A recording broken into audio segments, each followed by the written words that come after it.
멸하리. 자, 마지막 공연이다. 넌 내 기억에서 지우도록 하지.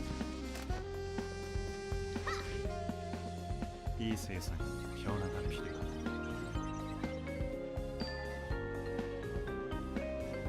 살려주세요. 제가 가겠습니다.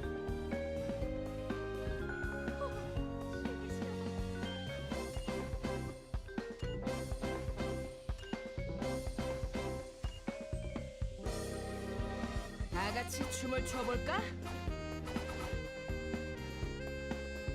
들려? 이 소리?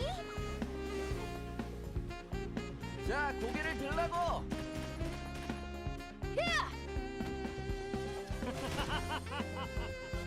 오늘 잘 풀리는데. 야호! 예! 숨어도 소용없어! 내 불은 불꽃이 될지. 자, 마음껏 싸우세요.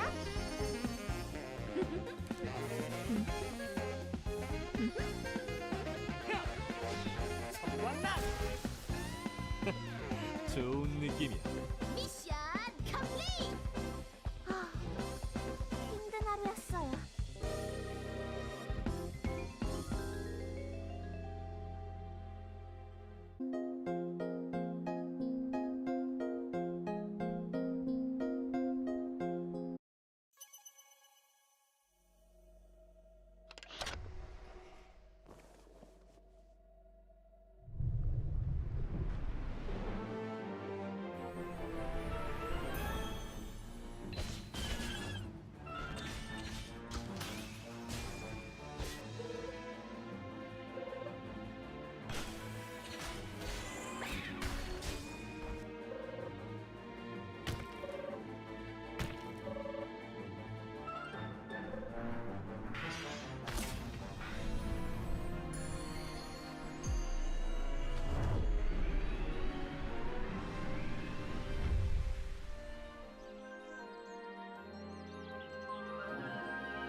Fluff Bites' streams are intended for mature audiences.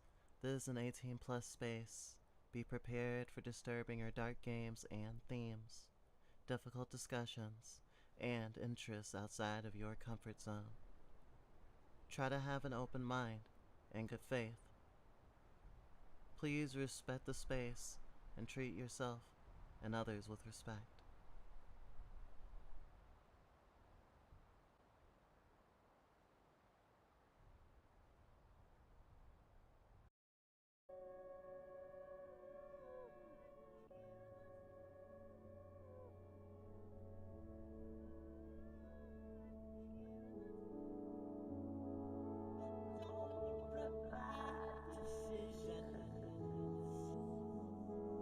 It's only because I don't make them.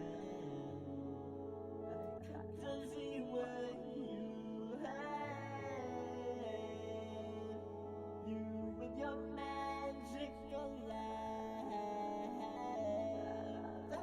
I love if I could cut myself to pieces and I kiss them up for you and I would set them up for you.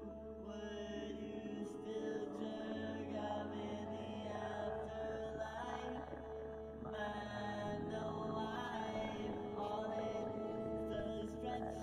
Oh, what I do today, what it is a stretch.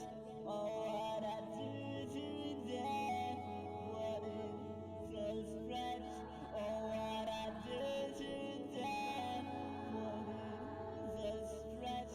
I'll stretch you out till death do us part. Open up the walls. Open up the walls. My soul gone. Peace of mind and walls. Open up the walls.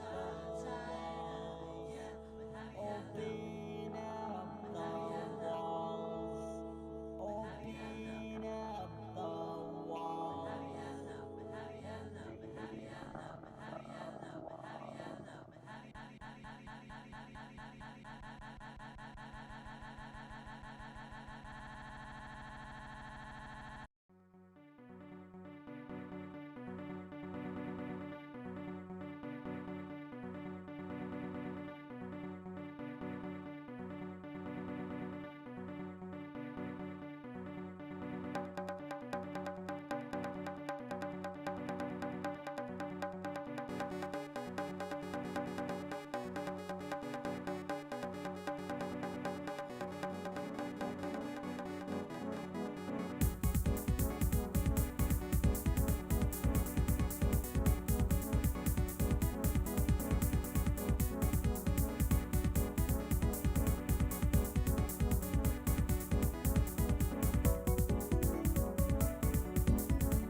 Hello, one and all. This is the Fluff by Entertainment System, your place for discussions of the piss in our pants and the state of the political climate. And what's the most interesting and thought-provoking indie game? We contain multitudes. This is the Fluffy Entertainment System. I'm Scribblebite. I use they, and it pronouns. She if you're a coward. And good evening or morning or night, depending on where you are or when you're watching. This dragon fruit is highly caffeinated. Highly caffeinated.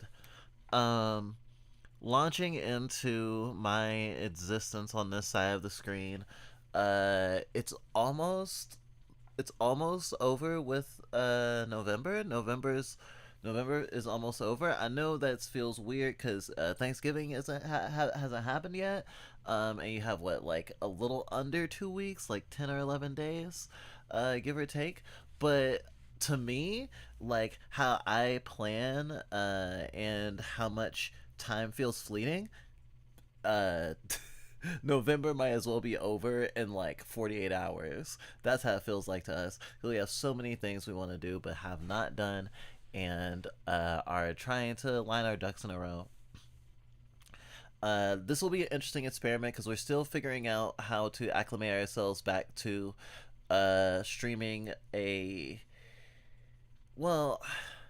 saying a healthy amount would be kind of weird because being a streamer means a lot of things. I heard lately a streamer talking about the overall health of a streamer's voice over time and how folks who may lean into characters and voice acting may, over the span of their career, have less energy or, have less ability to keep the same pitch over time. And this is even, and the person talking about this was like a cis VTuber, mind you. And it's interesting to think about because as a trans person, we are like hyper aware of our voice and where it is, especially when we're like very in our moment, in our individual existences, especially because we like to think that our voice antics help us differentiate ourselves to ourselves and to everyone else.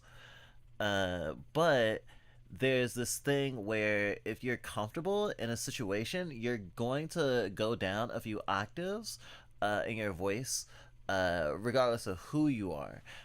So if you're falling into a comfortable routine, or you're with someone you're very comfortable with, the chances of your voice dropping is actually quite high. So over the time, streamers' voice might be lower if they were like a higher pitched streamer, presumably, depending on who you are. There's all sorts. And that's just one example of like streaming over time and how it changes you as a person, and spending long amounts of time staring at a screen or looking into a camera, talking into a mic, performing, using your diaphragm, things like that. So it's weird to say anything we do is healthy. Someone left a comment on our last week's stream around this time. It was like 10-hour stream, and it's like, oh, they don't know that the stream was broken up into 2 VODs on YouTube since they cut off at 11 hours. So actually, the stream last week was closer to 15 hours, 16 hours, give or take. So we stream for inordinate amount of time. We're very used to that, and a lot of people are very intimidated by that. Even other streamers, especially folks who have their limits and have started out early, because I don't know many people who started out streaming like their first year and were doing like 12-hour streams on the daily. I don't do 12-hour streams on the daily. We do this like once a week, though. We are planning on doing some like working streams on Picardo, working on our other art related stuff in a more low-key environment, and playing games that would not fly as much on these platforms. Thorn was playing what was it? Criminal Girls last week. That seemed fun. Or was that earlier this week? Time is weird.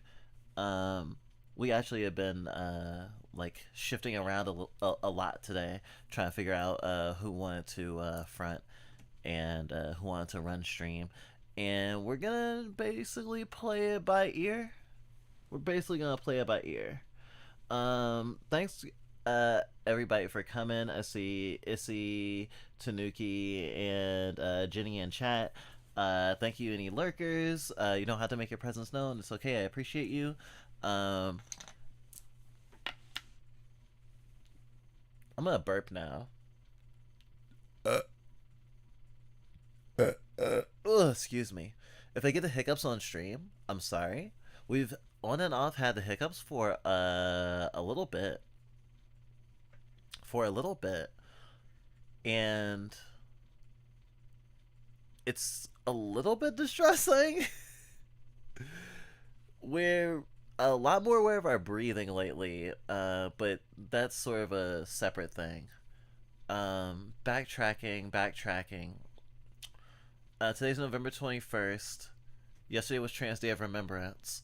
On most other years, we would have fit in an extra stream on Trans Day of Remembrance. We didn't put Trans Day of Remembrance in the title of this stream. And it feels weird to have done that. Maybe next year we'll do a Trans Day of Remembrance stream. But like every year, it creeped up on us. And we're just like, and just like, an important trans person died recently of cancer. Like a old school gaming important programmer and developer, and that felt interesting to see in the last few weeks of her life, and like following her on Blue Sky and learning about her and seeing people thank her, everyone knowing that she's gonna die because she's been told that her fucking cancer is inoperable and it's too late, and fuck, right?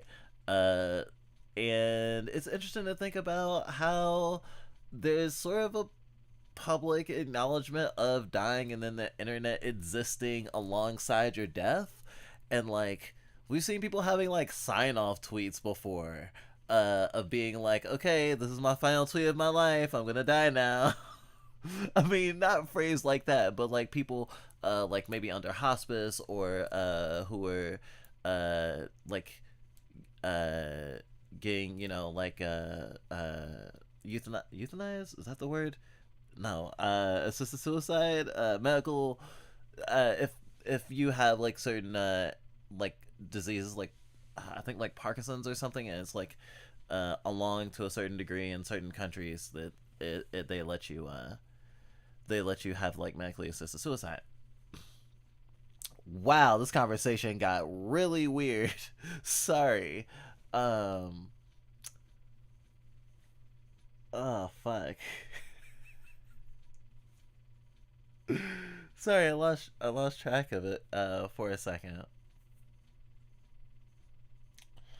But because of that, like, you can have that timing, and basically, like, you know, it used to be that someone might write a letter, or someone might have like an estate, and that still happens to acknowledge someone's death, who's a public figure. But now a person can literally like see their own eulogies, and she talked about seeing her own eulogies before she fucking died.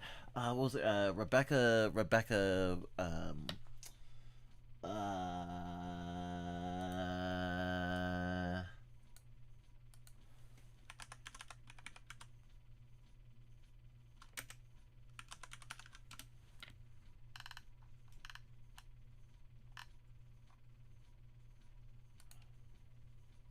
Heineman.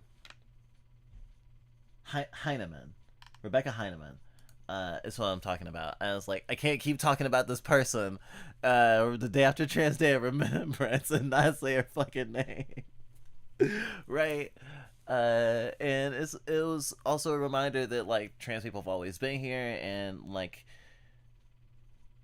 we have been a integral part of arts and technology in the world, and we will continue to exist even though people would like us to not exist and pretend we don't exist. And I think we mentioned on Blue Sky something like every breath is a little resistance.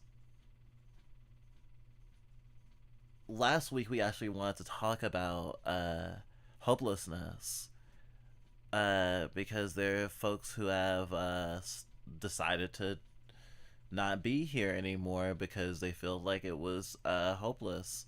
There was a trans athlete that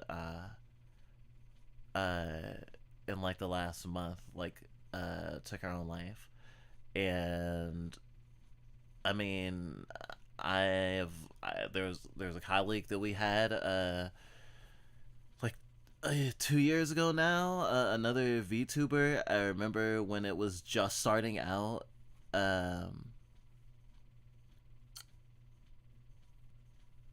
and Doll had struggled with a lot of stuff, just like a lot of other folks in the community, a lot of other plural trans disabled VTubers. And it was surreal to know that someone like very, even though we didn't know it very well, like someone who was very very much like us also stopped being here. And we recognize that like there's a lot of people who are having a hard time and continue to have a hard time, and we're not immune to having a hard time, obviously, but I think it's important to remind people that like we should see community in each other and recognize even of those of us who aren't trying to pay too much attention to the news and are tend to doom scroll and struggle with that stuff, that we aren't alone and we have to work together.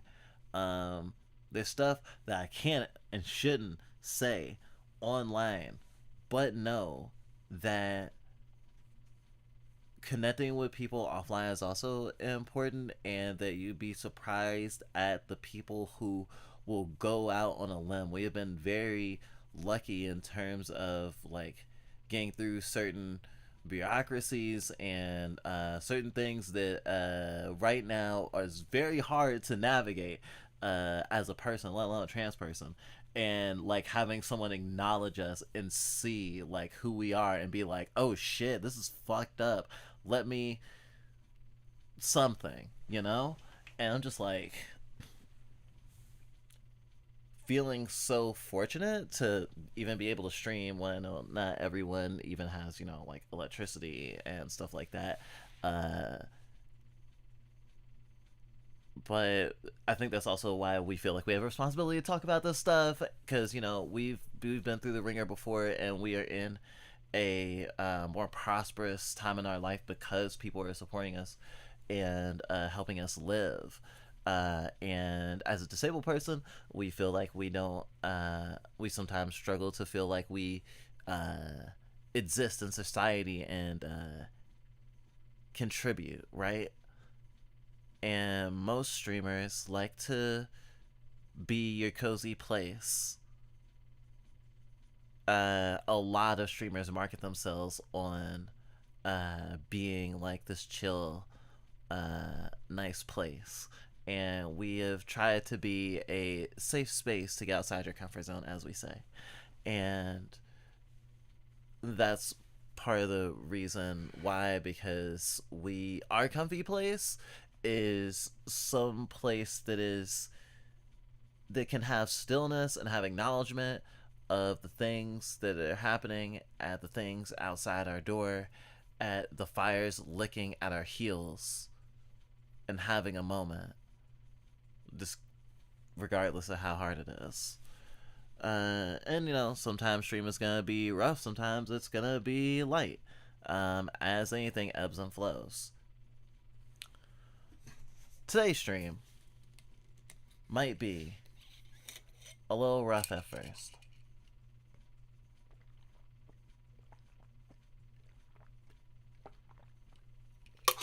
But I have a feeling it'll sweeten over time.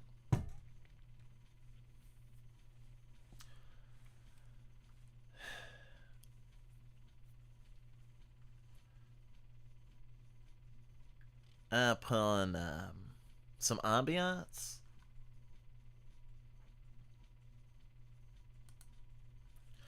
And in this moment of stillness while I'm fiddling with my broadcast, because we still have a bare bone stream because we haven't had the spoons to set up everything that we need for our scenes and everything, and we don't even have hotkeys set up, which is why our streams, if you had noticed lately, we don't have as many different expressions for our PNG tubers, and we haven't even been able to get all of our Vtuber models to work. Glitches works fine. We have a to-do list. We had a to-do list for today. We had a to-do list. So we basically truncated our to-do list. Some stuff for today, some stuff for the rest of November, and some stuff for December. Because we've been meaning to make a to-do list because we're so far behind in a lot of stuff that we been meaning to do. Because we have that ADHD where you say yes and yes and yes and think you are very superpowered and have a lot more time and energy than you actually do.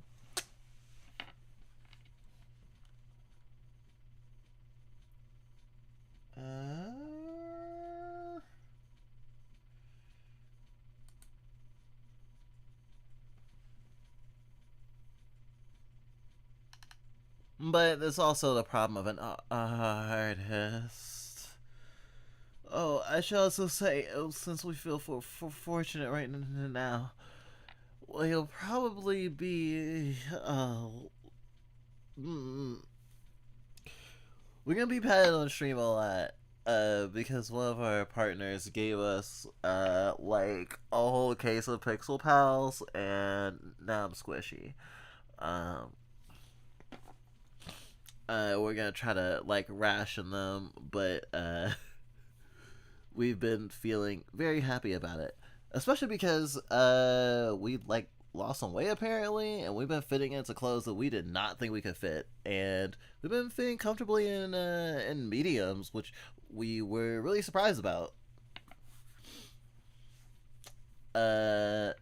Talk about neotic euphoria. How was your week, chat? What have you been up to? I didn't actually talk about my week, really, but... yeah, neither here nor there. Over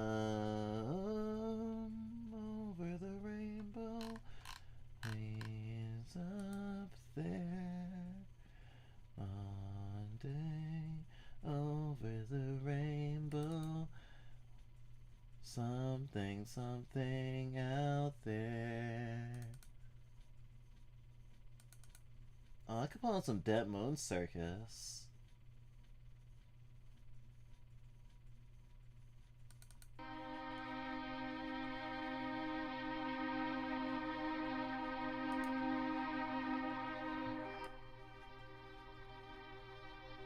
Okay, well, listen to some Dead Moon Circus while we read about the broken teapot of an anarchist zine.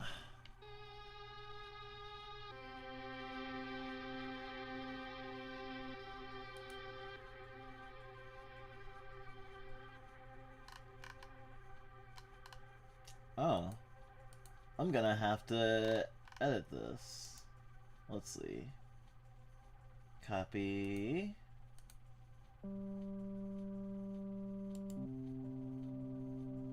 Paste reference.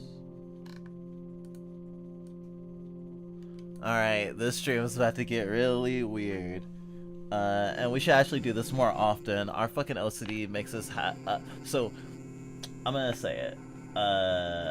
we have like an OCD where the effects are art, and like we really want to organize everything into sections, like really, really specific sections, you know?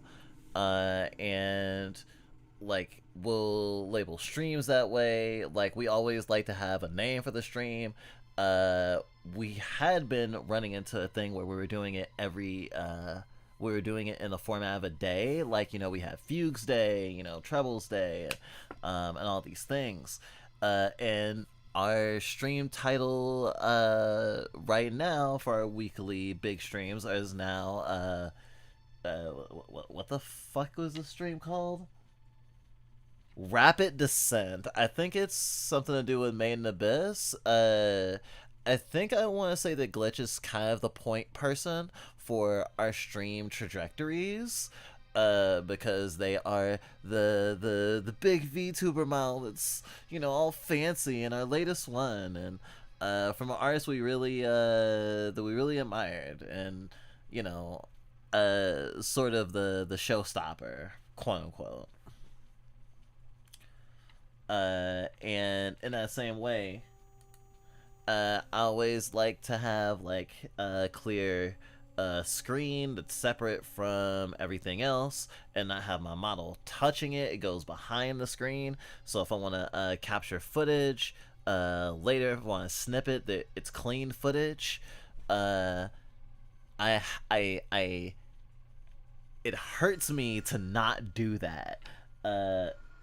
So like VTubers who like have their like chat just on screen, like how I'm about to do, like feels so out of normalcy. Wait, where is my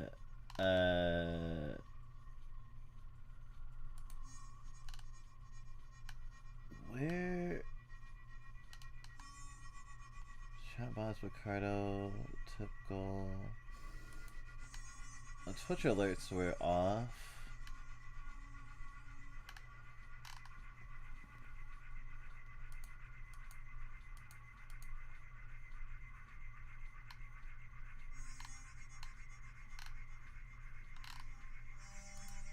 What happened to my fucking my chat window? I could have sworn I had a... No, I have a Twitch chatbot.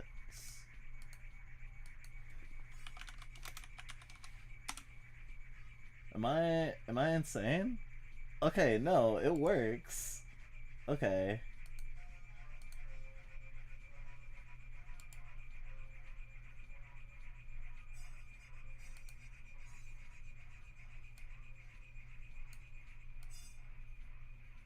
There you go, chat.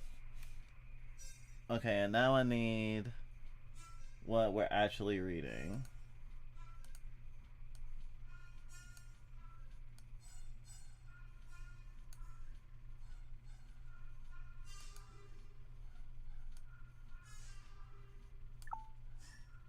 There we go. Now I need to move myself out of the way.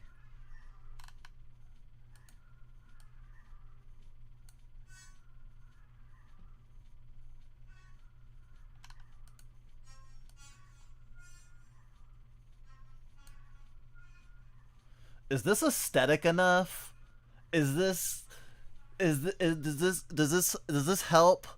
I don't know. I'm told that I should have like fucking what was it? Candy Crush on in a window on the side, so everyone can do the hamster wheel brain, and I should talk nonstop, and I should never stop, and I should never slow down, and I should when I do the VOD, I should edit the VOD and cut out all the little bits, and I should make your brain like Pop Rocks and make you unable to look away. But Big Sis was looking over our shoulder. We were trying to show her a video, and was exasperatedly was like, this video is hard to process because it's talking so much and it's hard to keep up, and I now feel like I have to like pay attention like super hard, and it doesn't give me time to process. And then I thought, maybe I don't need to make my content, quote unquote, like TikTok appropriate. I don't need to do that. But this is absolutely aesthetic, you have to admit. And it's not a lot of moving parts, so you can't blame me for trying to be at least a little bit different. And I'm breaking apart from my my usual thing of having to have everything in its perfect little place. Oh god, don't become one of those YouTubers. Okay. Since you begged so nicely, Heirloom.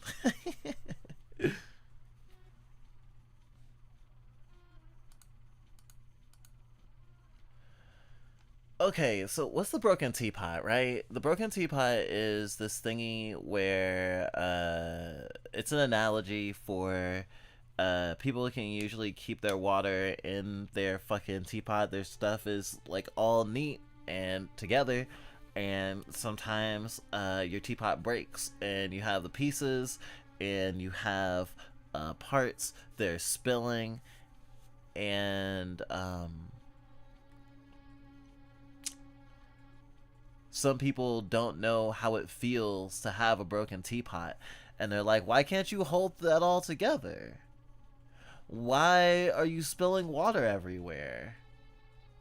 I can't understand that. And interestingly enough, it was mentioned in the essay that we go back to time and time again called Hot Allostatic Load, and we've read it on stream more than once at length and discussed it. It's about social death. It's about this nature of invulnerable communities holding people to certain standards, and if they don't meet those standards, or if they don't fall in line with certain behavior, they are sort of ostracized and starved of community. And when you're particularly marginalized, especially and being labeled as dangerous or abusive, there's this tendency to make someone who already doesn't have access to a lot of resources basically destitute. And we've talked about this before. People have talked about this before in our spaces, especially like quote-unquote gross queers like us. We've reclaimed the term degenerate. We talk about it all the time. We call ourselves a degenerate faggot who is a baby for Lolicon, who made up their own non-binary term because we are also woke. You know, we are complicated and full of multitudes, and we've talked about the ways that we've been actually not related to even half of those things, just as a trans person, just as a sometimes trans femme person. We have been put in a position to die. But this scene, the broken teapot, is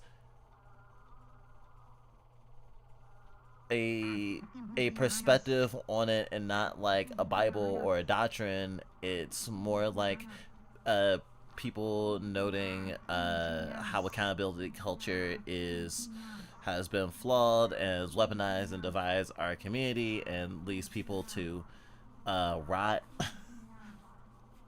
You know, Puritanism is part of it. But yeah. I think that's enough preamble.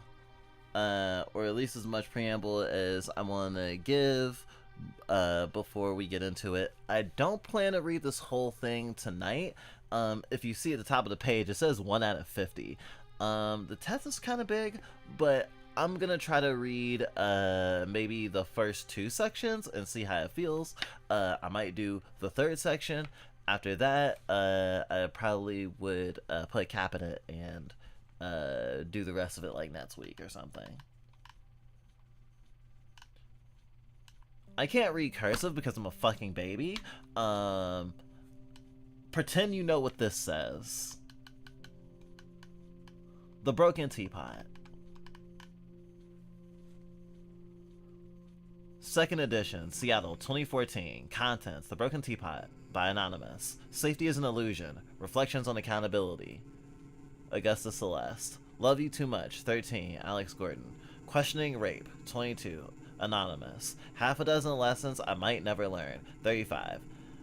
Not until them troubles come round. Anonymous. So I'm thinking, I know for sure I can read this. We've read just this part before on a stream, and I think that's where we left it off.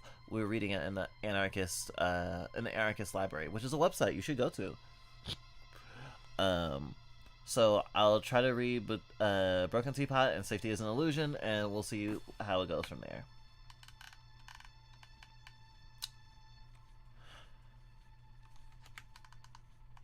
We all start life with our teapot intact, and at some point a little crack starts and slowly grows. Or maybe one day we slip and the whole thing just crashes on the floor.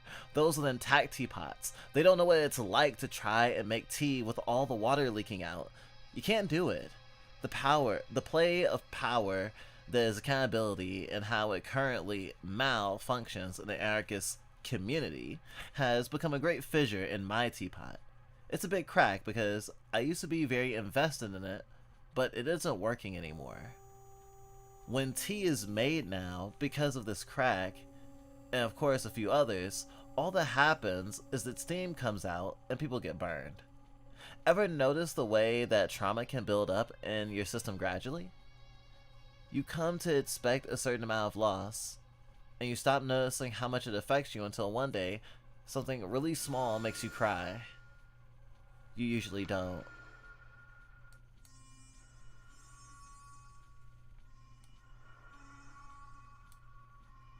And then you realize how toxic you have become. Then you really appreciate how grief accumulates, because everything feels like mourning. Even things that usually make you happy.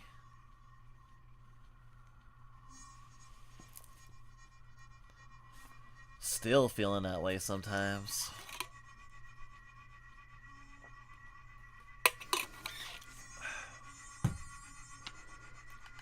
The idea that we could somehow help each other through the pain of resistance, love, and loss used to help me hold my shit together. Support was the counterbalance to each instance of abuse, queer bashing, eviction, suicide, murder, and rape. If sometimes life hurt, if it hurt in ways that threatened to drive one to madness, at least there was the understanding and compassion of friends to get one through. Lately, however, I have found that a funny thing has happened, at least with the anarchists. We become afraid to hold one another up in a real honest way. The language of accountability has made support a weird community currency, more important in appearance than deed. It has become something which must be unquestioningly offered, that functions in rigid and essentialist ways. There's an algorithm for support now, and if you don't engage with the algorithm in the correct manner, you find yourself out in the cold. Or even worse, hunted. Last year, when I left my partner, they totally lost their shit, became obsessed, fixated, and eventually began stalking me. I received some support from friends and family, but the general anarchist community, usually vocal to a fault, said nothing. Some said nothing because they did not know the extent of the escalation. Some said nothing out of fear, a desire to avoid conflict. I hold no malice towards any of these people. Others said nothing because I would not begin an accountability process. It is these people who could not have known at the time how they were breaking me, that hurt me in ways that are hard to express. I did not want an accountability process and all the exposure and tendrils that come with it. I wanted to be left alone. I would not identify myself as a victim because I was not solely a victim. Is anyone? In their saner moments, neither was my ex solely a perp. In fact, they considered themselves to be a victim of my manipulations and omissions. Somewhere far away from those flat, unforgiving categories, we might have found some gracious out, but with the language available to us, it was a mess. In order to pull support, I was expected to mediate this Kafka-esque disjuncture by branding them an abuser. I would not do that because abuse dynamics aren't so simple. I participated in a codependent relationship, and at the end, I lied like all hell to get out. My ex started to use their need to address our issues as a reason to continue to be in my life. When I would not give in to their demands and understanding well how power works, they threatened to start an accountability process against me. It was a bleak affirmation of my worst suspicions to watch them use these community norms, so well intentioned in their inception, in a manner befitting a very large stick. In the end, wary, no doubt, of not winning a showdown at the larger community level, they never made good on that threat. I'm pausing here for a second.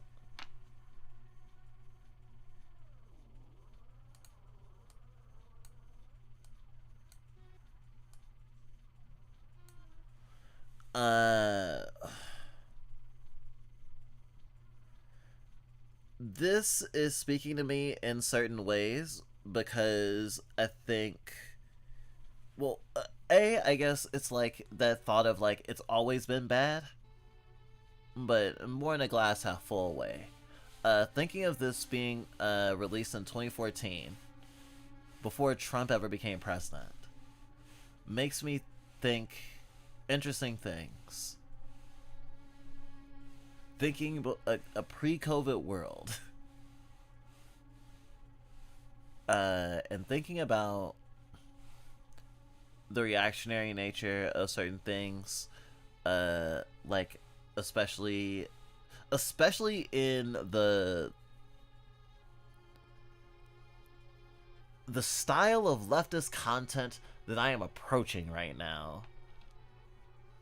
That I'm not exactly in the zeitgeist of, at least not in which we participate, but we certainly watch a number of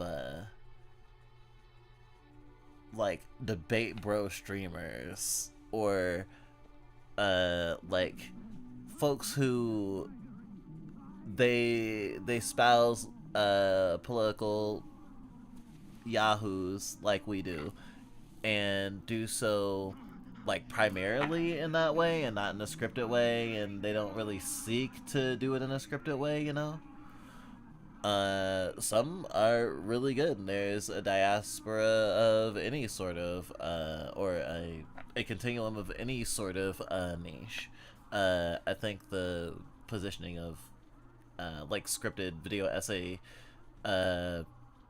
approach to talking about this stuff versus the more in the moment you know, live engagement version, like as like diametrically opposed, is sucky, and we're trying to like unlearn that that meme. It is a mimetic relationship, I think, to some degree. But I've noticed that, like, the threat of weaponizing a call-out, stripping someone of community, is something that we've experienced, even though folks have never followed through. With us, we've seen people that we've known attempt to threaten, you know, like cancellation or whatever, is still what people worry about. And even in small niches, even if you're not necessarily a public figure, if you're just in an online or a public community, like your position in that community can be weaponized in that accountability process stuff. And it's weird because I think there's a lot of people who might think that this is something unique to like leftism or whatever.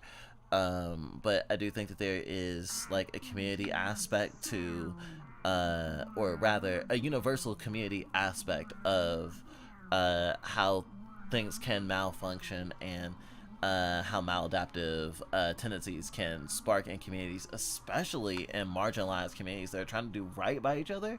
But, you know, even in communities that might seek to be less political, even though everything is political, I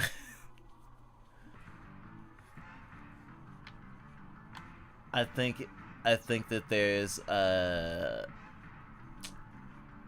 I think there's a tendency to,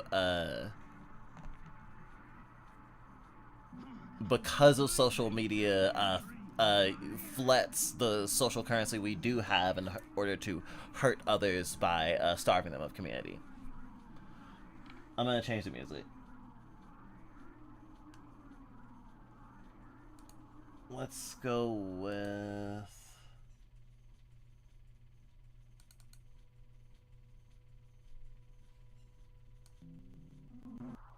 yeah. Oh yeah, let me check chat, sorry. Very avant-garde hyper content. Oh, me?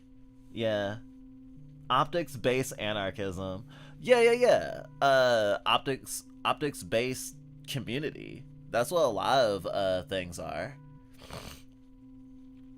Like shit, like mouthwashing, like people wanting to like hide the thing because it would look bad if it got out. We've certainly experienced that too.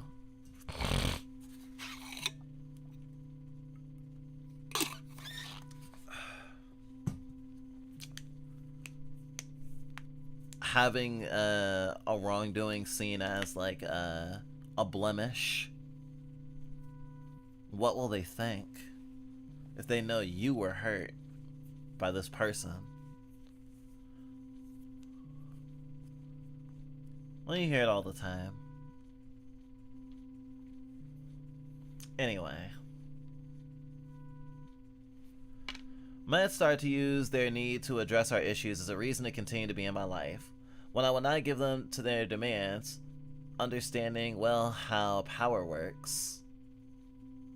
They threatened to start an accountability process against me. It was a weak affirmation of my worst suspicions to watch them use the community norms, so well-intentioned in their inception, in a manner befitting a very large stick. In the end, wary, no doubt, of not winning a showdown at the larger community level, they never made good on that threat. I moved out of our collective house to get away, but anticipating an escalation of hostilities, I made the tactical error of moving into a place alone. They started coming over unannounced. As the behavior became more and more erratic, my fear of them grew. People expressed concern for me, but no intervention was made to them. Consent culture precluded anyone telling my ex to leave me the fuck alone without some rubber stamp of approval. I needed someone else to say something totally independent of any requests on my part, because in my ex's head, I deserve to be punished. So no reasonable discussion or amount of screaming or pleading from me made any difference. I left town. They found reasons to be in each subsequent city I traveled to. At some point, the categories of abuse flipped in their head. This did not actually help much. They continued contacting me, this time in order to be accountable to me. I want to point out here that this, I think, is also the nature of the frameworks that we're given, that if those are the only frameworks that we're given, then, master-slave dialectic, abuser and abusee, and the need of excessive recompense and forgiveness, or conversely, a need to be punished because you did the bad thing. And I think that you know, there's something that about wanting to be like good, wanting to be like equitable, being like, if someone were to you know, in good faith say, hey, you're doing harm, you're hurting me, you'd like to think, oh shit, okay, let me not do that, or let me try not to do that, let me acknowledge that, not, you know, find any reason to dismiss it. If you feel like that, then if someone is coming at you in bad faith, you can't always tell the difference. And sometimes someone's coming at you in good faith, but is using these very punitive frameworks, and thus you're caught in a, like, even a self-flagellating place. Semi-related, it's part of why we don't like the steps of AA. We are an addict and have been to AA, but did not complete the program for multiple reasons. But part of it was also our disenchantment with the framework that included needing to acknowledge and contact people that you had wronged, or like supposing to, like that was part of the steps, like even people you had harmed a long time ago. And we soon acknowledged and realized that sometimes we piss in the middle of a really serious discussion, that sometimes you have hurt someone, and in order to ask for forgiveness or talk about it, like after a certain amount of time, you might also be dredging it up and doing additional harm by having them re-litigated when they may have left it behind. And it can be incredibly selfish to seek that forgiveness, or that acknowledgement, or to even make an apology. Sometimes a person just rather not be contacted. And because AA wants you to make a list of people to do that to, we felt really weird about it, right? So even if you're coming from a place of like trying to be a good person and trying to change, the way you go about that is not necessarily to contact the person you have wronged, or feel that you have wronged, or has told you have wronged them, and you know, prostrate yourself, you know. Sometimes the best thing you can do is give a person space.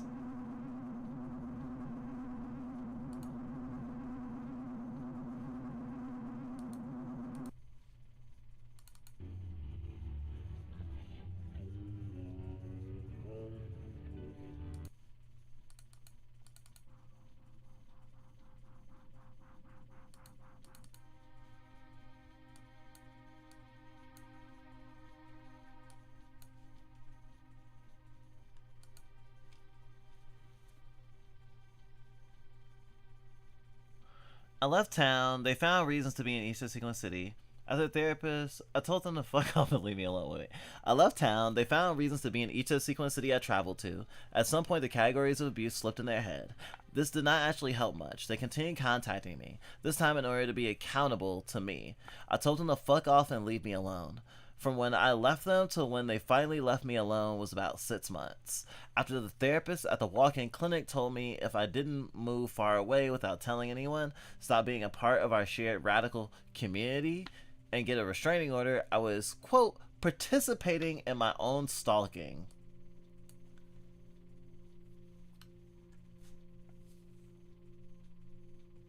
As an anarchist, I will say personally that I feel very uncomfortable with the concept of getting a restraining order. I don't like cops. And I also don't count on cops to protect me. I went to the park and cried long and hard in exhaustion and desperation. Eventually, I pulled myself together and made a few phone calls to see who might be able to help. I begged a mutual friend to encourage my ex to leave me alone. They basically told me, quote, without an accountability process, they didn't feel comfortable intervening. I wanted out of our terrible relationship, not to be pressured into continuing it in the name of healing. The tears I shed then were angry and bitter. This was but one vignette in 1,000 of ways these processes have failed us. If not getting support unless you agree to the correct process and what is one failure. Then being unfairly damned and righteously condemned is another. I have seen people pulled into these processes through gray area miscommunications of consent. There have been people falsely accused. A verbal yes in the moment became a retroactive no later. They have hurt and branded people through our practicing of unquestioning belief and our sloppy use of really broad categories. I have witnessed these processes become tribunals which continue codependency and become our revenge. It's hard to say if this is intentional and not, or sorry, it's hard to say if this is intentional or, excuse me. It's hard to say if this is intentional or not, but as they say, the road to hell is paved with good intentions.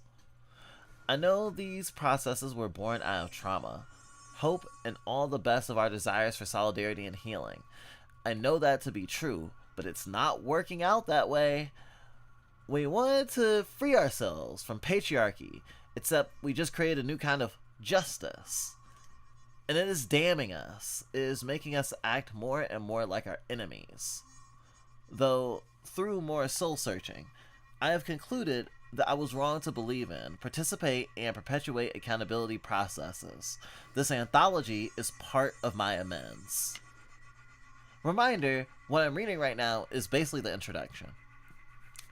Since this breakpoint, I have started to try and challenge them, but even at a theoretical level, this gets falsely categorized as, quote, blaming the victim. To question accountability is to question the sets positive culture of consent we have all worked so hard to create. When did these things get so entangled together?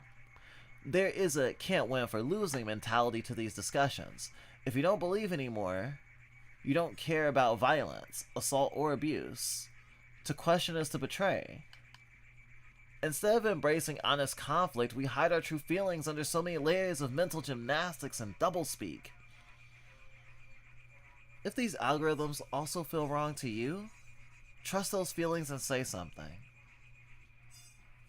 We are all so afraid to speak our minds, lest we be judged to be on the wrong side of the fucked up, not fucked up dichotomy. Adjudication requires such stark differentiation? Sorry, I'm a baby. I can't fucking say words. There is always a price when we are asked to sit in judgment. Be sure you are willing to pay it. It usually comes later in the form of futile prayers that no one will ever discover or persecute your own faults. Regardless of what others feel, I know the jury is already in. I know myself to sometimes be fucked up. It's taken a long time, but I am finally comfortable with my contradictions and slow progress to be made in changing them. I want friends and lovers who are also comfortable with those disjunctions. I do not want comrades who either pretend such imperfections don't exist or condemn them for me.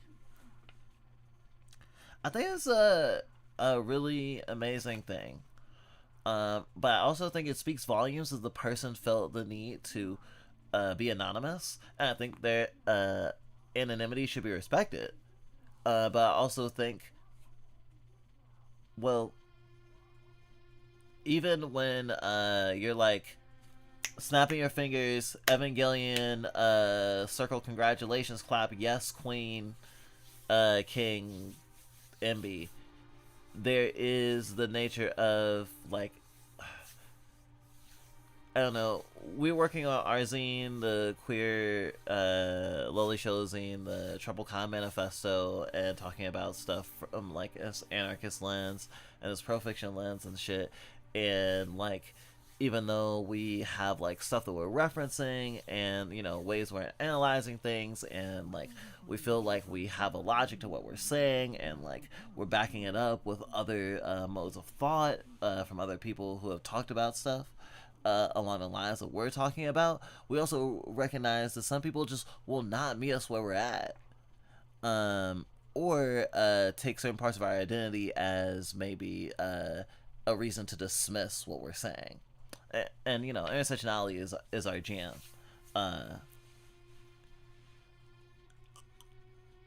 And I think that there are those contradictions that we need to accept, because we have been taught that like there's a very strict way that identities relate to our politics. Anyone, I mean.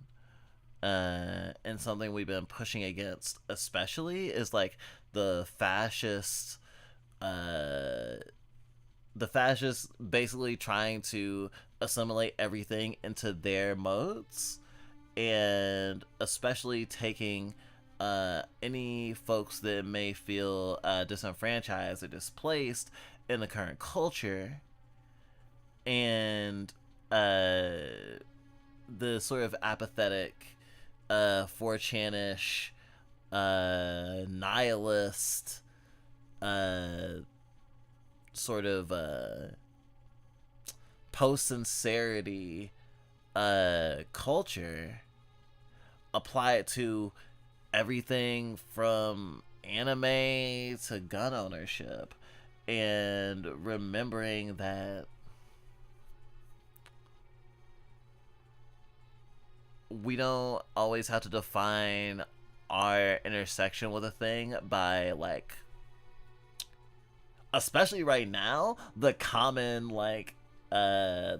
associations in the wider culture.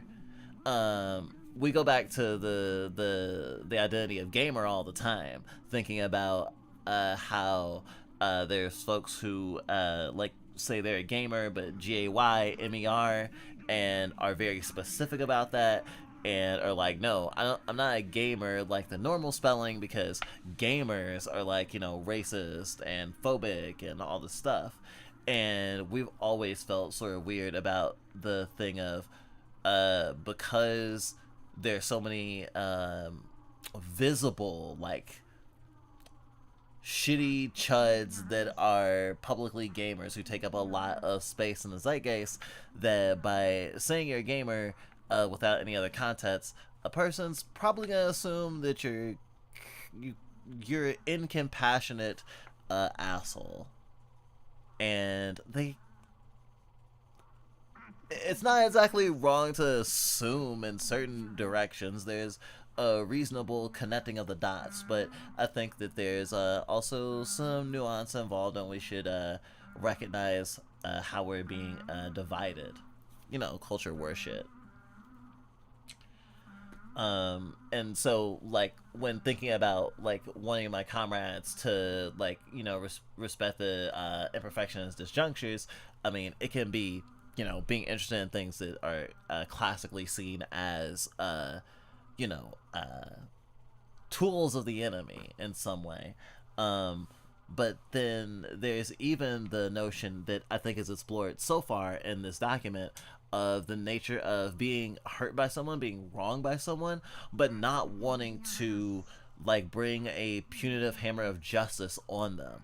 And I think that's something that we've thought about a lot in certain communities, especially as a black person, that we have recognized the tendency of in like domestic disputes between minorities, especially when like a femme person is being brutalized, that there is a tendency not to turn in the abuser, even if or the person hurting them, if you prefer.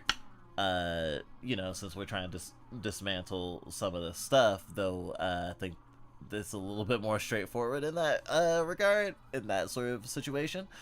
But more or less, what I'm getting at is that there are times that someone is hurt by someone else, and they purposely, specifically, and not necessarily out of fear of like reprisal, do not seek like material like state power fueled justice, because say a black woman being hurt by a black man, knowing the relationship that the cops have with black bodies, especially black assumed male bodies, the chance of someone getting killed just in being called, insane, super high, you know. So there's not just an imperfect world and a perfect system that we belong to, but we also have to navigate these levers of power and recognize just how going to the mechanisms and the way in the modes of thinking we've been handed in our society lead to a lot more harm and don't allow people access to the concept of restorative justice or getting the things that they need to be better if they do want to be better. We remember when we were navigating the world under the framework of being someone who hurt someone who is toxic, someone who's potentially abusive, that in looking for resources to quote not be abusive anymore, we're finding very few resources other than KYS, you abuser. So keeping all that in mind, I am very delighted to see that in 2014 someone shares some of our thinking that the frameworks we've been given for how to move forward when someone's been harmed are very flawed. Hello, I have something to discuss. This will be in 2 parts. So, I'm a trans femme, otherkin and Therian, and I am currently writing a Pokemon fanfiction that is inexorably tied to this part of myself. The fanfiction involves the 3 main protagonists, which are Pokemon, having to take on human forms and mask as human to survive under a fascist regime. Ooh, that's interesting. Whoa. I've decided to make one of the characters take the form of a black trans woman. Okay. I am doing my due diligence and consulting black people. Both people I am potentially familiar with and creators online. However, I am someone who is white and therefore have white privilege. And so I'm deeply worried about having a character that is both theory encoded and black will lead to some readers having racial interpretations of my work. How can I handle this? I think you're gonna have to some degree recognize that some people will have criticism just on the nature of those that proximity. For example, and this is something that, like, as a black person navigating stuff, is sort of we're very disappointed by, and we're held back by. For example, so sonas that we feel a hard time exploring, especially in terms of a character that or a form that we would project onto anything that has to do with a primate. Which is funny because, there's in the anime community, for example, there's the tendency for black people to project themselves onto the Saiyans. Sometimes in the Mechans, always specifically Piccolo specifically, but Saiyans are to some degree black coded, or some might make that assertion. And it feels reclamatory in a way to acknowledge that. But at the same time, it also can still hurt to be associated with that. There's a VTuber who uses a white model who is black, who, when having a face reveal within minutes, was likened to a monkey. But his VTuber persona is like monkey themed. So it was also sort of like this weird thing where it's like acknowledging the thing that is happening in the meta layer, but also using it as a cudgel. And some people will see the proximity of two things, like I was talking about, and assume the worst. Or they might just be uncomfortable. So I guess what I'm saying is, in good faith, there's always going to come some criticism of people who are just uncomfortable with having a black trans woman be Etherean and being a Pokemon. There are some people that are just going to be like, that squicks me. And they might not all put it in that exact language.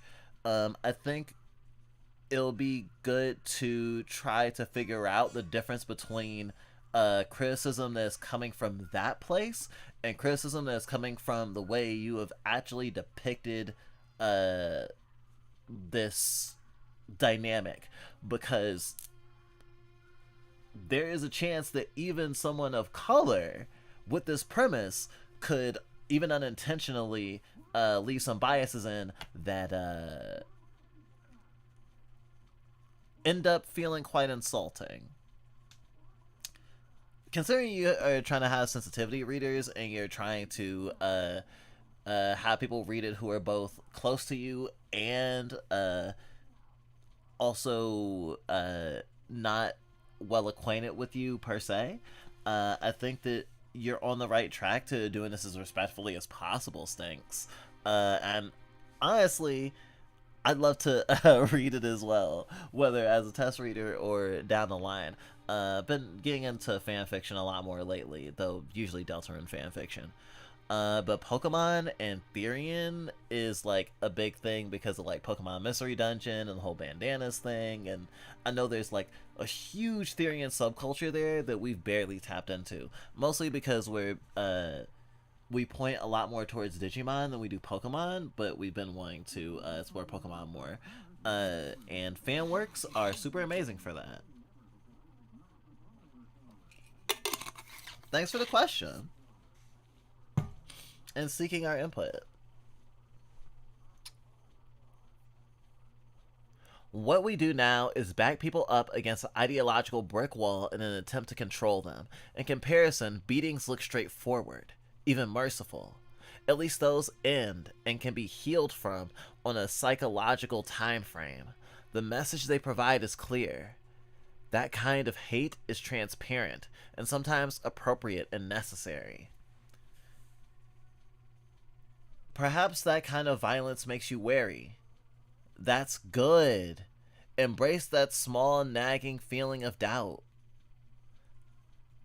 I almost had wanted to stop and be like, I don't know, Chief, because that every time we read that instinctively we go, sometimes that kind of hate is sometimes transparent and appropriate and necessary. I mean, I've heard that same kind of vibe,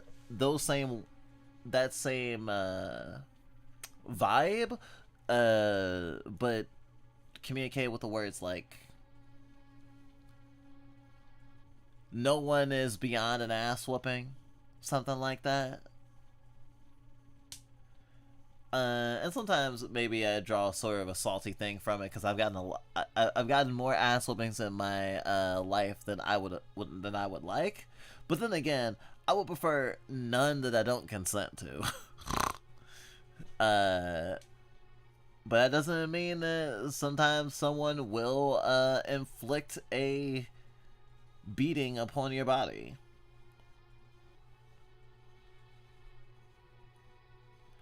But I think that it's interesting to that the author specifically used those words to stir a feeling of discomfort and disquiet, especially knowing the audience, because this is talking about anarchist community. So the assumption that if you're reading this, you're an anarchist, or at least agree with some anarchist tendencies, especially in terms of like justice and like humanity. And compassion. You know, community. Perhaps that kind of violence makes you wary. That's good. Embrace those small nagging feelings of doubt. Wielding power should always make one a little disquieted. After reading and considering these essays, I hope accountability processes all make you feel at least as uncomfortable. I regret now that we spent the last few years feeling so damn sure of ourselves. I offer this anthology up to you out of a deep pain, not hope for something better. I don't have anything better. This isn't about offering an alternative model. If any words here are taken out of context and somehow become a new orthodoxy, we all have failed. This is about pointing out some of the more egregious missteps we have made and encouraging people to think and act contextually. In parting, I offer up only one concrete plea. Stop using the algorithm. It is hurting us. The teapot may be nothing but jagged pieces, but we don't have to slit our wrists on them. In love, despair, anger, and contradiction. Anonymous. This part, I think, is so important to me. And I'm going to tell you why. Because you're listening, apparently. I say apparently. It's easy to feel, even as someone who is used to having a certain amount of attention on them, that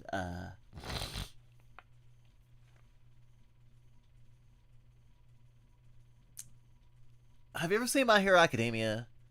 There's a gag in My Hero Academia where Deku starts talking about something that has to do with hero shit, the thing that he has like a special interest on, and they do the thing where like there's a little kanji coming out of his mouth, and there are little words, and it's like he's sort of whispering it to himself, and he's going like a mile a minute. And people are like, oh, Deku's on his thing again, you know? And sometimes I feel like I am doing that, and it's just like, yeah, Fluff is totally saying something important. Too well spoken for my brain, or rather, this makes no fucking sense. Who is this dummy? But those are just impure thoughts. I mean, intrusive thoughts. That's the word for it. Yeah. I think this is important because, and part of the reason I'm reading this. So, a week or two ago, I think it's actually 2 weeks ago, actually, we saw that someone who was like a trans person who has made a habit of shit talking other trans people, especially trans people who aren't transitioning medically or don't have access to transition medically. Has a tendency to bully and do accountability processes. Talking about how someone who is, if you see someone quoting or paying a lot of positive lip service to the essay Hot Allostatic Load, you should assume that they have allegations out against them and that they are a bad person. And we obviously take direct offense to that. It's a sort of backbiting behavior that, if coming from a trans person in 2025, makes me very angry.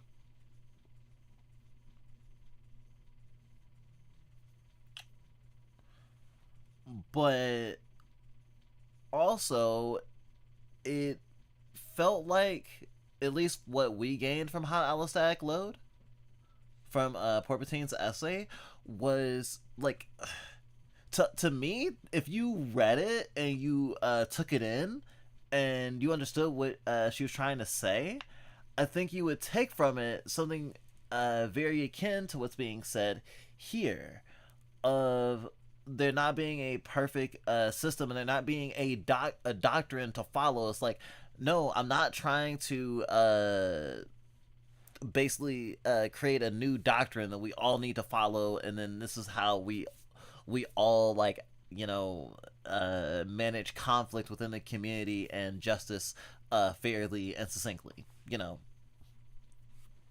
of being like, we have these imperfect things and we need to watch out for these pitfalls that you know, cause us to hurt each other further and basically how did Anonymous say,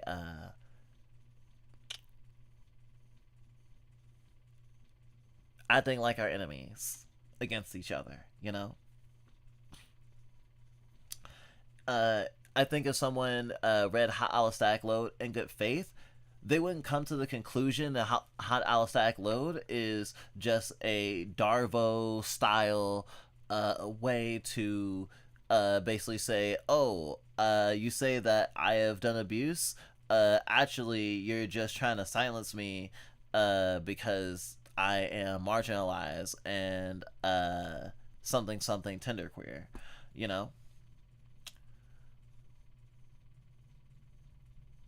But it feels like this nature of recognizing that our worst tendencies are encouraged by the algorithm and the accountability processes that that mirror sort of the punitive justice and sort of the need to have a person to punish and to have a villain is not helping us. And also that people who are already have a damaged teapot are going to have imperfect solutions to these problems that folks with more resources and who have maybe had more time and ability to mend their teapot might need help. And having a more complex relationship with all this is hard. So I'm not saying that you need to be perfect or you need to, every time you hear someone say, oh, this person hurt me, you need to have a raised eyebrow, because I don't think that's the case. But it was really scary to see someone go, oh, the Hot Allostatic Load is actually proof that you are a bad person. And one of the reasons that we have so much faith in that essay is because, like what we're trying to do in our writings, is in conversation with work like what we're reading right now, and trying to call attention to those disparities. And I think I'm ready to continue. I feel like I was talking in circles a bit. Oh shit, there's a PS! Anarchist Vin Diesel community. What? Oh, thanks, Erin, for posting on Allostatic Load in chat. Thank you for your assistance. Also, I'll post the fanfiction in the Discord after we finish chapter 2 and 3. Just a bit of warning though, the POV character is very angsty, bitter, and numb. This is very intentional, and I plan to character develop her out of this later in the story. There'll also be descriptive gore and unreality in some of the later chapters, although some have yet to even enter the draft stage. Gotcha. I mean, I love that shit. Thanks for the trigger warnings, but that's I'm gonna eat that shit up. Don't worry. Please forgive. P.S. Please forgive any repetition herein. That's so funny. After I was just scared that I was talking in circles, because I'm pretty sure I was. Please forgive any repetition therein. It seemed more important to present pieces in long form and allow each author space to fully express their points than to edit for redundancy. Those who contributed are in no small act. To those who contributed, it is no small act of bravery to speak so bluntly against the stacked ideological odds. This kind of discourse and debate is well past due. Thanks for being a catalyst. To all of my friends who didn't shrink from conflict, understood the contradictions, and supported me anyway. You've helped keep me sane during a long period of darkness. I love you. Spring 2012. Wow, this has been in process for a while. Safety is an illusion. Reflections on accountability. Augusta Celeste. I'm going to take a moment here. We're going to take a beat. I'm going to put on a different music. And if anyone wants to say anything while we're vibing. Also, a good moment to say hi again if you're coming in to stream since we started. Hi, I am Scribblebite of the Fluffbite Entertainment System. We are anarchist, baby fur, kink positive, pro fiction, queer, as in fuck you, fucking otherkins, VTubers. We love our diapers and also want to abolish prisons. Who knew? It's nice to see we're having a good turnout. We don't like to pay too much attention to our numbers, but we're having a really good stream right now, apparently. Thanks for that. If you think anyone would be interested in this discussion, feel free to tell your friends or post about it on social media, I guess. Weird to say that.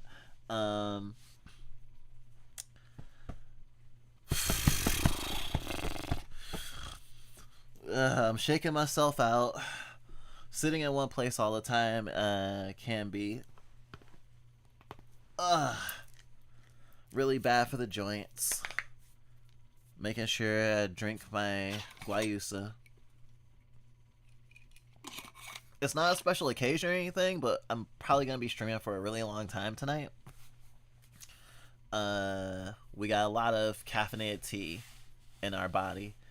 And we're reading the Broken Teapot and Anarchist zine about accountability culture and the pitfalls and malfunctions of it, and how anarchist communities might be able to watch out for some of the ways that we enact punitive justice instead of restorative justice.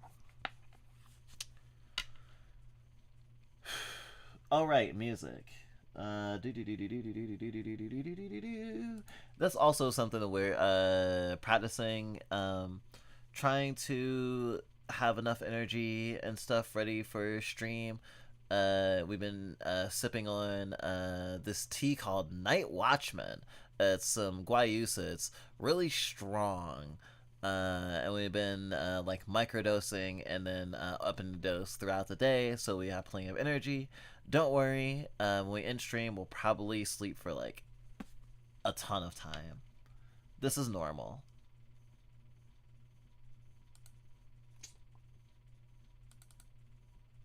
Gonna play you some of our music for this one.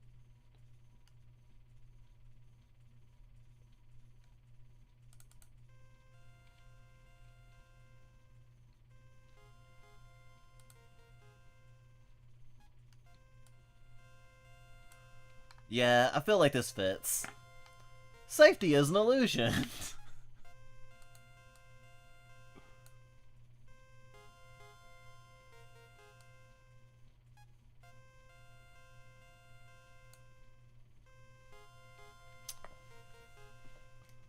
Reflections on Accountability, Augusta Celeste. I was asked by a dear friend to write this piece about accountability within radical communities. Offer some insight in light of the years we've spent fighting against rape culture. Except, I don't believe in accountability anymore. It should be noted that my anger and hopelessness about the current model is proportional to how invested I've been in the past. Accountability feels like a bitter ex-lover to me. The past 10 years, I really tried to make the relationship work, but you know what? There's no such thing as accountability within radical communities because there's no such thing as community. Not when it comes to sexual assault and abuse. Take an honest survey sometime and you'll find that we don't agree. There is no consensus. Community in this context is mythical, frequently evoked, and in a much misused term. I don't want to be invested in it anymore. I think it's time to abandon these false linguistic games we play and go back to the old model. I miss the days when it was considered reasonable to simply kick the living shit out of people and put them on the next train out of town. At least that exchange was clear and honest. I have spent too much time with both survivors and perpetrators drowning in a deluge of words that didn't lead to healing or even fucking catharsis.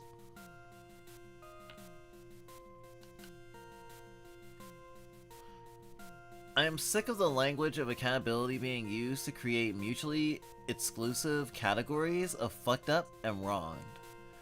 I find the language of survivor and perpetrator offensive because it does not lay bare all the ways in which abuse is a dynamic between parties, though I will use those terms here because it's a common tender we have.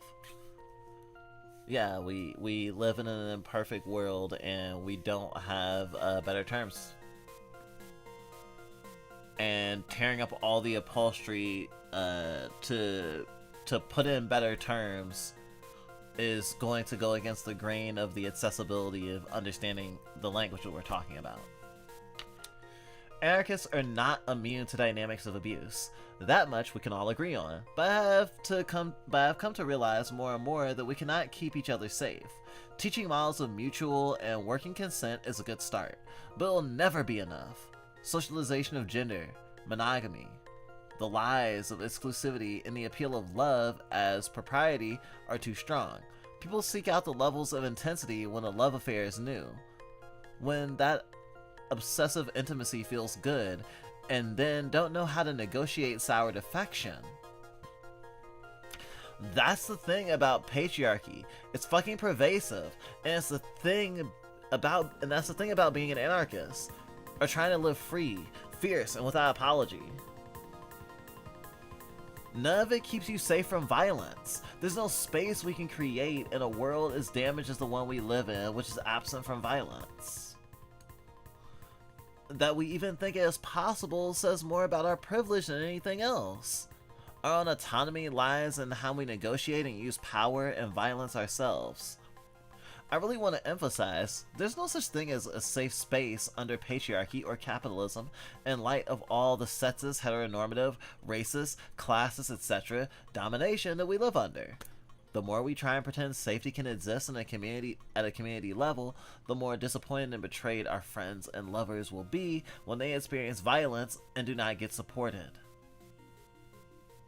I think that that's actually something that I've seen common in folks that that espouse the term that there is no, say, queer community. Community being in quotes, not the queer part. The lack of like a solidarity of a displacement and a disillusionment that often, at least from the times that we have heard people discussing it or talk to people who have the stance of, again, that optics based activism, and that not wanting to acknowledge a thing because it quote unquote makes the community look bad, or might taint maybe not even a figure, maybe someone just doesn't want to have to choose between friends in that community. And it's like, you have to be quiet about this. Or at the very least, it's like, you have to blow the horn. You have to label this person a bad person, so I am allowed to do anything. The thing that was being talked about before in the last section, obviously. The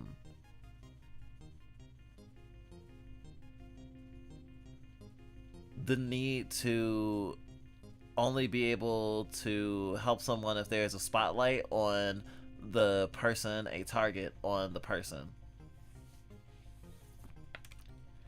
We've seen so many people basically be like, yeah, I'm queer and, you know, I love this, that, and the third. Even in the furry community, it's like, oh yeah, but I've been treated so badly and I haven't been supported that, like, I take community very seriously, and I recognize that on a general level, I am not getting what I think is, like, the bare minimum. And so, like,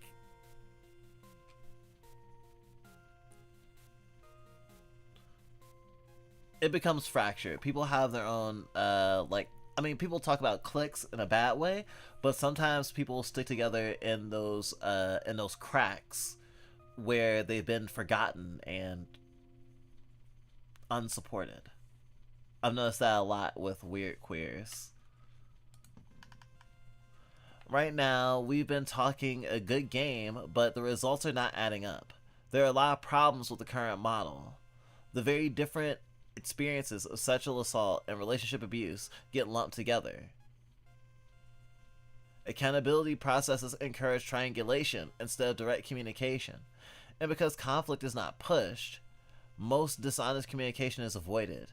Direct confrontation is good. Avoiding it doesn't allow for new understandings, cathartic release, or the eventual forgiveness that person-to-person exchanges can lead to.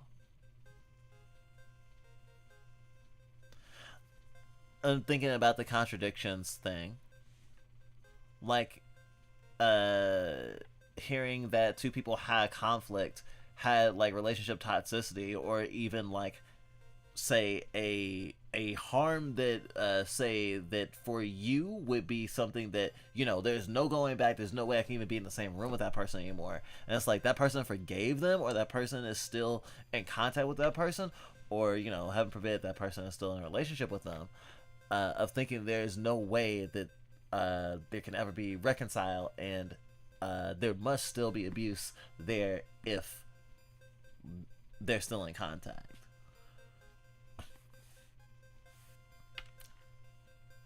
And it's not to say that that always is going to happen, that people will still be able to do a thing.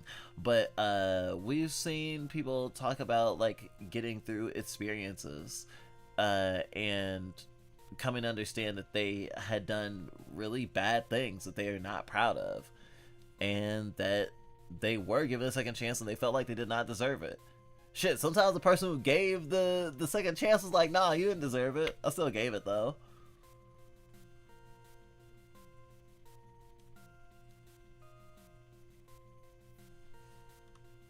Direct confrontation is good. Sometimes we just want to avoid stuff. I'm also thinking about the notion of like ghosting and just avoiding a person if something bad happens, and not acknowledging it at all. We have set up a model where all parties are encouraged to simply negotiate how they never have to see each other again or share space. Some impossible demands / promises are meted out, and in the name of confidentiality, lines are drawn in the sand on the basis of generalities. Deal with your shit, but you can't talk about the specifics of what went down, and you can't talk to each other. The current model actually creates more silence. Only a specialized few are offering information about what happened, but everyone is still expected to pass judgment. There's little transparency in these processes. In an understandable attempt to not trigger or cause more pain, we talk ourselves in increasingly abstracted circles while a moment or dynamic between two people gets crystallized and doesn't change or progress. Wow, I need more water. Ooh.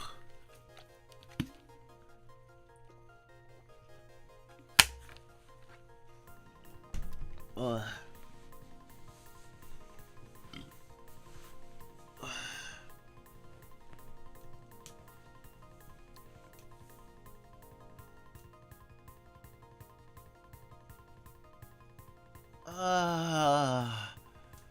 Looking ahead, it's about to get a lot harder concepts, but I don't think they're talking about any specifics. In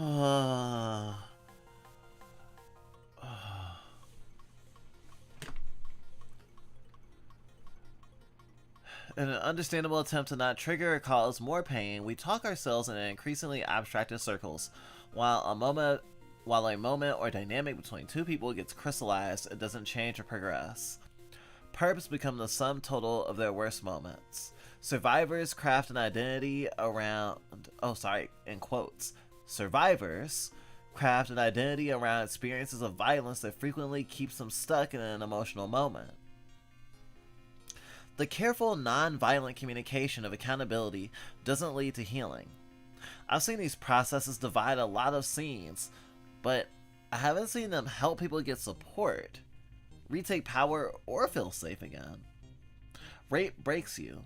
The loss of bodily control, how those feelings of impotence revisit you. Excuse me. how it robs you of any illusion of safety or sanity. We need models that help people take power back, and we need to call the retribution, control, and banishing of the current model for what it is: revenge. Revenge is okay, but let's not pretend it's not about power.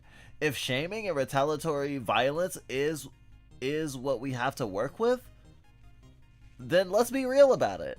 Let's choose those tools if we can honestly say that's what we want to do. In the midst of this war, we need not get better. In the midst of this war, we need to get better at being in conflict.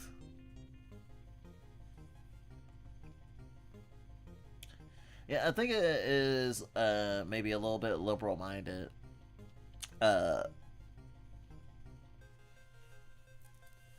To be like avoiding conflict at every turn. Never wanting to piss off one side off too bad. It is an illusion of safety after all. That middle road.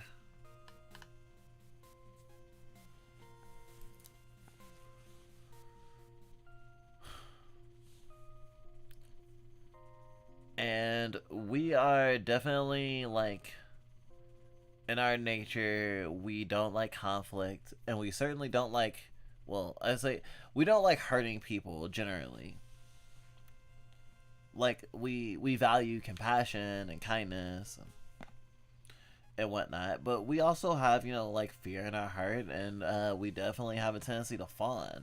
So we feel like we need to keep that in check too, because like we do sometimes have trouble with, you know, clearly respecting our own boundaries and knowing when to be like, yeah, this is the cutoff point.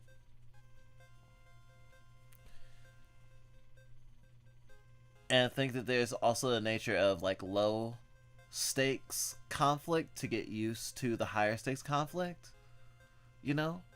I think that's important too, because if we live in a frictionless context, the times that we can't avoid friction are gonna be that much worse, and we're gonna seek to escape that friction even at the slightest bump, you know.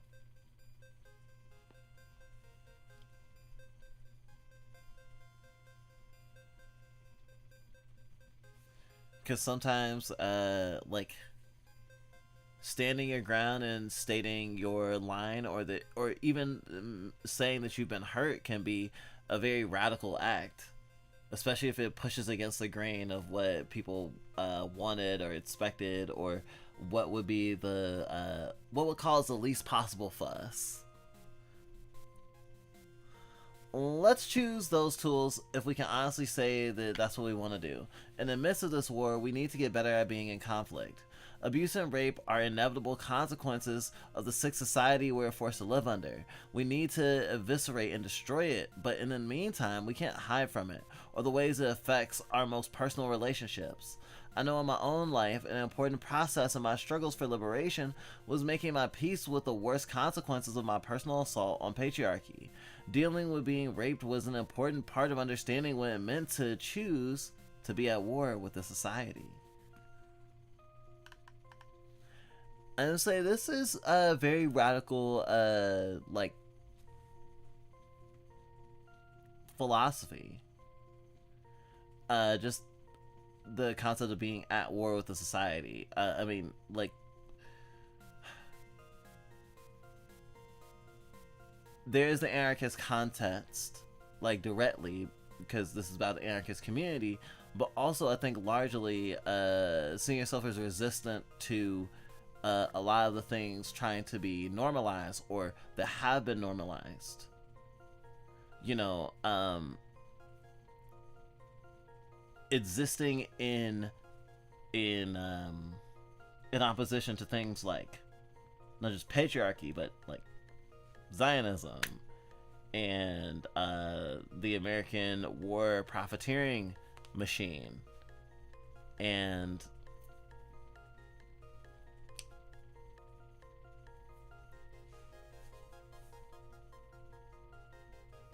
and, you know, profits over people, that increasingly what is being forced down our throats, people being replaced by AI, subjugated, and having their work devalued.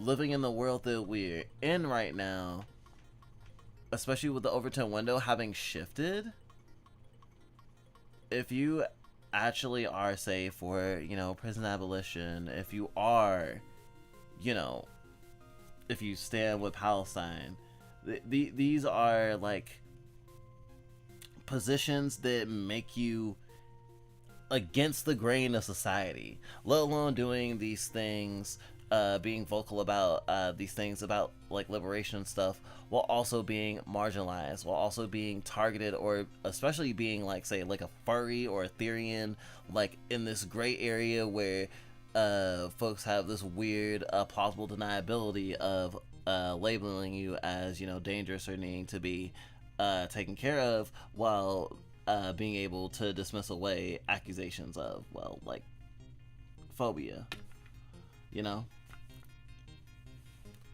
And it is scary to exist like that.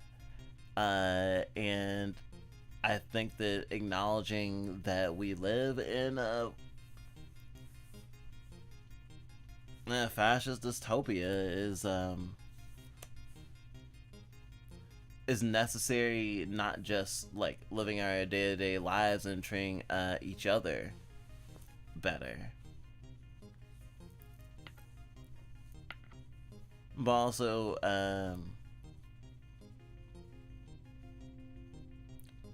recognizing that compassion is radical.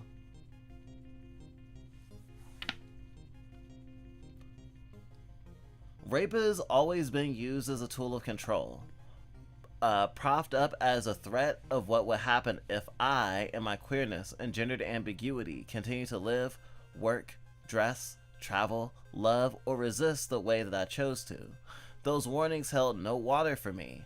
In my heart, I knew it was only a matter of time. No matter what kind of life I chose to live, because my socially prescribed gender put me on a constant risk of violation. I was raped at work, and it took me a while to really name that assault as rape. After it happened, mostly what I felt, once the pain, rage, and anger subsided, was relief. Relief that it had finally happened. I had been waiting my whole life for it to happen. Had had a few close calls and finally knew what it felt like, and I knew I could get through it. I needed that bad trick. I needed a concrete reason for the hunted feelings that stem from my friend's rape, murder, and mutilation a few years back. I needed to have someone hurt me and realize I had both the desire to kill them and the personal control to keep myself from doing it. I needed to reach out for support and be disappointed, because that's how it goes down. As the survivors you know, most people don't come out of it feeling supported. As survivors you know, most people don't come out of it feeling supported. We've raised expectations, but the real life experience is still shit.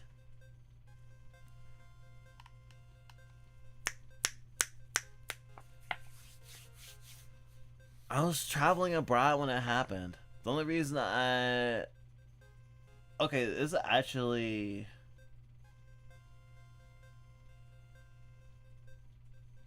I'm reading ahead.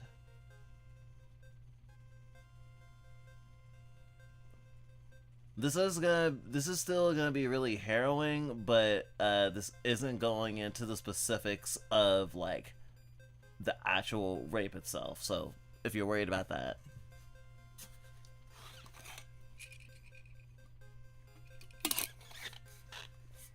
I was traveling abroad when it happened. The only person I told called the police against my wishes. Called the police against my wishes. They searched the, quote, crime scene without my consent and took DNA evidence because I didn't dispose of it. Knowing that, in a moment of vulnerability, I had allowed myself to be pressured and coerced into participating in the police process against my political will made me feel worse than being violated had. I had left town shortly thereafter, so I didn't have to continue to be pressured by my, quote, friend into cooperating with the police any more than I already had. The only way I felt any semi-semblance of control during the period was by taking retribution against my rapist into my own hands. I realized I also could wield threats, anger, and imply violence as a weapon. After my first experience of support, I chose to do that alone. I could think of no one in the moment to ask for help, but it was okay because I realized I could do it myself. In most other places, I think I could have asked someone of my friends to help me. The culture of non-violence does not totally permeate all of the communities I exist in. The lack of affinity I felt as a result of being transient to that city, but I don't think my experience of being offered medication instead of confrontation is particularly unique. Sorry, mediation instead of confrontation.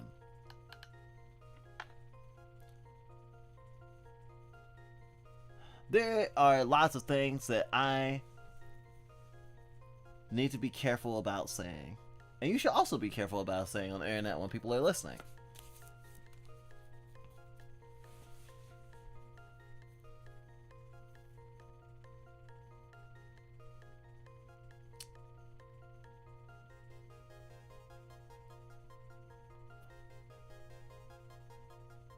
The state has monopoly on violence.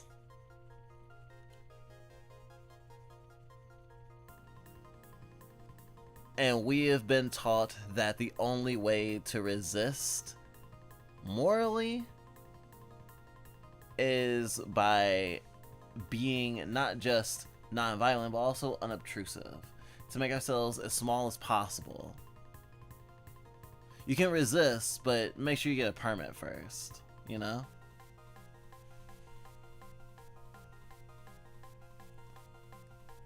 You can have the optics of resistance as a treat. It is hard to recognize that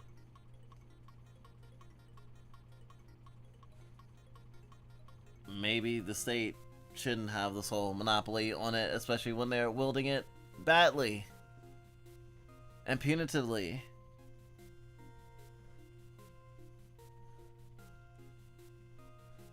And jovially at that. We're anarchists for a reason. Well, it's also harrowing to think about how different survivors are dealing with their context, and for someone who thinks they're doing the best thing is actually like going providing an additional violation.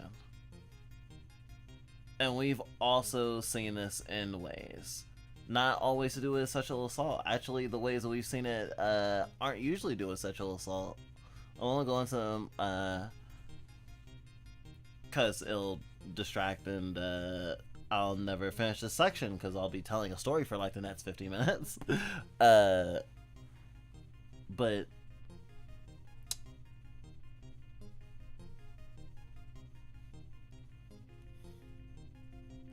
in the same way that we've been given those frameworks that are punitive and like toxic, we've been given those frameworks of, oh, this thing has happened, you call the police. This is the thing you're supposed to do.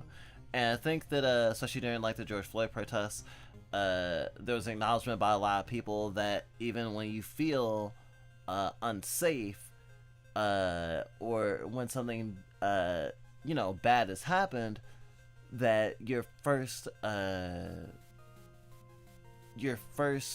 notion to call police should be resisted, because a lot of situations violence is probably not the thing that needs to happen. And that is the first thing that police will do to solve a problem. And sometimes they will do that and not actually go through any of the processes that are for healing. Actually, at least as an American, I can say the American justice system does not care about those who have been hurt. It cares almost solely about punishing the people who have done harm or stepped out of line. And also marking them. Not helping them to not do the thing again. Basically put them on a spiral of either slavery or destitution. This is not a surprise. If you're listening to my words, I hope that the things that I'm saying are not too much of a surprise. If they are, and you're being receptive to them, make sure you drink some water. Take a deep breath, because sometimes these things can be really scary to think about. Just how much of the world is unfair, and we've been taught to continue to be unfair with it. I'm an anarcho-socialist / democratic socialist, but I'll always be down to help and support my other fellow anarchists, especially anarcho-communists, except ANCAPs. Fuck ANCAPs. I think there's what was it? Anarcho-capitalist is basically at the point of oxymoronic, but I won't get into it. Solidarity, yay. But I will say I agree with you there, Stinks. We can't provide survivors safe space. Safe space in a general sense, outside of close friendships. Some family and the occasional affinity just don't exist. Our current models of accountability suffer from an overabundance of hope. Fuck the false promises of safe space. We will never get everyone on the same page about this. Let's cop to how hard healing is and how delusional any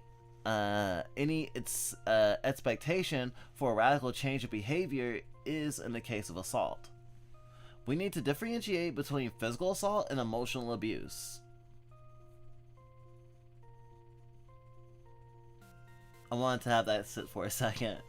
We need to differentiate between physical assault and emotional abuse. Throwing them together under the general rubric, interpersonal violence, doesn't help. Cynical patterns of abuse don't just disappear. This shit is really, really deep. Many abusers were abused, and many abused become abusers. The past few years, I have watched with horror as the language of accountability became an easy front for a new generation of emotional manipulators. It's being used to perfect a new kind of predatory maverick. The one schooled in the language of sensitivity, using the illusion of accountability as community currency. So, where does real safety come from? How can we measure it? Safety comes from trust. Trust is personal. It can't be mediated or rubber stamped at a community level. My safe lover might be your secret abuser, and my caustic codependent ex might be your healthy, tried and true confidant. Rape culture is not easily undone, but it is contextual. People in relation to each other create healthy and unhealthy exchanges. There is no absolute for fucked up, healed, or safe. It changes with time, life, circumstance, and each new love affair. It is with feelings of unease that I have observed the slippery slope of emotional abuse become a common reason to initiate an accountability process. I want to go back to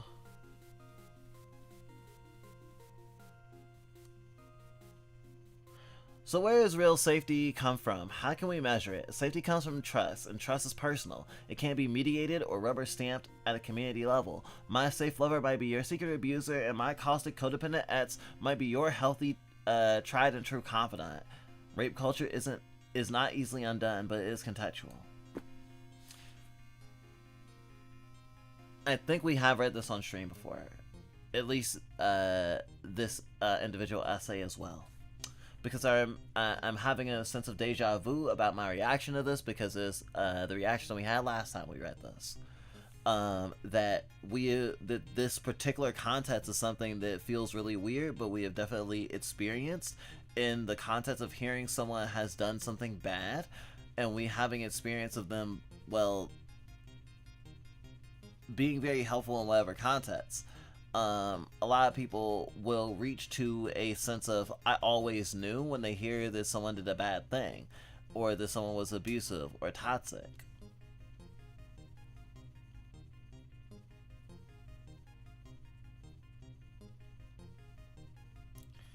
And I think that there's a nature of radical acceptance that we find very useful, and recognizing that anyone is capable of doing harm in some way, and anyone is capable of being harmed in some way. That there are not inherently fixed roles.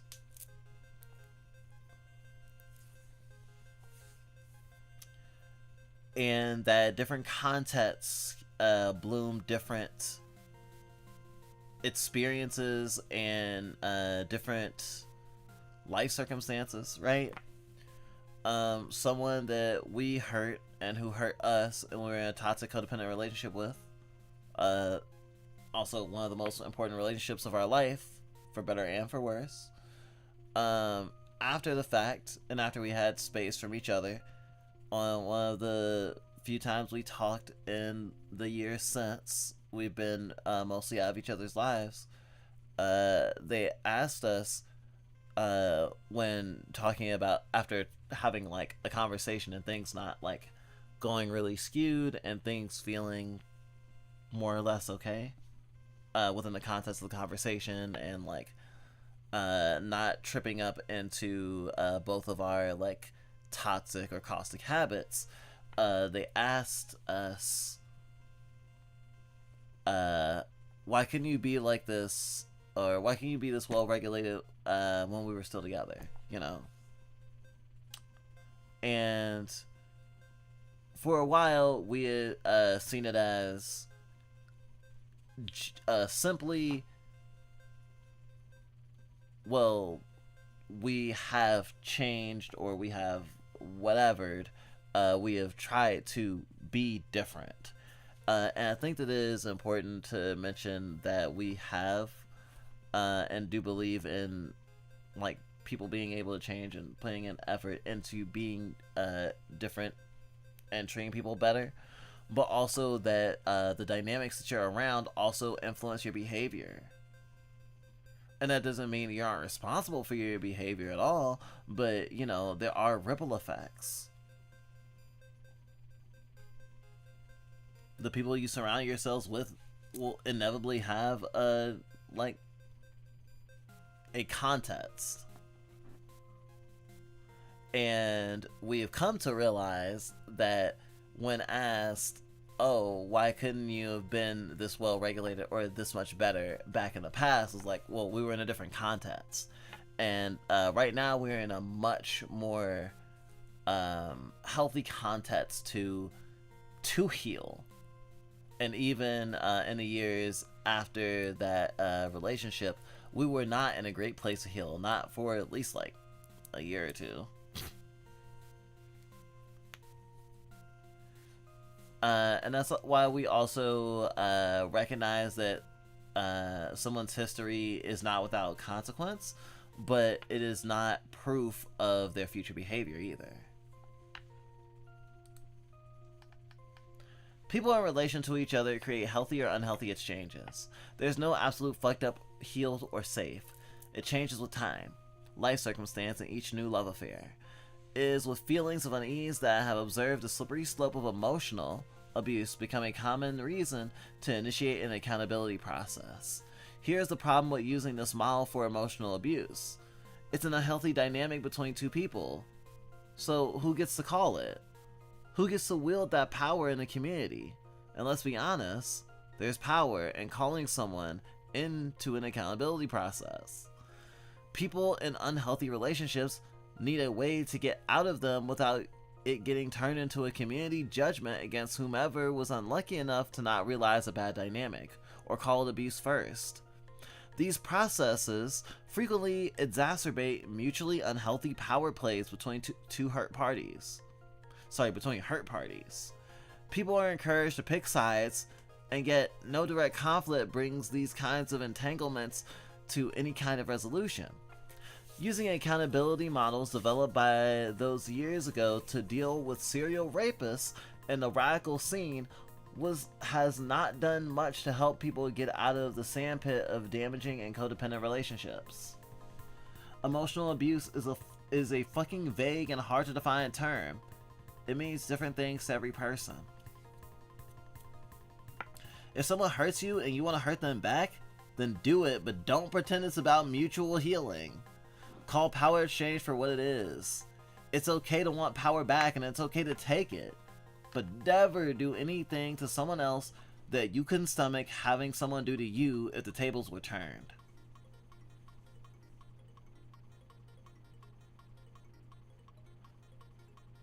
It does make me uncomfortable to acknowledge that sometimes you do want to take that power back. But thinking back again to the prologue, power is scary and it should unquiet you.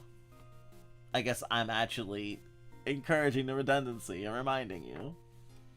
But hey, I've been talking for like 2 hours, so I wanted to make sure that I was keeping a through line in mind.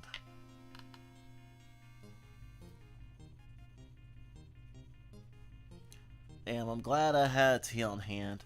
I will probably take a short, maybe like a 15-minute break after I'm done with Broken Teapot reading for tonight.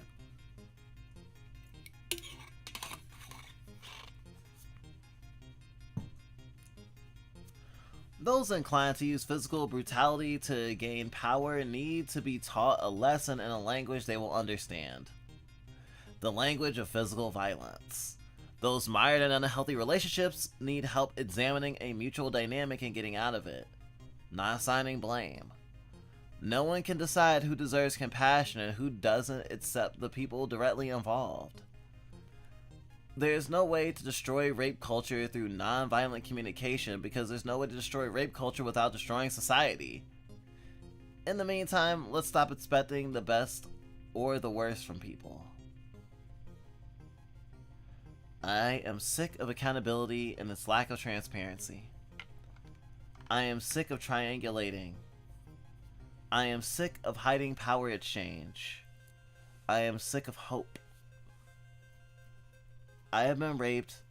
I have been an unfair manipulator of power in some of my intimate relationships. I've had sexual exchanges that were a learning curve for better consent. I have the potential in me to be both survivor and perp, abused and abuser, as we all do.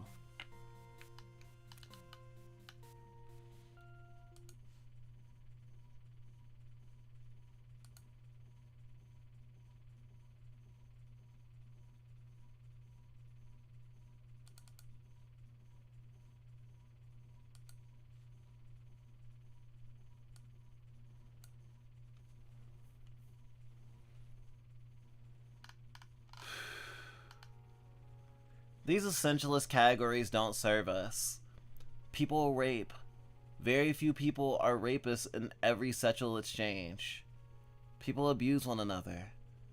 This abuse is often mutual and cyclical. Cycles are hard but not impossible to amend. These behaviors change contextually. Therefore, there's no such thing as safe space. I want us to be honest about being at war with ourselves, with our lovers, and with our radical community, because we are at war with the world at large, and those tendrils of domination exist within us, and they affect so much of what we touch, who we love, and those we hurt. But we're not only the pain. We are not only the pain we cause others or the violence inflicted upon us. We need more direct communication, and when that doesn't help, we need direct engagement in all its horrible and messy glory. As long as we make ourselves vulnerable to others, we'll never be safe in the total sense of the word. There's only affinity and trust kept. There's only trust broken and confrontation. The war isn't going to end anytime soon. Let's be better at being in conflict.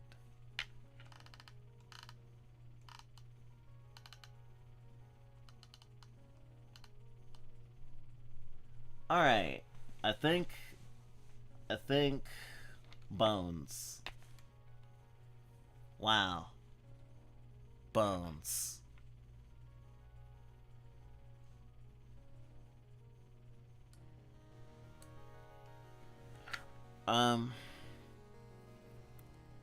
We got to page 12 of 50.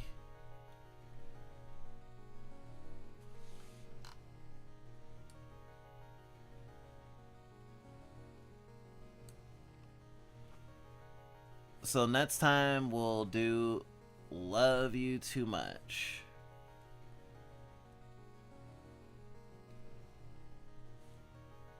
It's about as long. I'm breaking up into pieces so I don't read it for like 6 to 8 hours over the course of one stream, as we've done in the past. I think this is all like really powerful and also really scary. So take your time processing. We posted on Blue Sky and in the Discord the link to this document if you want to read it on your own time, or with folks that you trust, or you want to share it with someone. Feel free to. We didn't write it. We don't know who did. It was written a while ago anyway. But I think all these concepts are worth exploring, and even though we've explored them before, it's worth exploring again and analyzing and making sense of things and drawing our own conclusions, as we also want you to. This isn't the Catholic Church. You don't have to believe everything we say. Take what you think feels valuable to you and leave the rest, obviously. Maybe I shouldn't say obviously, because it benefits actually me more if you'd agree with everything I say, at least in the artist consumerism sense. But I may be a VTuber, but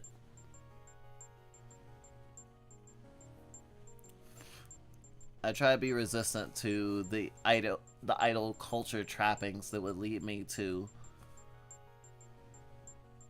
obfuscate our parasocial relationship to my benefit. Although sometimes it may also just be an ego thing. It just does feel nice to have people agree with you and tell you you're right, and that you have good opinions, and that you're on the right side of history. Oh, and you're so cute even when you're squishy. And yeah, I want to be around you even when you stink. Wait, sorry, my wires got crossed there.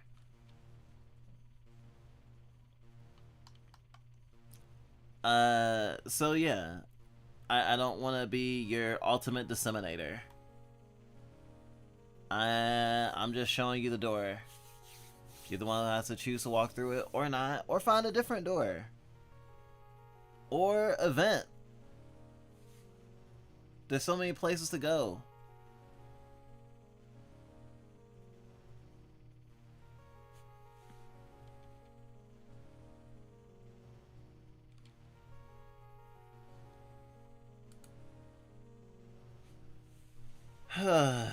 So we have descended a layer deeper into the abyss of this stream.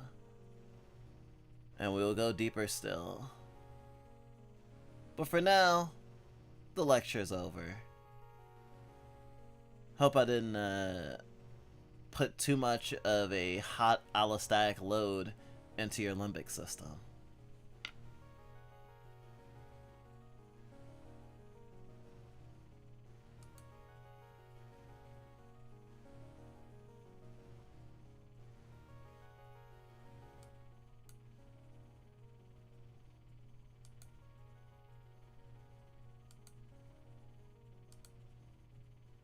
Okay, I need to find something to put on for just a little bit of time while I decompress. It might be actually a 20-minute break. I don't want to do our like hour-long break quite yet because that would be really silly with the momentum that we've gathered. But ironically, instead of needing a break to like hype myself up or give myself more energy, I need to take a break to make sure I don't go fucking manic. Cause I feel like I could easily just talk and talk and talk and talk and talk and talk and talk and talk and talk and talk and talk. And that is a sign that I'm about to get a double emotion in the Amori sense. So I want to calm myself down a little bit.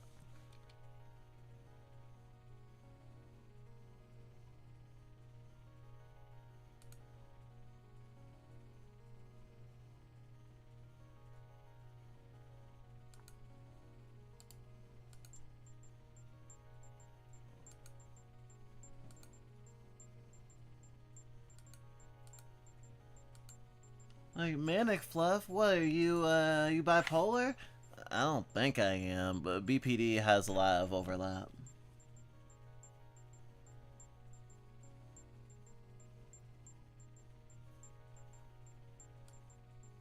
Oh, hey, Greedra, how's it going?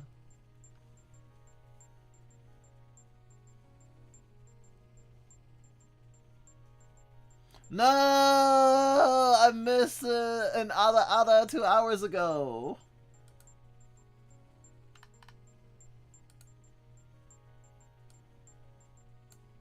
In case Joyce is still here. Ada. Dork.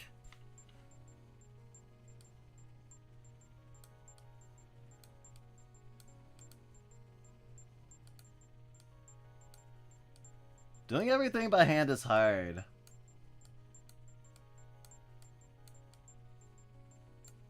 Well, that's actually just moving it and not making me smaller.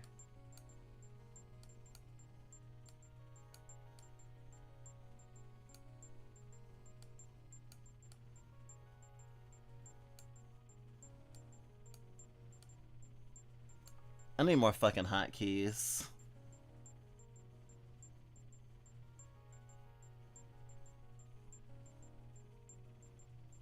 And like 20 different screens.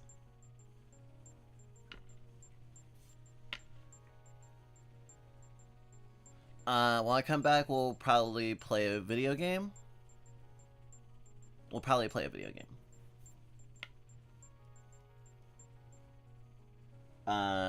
Probably gonna do something kinetic and not with live talking, and then play a visual novel, because I need to space out all my talkies so that my voice doesn't go out early.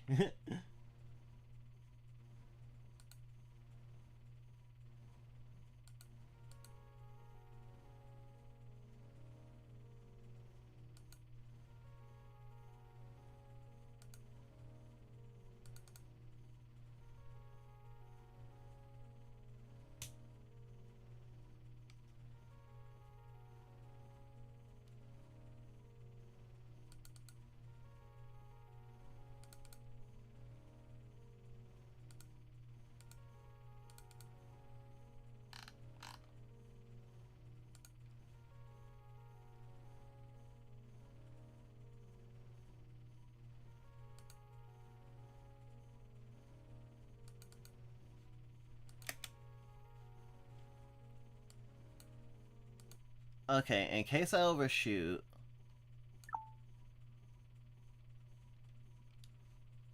it's gonna be I'm gonna put on it's sort of a vlog. It's sort of an essay, sort of a vlog, an anti-essay, an anti-essay. But like not being an anti, that's different. I'm not an anti. This is a this is a pro fiction zone. No, not starting soon. Be right back.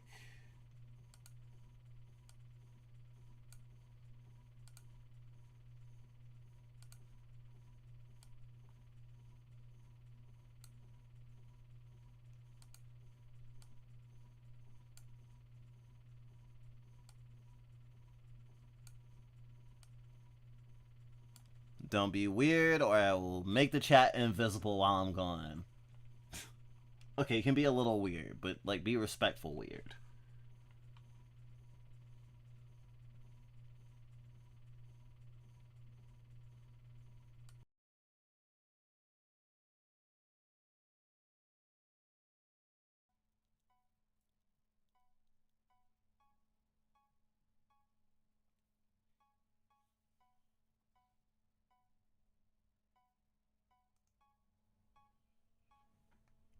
Ugh. Good morning, I guess. Where should I start? It's like waking up from a long hangover. Had too much candy. Too many tummy aches.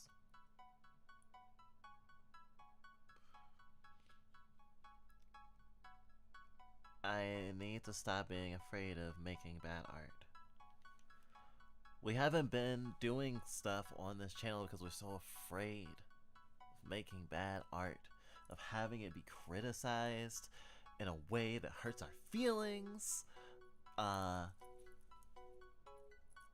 feeling invalidated or feeling misunderstood, let alone being dogpiled, let alone everything. I'm clutching my soul gem tight, and we're doing another fluff vlog. And yet still, I had to commit to a certain amount of production value, even though to some people this will still look questionable at best. But for others, they'll go, damn, this is pretty cool. In the present day and the present time, you can't be afraid to be cringe, honestly. But I've sort of been shaken from my reluctance to post, from our reluctance to post on here, on this channel specifically, because we haven't gone away. We've been doing stuff, but the channel we should be most proud of, the one that we should be spearheading, we've struggled in the past. We've talked about struggling in the past, with perfectionism and parasociality. And yet, we only reached our breaking point to come back in any capacity, even though mulling over we wanted to do it for a while and just kept being super fastidious about how we did it and wanted to, you know, come back with like this long, amazing scripted video, and then one too many feelings of being reminded of why bad art is important, or why art that isn't afraid to be bad is so good. And that the same sort of perfectionism and nitpicking that like Cinema Sins or a random film snob might engage with is like internally like one of the worst things for being an artist. Like nitpicking yourself for using tropes or for being cringe. Being afraid that you won't be understood, being afraid that people will think you're too weird or will disregard your entire point because you're a furry, or disregard your entire point because your model has a diaper on it. In 2025, I don't think we can really afford that amount of fragility anymore.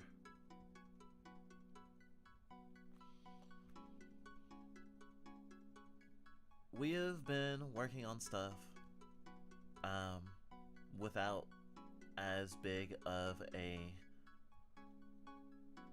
worry about how it'll be perceived, because we're doing art that is already like outside of what we normally do or what we think of as our main thing, so we don't have as many hang-ups about it, and we're not putting it on here, so then we don't have to worry about the judgmental eyes of would-be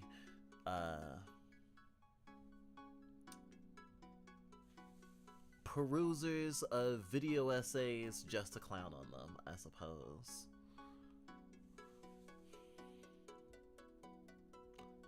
We've seen a lot of people in like the drawing, like art, like visual art world, especially of marginalized and especially like taboo kink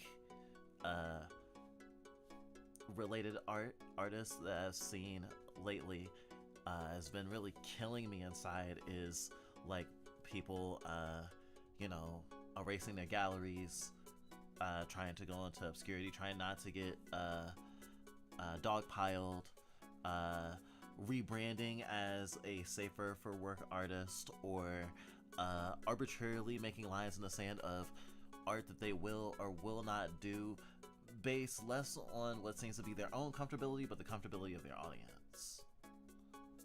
And we have certainly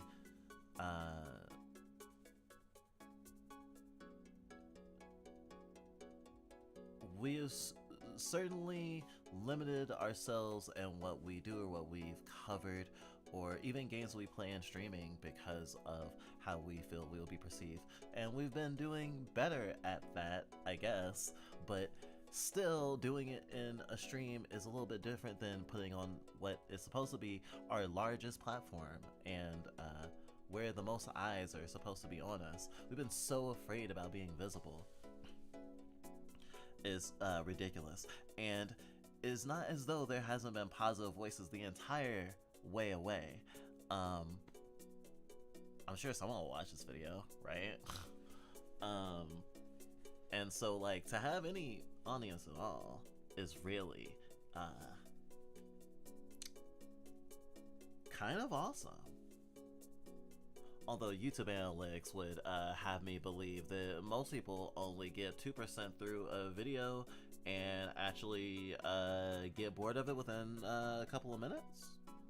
So, who knows, really?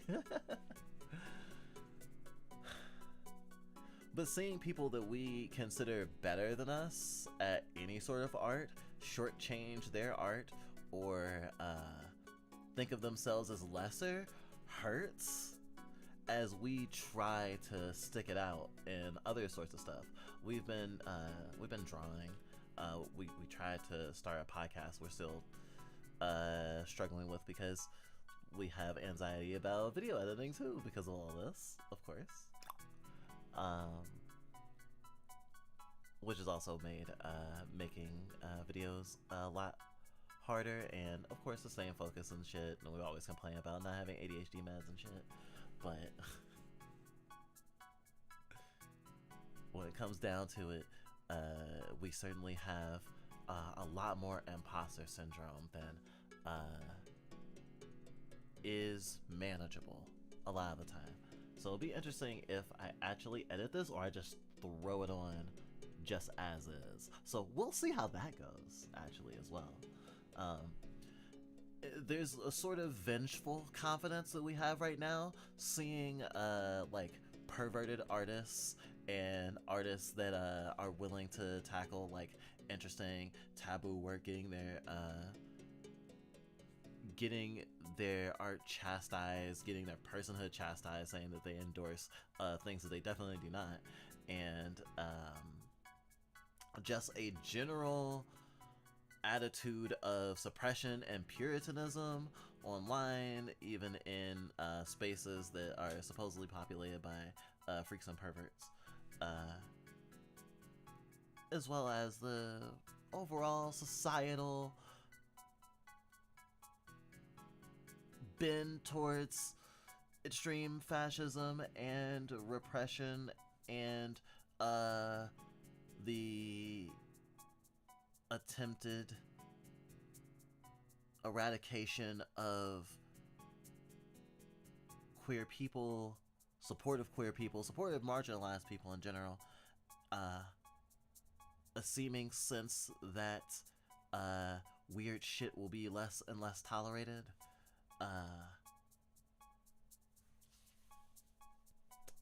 It's looking like weirdos like me are going to be having a hard time. And I think that making this and posting this is one step towards actually doing something in terms of our art and visibility, and being proud that we can exist and fight to exist, and not lose sight of why cool, weird art is our shit in the first place. And talking in circles around the breaking point that I had. It's interesting that we have been so wrapped up in the opinions of strangers on the internet that the thing that made me want to make this is someone who's an artist that whose opinion that we value and cherish, and who we cherish as a person, communicated an amount of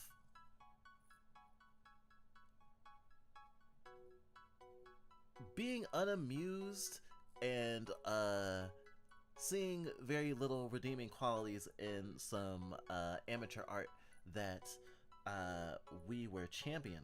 Not something that we made, but something that inspired us, or that inspires us, and, reminds us of, sometimes it's cool to make a thing even if it's bad or not super well executed. And it was, I had a little BPD crisis about it, but I processed it, but I still came to a conclusion about shitty art, or art made by people with less access to, maybe not even less access to, just executing things less well.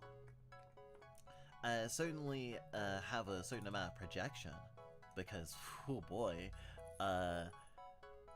being a YouTuber, for me, and for a lot of people, self-admittedly, has been a sort of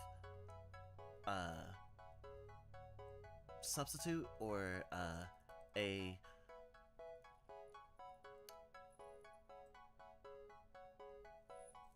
relative scrounging up of the dream that one might have of being a filmmaker. I mean, a lot of people take their energy of wanting to have been a filmmaker and not having worked out into another field. A very successful artist, Hideo Kojima, is very famously known for having a very filmmaking sensibility and having wanted to be a filmmaker, but ended up being a video game maker. and many YouTubers can be described as failed filmmakers. And even seeing someone like, say, CJ the Et say that being a YouTuber or being good at YouTubing was not necessarily a goal. It's nice to get along the way of actual goals, but there's not a lot of they did not have a lot of desire in that being a big part of their journey as an artist or their trajectory. Of course, pivoting into YouTube because of the success of it in the windfall of virality and people connecting with their content makes sense also as well. Being an artist, there is an amount of opportunism that you have to latch onto if you want to make a living, and it's nice for people to appreciate your work, even if it's work that's not the work that you thought you would be doing. One of our favorite games, A Short Hike, was self-admittedly from the designer, the game. Alright, I am back. Man, I shouldn't have clapped. I see that made my volume peak completely. Anyway,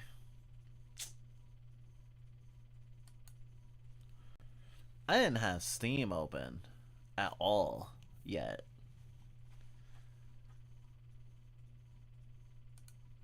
Actually, I should go here.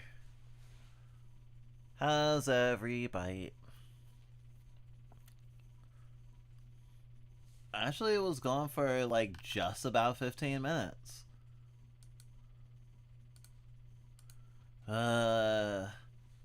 Everything's on sale all the time forever.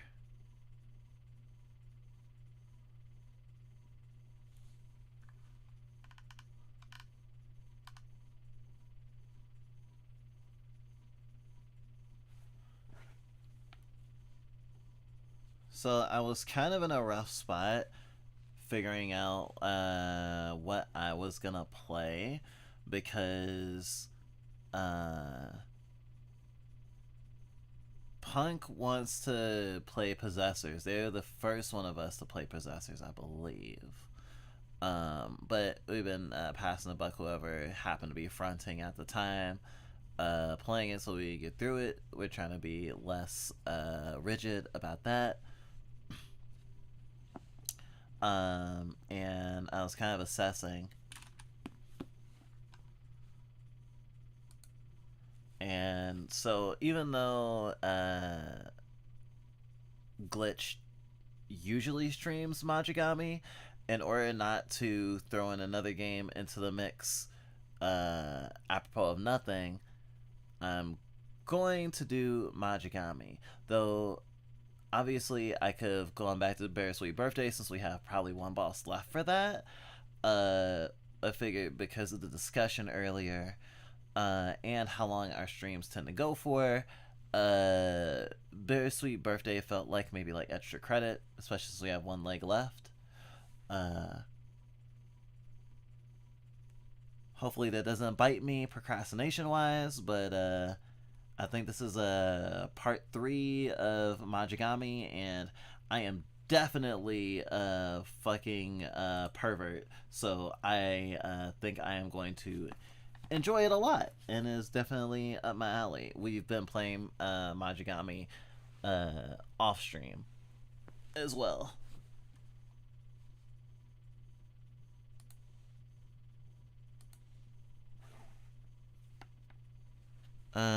I need to make sure controller's plugged in. Oh, PS3 controller's plugged in, so that should be fine.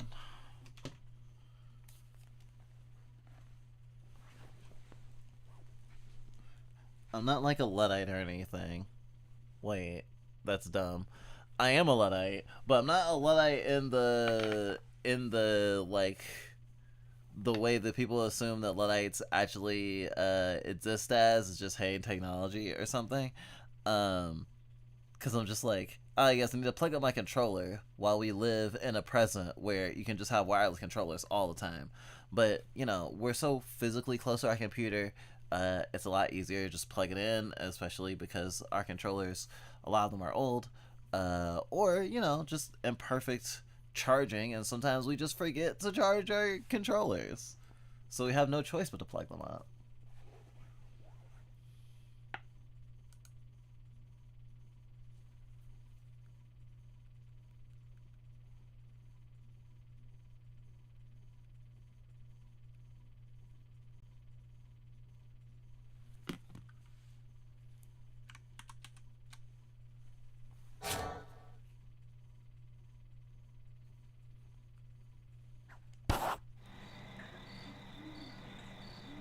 Hope all are well. This is gonna be a nice come down from our very, very serious anarchist discussion topic from earlier.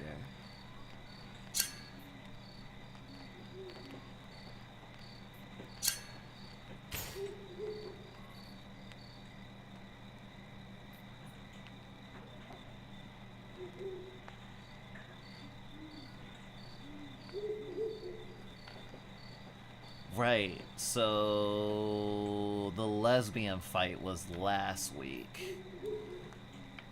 Little sister coded character who we knew was a craft witch. Even like going into like the first story mission of that chapter, and sort of being a like cursed thing. Like, man, this game's Madoka Magica vibes are immaculate. Like, pervert lesbians are winning this year. Also because of Silk Song, I guess? There's lesbians in Silk Song, right? I can only imagine what the spectacle for the Nets fight will be. Oh right, this thing has all these fucking pages!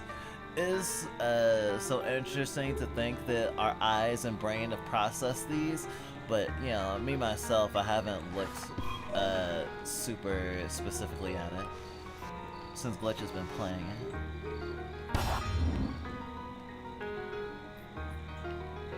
Those are the little paper dolls that surround the girls, the craft witches, before they transform into their like aggressive monstrous form.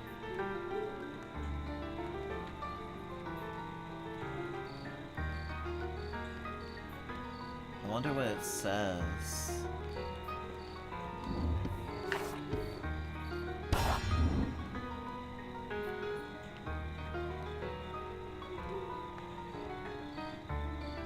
Something's following her.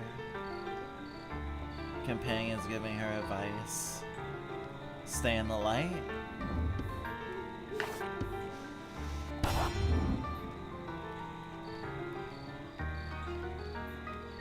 Maybe she's in a hole, a pit. Oh, there's a wolf.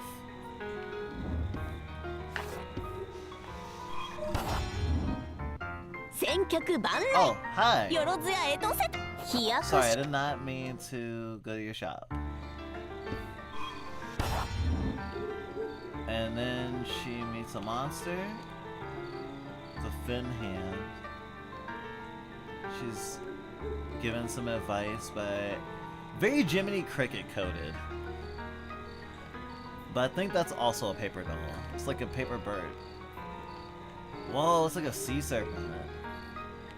They seem to be happy. Oh, this is this reflects meeting the fucking Aqua Girl and last week.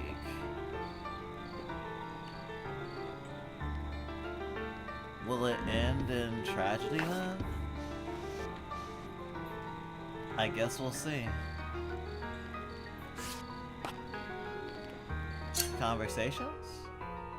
A chat with Sirius. Oh, right! Okay, so, for folks who are unfamiliar, this game is like...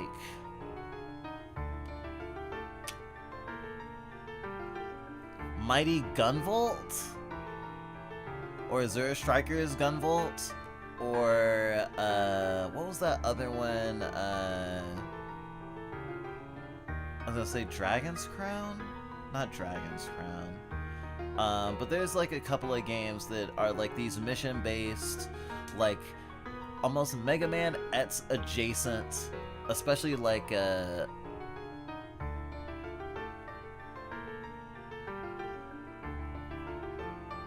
prioritizing and incentivizing momentum-based gameplay, like side-scrolling action games. A lot of games that draw from stuff like Mega Man and Gunvolt are science fiction. This one's not. This is magic, fantasy. It has a lot of DNA in common with Madoka Magica. It's like we're in a living storybook, and the book is basically like one big witch's labyrinth. And every craft witch has their own chapter. And our character might also be a craft witch. Probably is, but somehow different. Not bound to one chapter and or bound to one domain. And able to cut the others down and free them from whatever happened to them because they've been granted a wish that has corrupted them or something. Like I said, Madoka Magic coding. Also, there is some eroticism to the characters, and although I would expect a lot of stuff like this in the sort of surrounding genre, like something like Hyperdimension Neptunia or Kengan Sakura, I'm probably pronouncing that wrong, that there'd be like a bunch of fan service, and this game does have fan service, but also that there would only be like femme characters or mostly only girl characters, you know, in the moe tradition, like how Madoka Magica has like, Madoka Magica does actually have boys, but they have so little screen time they're almost insignificant. I don't know if that's shots fired to the boy likers, to the exclusive boy likers, I suppose.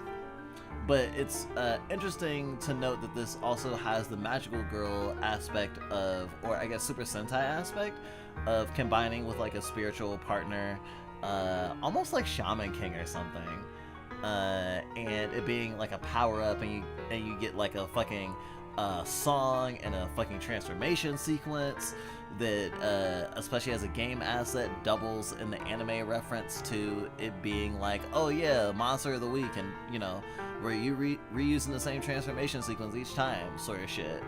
But having a relationship with that spirit and being able to have these conversations when you get closer to them is a welcome wrinkle to the waifu husbando iceberg. So let's do it. そういえば星神って何なの? So, 神様とは違うの? what is an astral anyway? Are you different from a god? 神か。 Well, そもそも even 神と一 gods 口に言っ come て in も all shapes い and ろいろあるのだ。 sizes. たくさん? They do? 地域によっては違う神が信 Different 仰されて gods いた are り、 worshipped in different 場所によって places. は Some ど even んなもの believe にも gods 神が reside 宿 in ると言 every われた item りして、 imaginable. それらにほぼ Oh, 共 like 通 yokai. することというと、 But if they have one 信じ thing られ in ている common, ことだ。 it's that people believe in them. 信じられていること? Meaning, ああ、いるといいな。 people either い want るに them to 違いないと exist 信じるも or の。 feverishly 認 believe 識 they するものによっ exist. て神は存 Gods 在する exist の as だ。 long as others believe. そして拙者は星神。 And I'm an つまり astral. 星には神がい Astrals are ると信 born じら out れ of the belief 生まれ that た there's 存 a 在だ。 god for each star. 聞いたことはないか。 Have you ever heard 流 that れ wishing る on a 星に shooting かけた star 願 makes い your が叶 wishes うと come いう true? 話を。だから星 I 神か。 guess that explains the 空 term の星と同じ名 astral 前 then. なのはそういうことだったんだね。 And that must be why each of you shares a name with a star in the sky. さよう。 Precisely. 神の力と A は god's そ power の is 信仰と proportional 所 to 縁あ the る faith 事 and 象が能 connection 力 their となって followers feel 身に towards つく them. とされる。 Oh, so it's like Chainsaw Man. ただ But 人格 the self 心については少し違う is a little different. 元はどこかにオリジナ An ルがあった origin のだ has to exist somewhere. オリジナル An どういうこ original? と？ What do you mean? 心はとても The 複雑 heart だ is complex. そうたやすく生み出せ It's るもの not ではな something い that's created so easily. 故に So, 既存の人格が流用される pre-existing one is passed という on こ to となのだ us. ろう人は死んだら They often 星にな say ると people も言う become だろう stars even when they die, その no? 言葉そのままなのだ And that's exactly what happens. シリウスも Wait, 元は人だったっ So て you こ were と？ originally a human too? 主殿が考える Not 人 quite とは the 限らぬ same, が not quite the type 拙 of 者たち human you 星 have in 神 mind. は But all 誰しも astrals were once 元は人 beings with 格あ their る own 生物であ identity り before being そ chosen の by the 星に選ばれた stars. ものだ Warframe looking ass. 確かこの星は Your ルルリ world レア is とか言っ called たな Luladelia, 拙者は right? こことは違う星の生物だ I'm っ from た another world, actually. つまりシリウスは So 神 you're a 様で god, もあり an alien, 宇宙人でもあり and some kind of life そし coach, て huh? 人生の先輩ってやつ？言い得 That て妙だな description is quite accurate. 先輩 Coach? シリウ Coach ス先輩 Sirius. 主殿それは何か Master. 別の物語 That が title 始ま may り be そうな best 気が suited す for a るな different tale. だがそうだな But I would certainly like 先に nothing 歩い more た than 者 to と use して my extra life 光 experience の to 奇 help 跡 you として find your way on your 主 journey. 殿の歩みの助けになるのであれば良いかもしれぬな To be taken under the wing of an older pup player.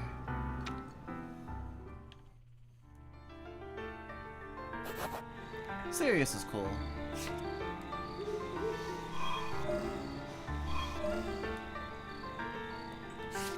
Is there a way to look at the old thingies? Oh, yeah. Okay, so this is like the little intro thingy. これは一人ぼっちの Tis 少 the 女の tale 物語 of a lonesome girl. 彼女の瞳が映す Her の journey is 果た long. して絶景か Her 紅葉 outlook uncertain. 孤独に戻った少女が見 As る if to test her 反抗憤 fortitude. 怒の強 The を world thrusts た her とえ once 時計が again 止まろ into うと solitude. その歩みは止 Yet まらない move on she must and face a victim of circumstance unjust. 第4話 Act 4. されど怒り The は収まら restless ず wrath. And now we begin. It's like, Fluff, I thought we weren't gonna do a bunch of talking. It's like, I'm gonna do some talking, and then I'm gonna kick a lot of ass. Let's do normal. Let's do normal.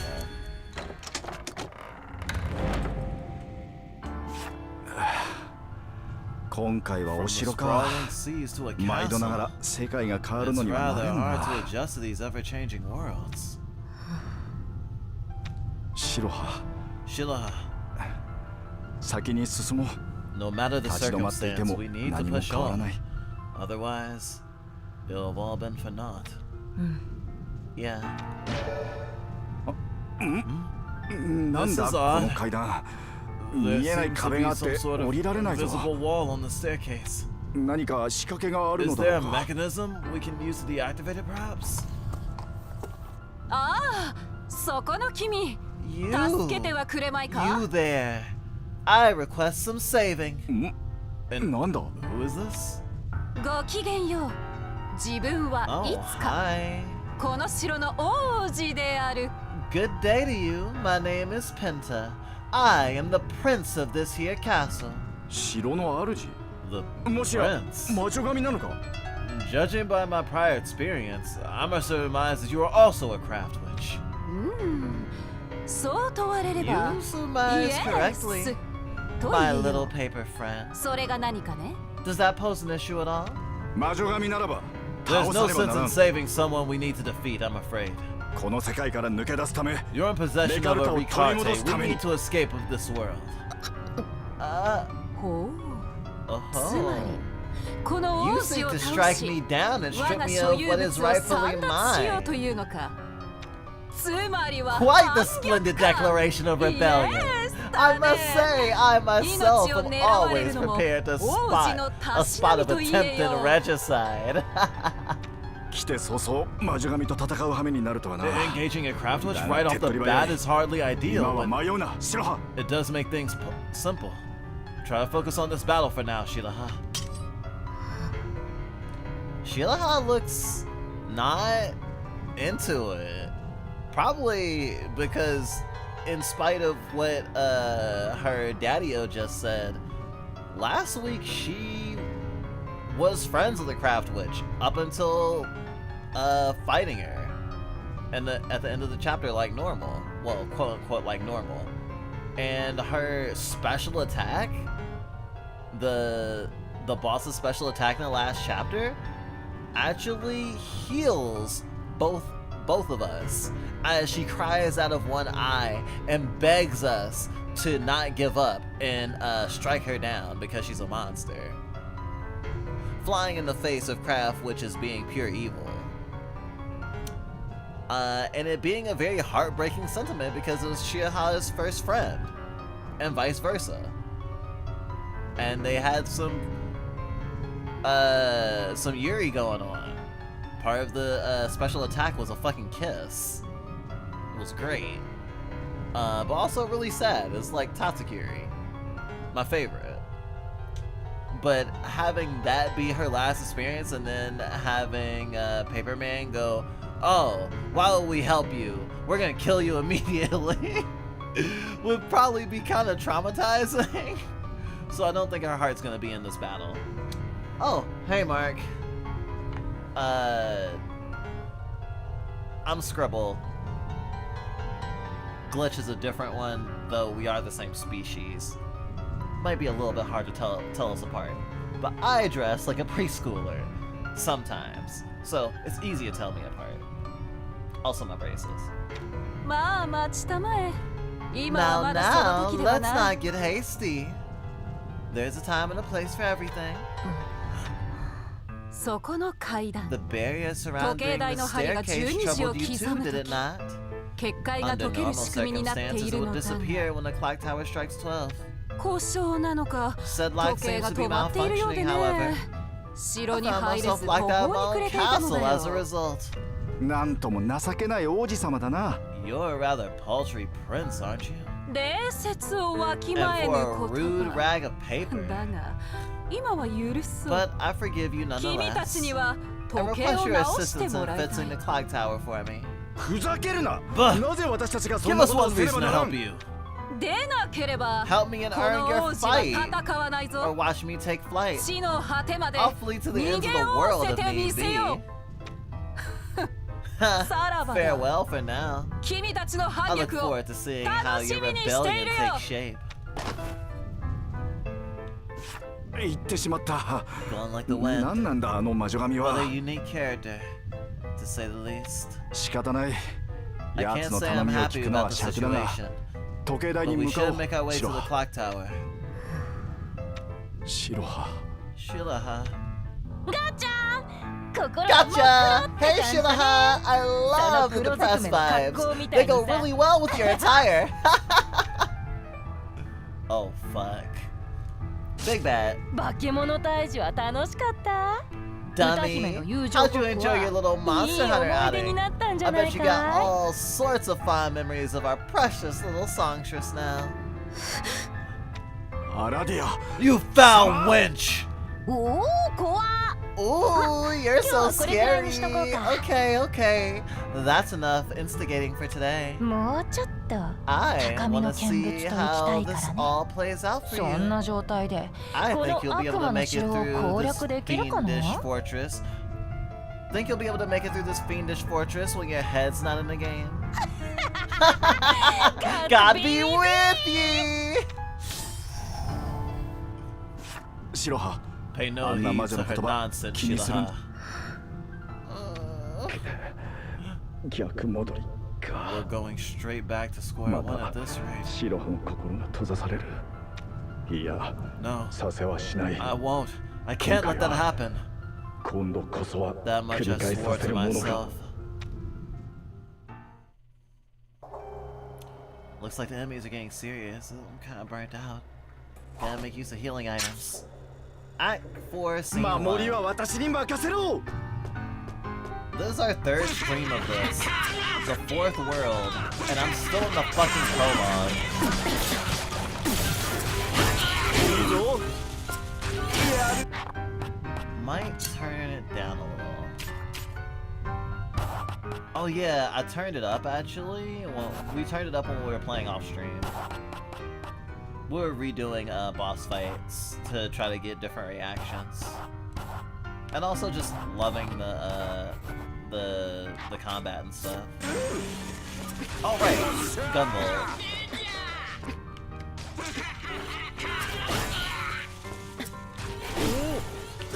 シロハ、大丈夫か。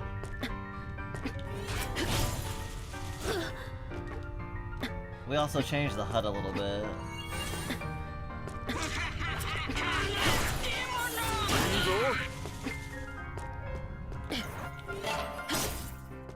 Next page. 頑張ってるな、シロハ。 Gambate! I'm doing okay. I'm not doing well.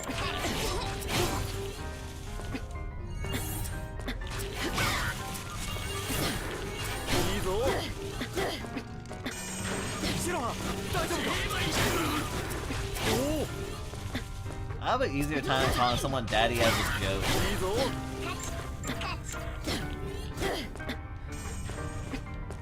I definitely have way more mommy issues than I have daddy issues.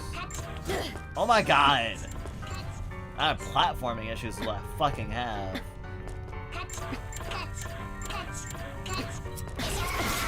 Ow!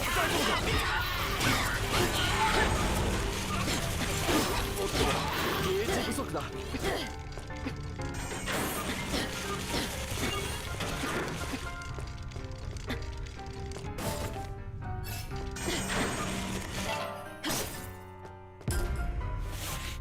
頑張ってるな、シロハ。いいぞ。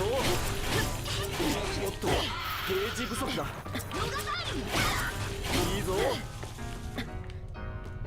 I don't really need to transform.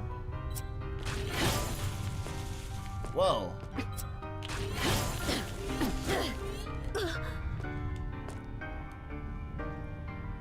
Do not have more than enough meter.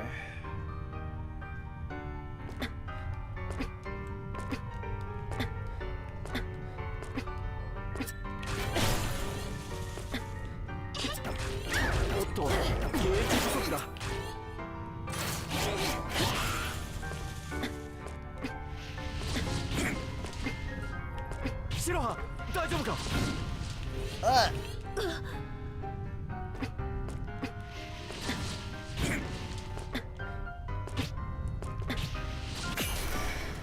まずい、後がないぞ。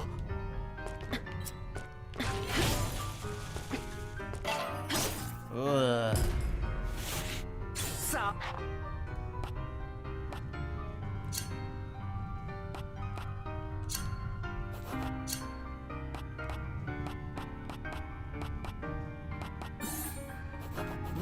Ladyfingers, my favorite. Activate a force field boost sigil, and the force field around you will spread, boosting your jump power. Force fields can lower Shiraha's falling speed when they're in their area of effect.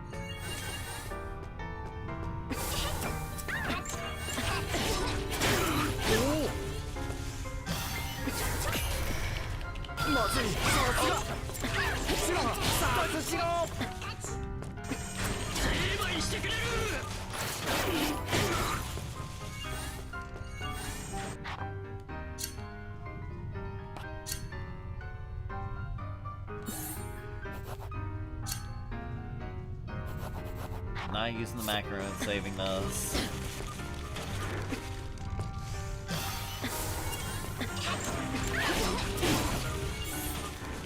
They're like elixirs. Whoa, laser. おっと、ゲージ不足だ。シロハ、大丈夫か。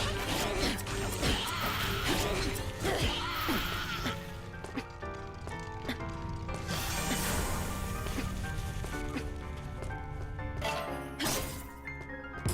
page. さあラストスパートだ This reminded me of Clown Man's level from 周囲に気をつけろ Mega Man 7? Was it Mega Man 8? Mega Man 8. いいぞ Definitely gave me a clown fetish. おっとゲージ不足 Here we go. I said I didn't need to transform, but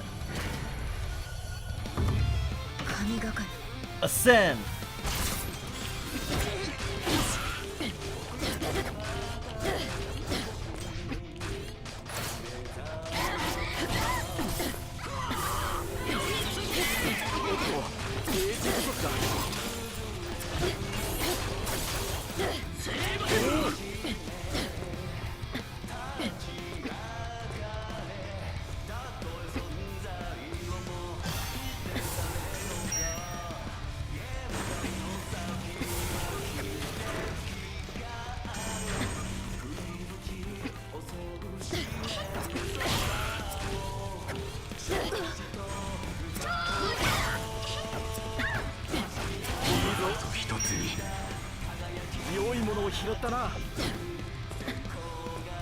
I can transform further if I want to do a duet.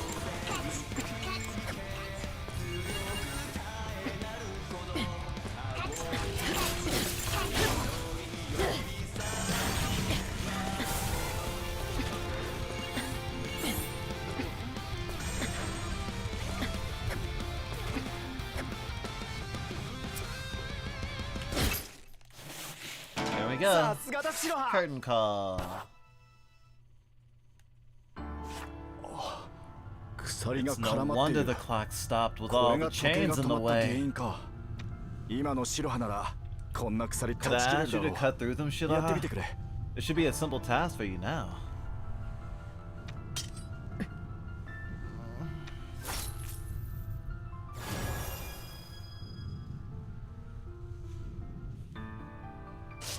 Ah. わしの封印を解いてくれたのはお前か Who do I have to thank for undoing my seal? Oh, are all the... No, I know all the spirits aren't boys, but I guess we're meeting another boy. An artist. I hardly expected to encounter you here. なんとシリウス Sirius, my friend! I'm glad to see you're safe and sound. あなたは一体 Pardon the intrusion, but who might you be? わしはあんた Pleased to meet you. My name is Antares. I'm an astral, much like Sirius here. なんと An astral, you say? In that case, could I be so bold as to request that you lend your power to my dear child? ふむ契約じゃ I'm な more than happy to form a contract, but その少女 she seems ちと様 quite 子がおかしいよ crestfallen. Oh shit, guy's got a yang around his neck. Well, a lot has happened, to say the least. なるほどそういうことじゃったか Well then, that explains things. 幼き星 Shilaha, it'll be an honor to form a contract with such a bright young star as yourself. Could I pose a question before doing so, though? お前さんの気持ち It would be foolish for me to say that I understand how you わしの feel. 昔 However, 大切な友を I know 失 the った pain こと of が losing a dear friend all too well. じゃが With that 歩 in みを止 mind, めて I 何か must が変わるの ask, か are you content to leave things as そ they のま are? まで良いのか To let the pain weigh down your heart forevermore? わからない I just don't know how to process it. どうしたらいい What am I supposed to do with these feelings? わからないなら Hold 背 them 負う close to your 探 heart. せ Allow them to guide you on your search for meaning behind the time spent with your friend. 探す My search? 答えなど You may not find ない the のかも answer しれ you're ん looking for, じゃが探すこと yet there's still 生きること value in doing so. 先へ進むこ To と search, それ to そのもの live, に意味はある to press forward. わしは友の死を My 意味に dear したくない friend may have passed, 意 but 味はあ their ったの death だ will と never be 声 in 高に vain. 叫び続け Not so long as I continue to give it meaning. そうすれば In 皆 doing 忘 so, れ their るだろう name will live on. あんた Their たちの友 efforts, が their 確かにいた struggles のじゃと will be remembered. わしは友を忘れん The fact that I'm here now is testament to their この身こ existence. そが Nothing can change that. Yeah. You're right. 僕も忘れない。 I won't forget her. 僕は Lulu's memory will live on through me. 証。しからば契約といくかな。 Well said. Now let's form a contract. わしは星神 My name is Antares, Astral of the vibrant vermilion star. 我が力は Limitless courage, my power shall bestow, and with that, the conviction to face tomorrow. ありがとう。 Thank you, Antares. アンタレス。 I'll be counting on you from here on out.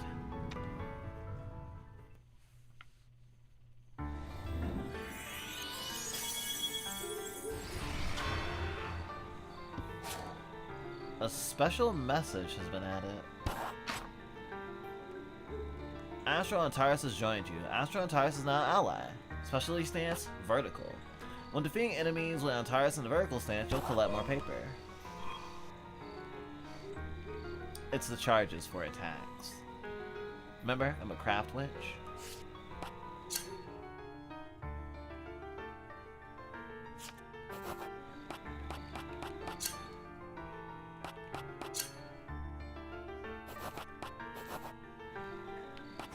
Actually, I should go to shop this time. Hello, hello! Welcome back to Etc. I'm always here to help, okay? Don't worry, I don't bite.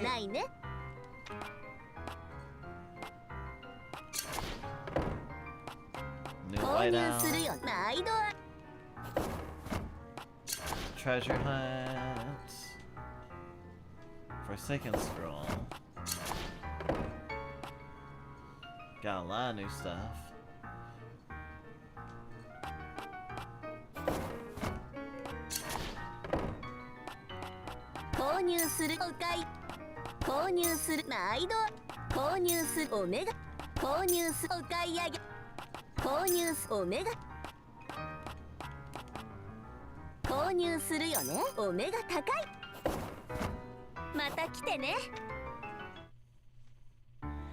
Alright, going back in.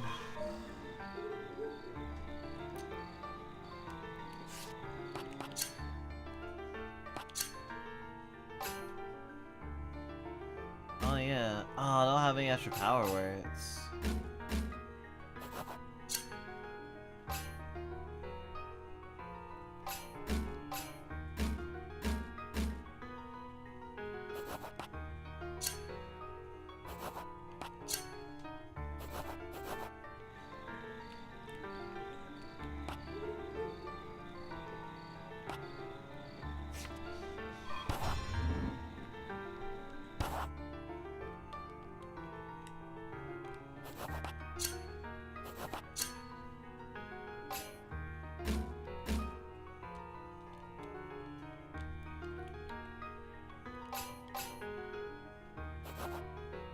Oh, maybe I don't have to equip them, I can just choose between them whenever. Oh shit, I didn't even realize her cloak fucking flutters. That's so sick.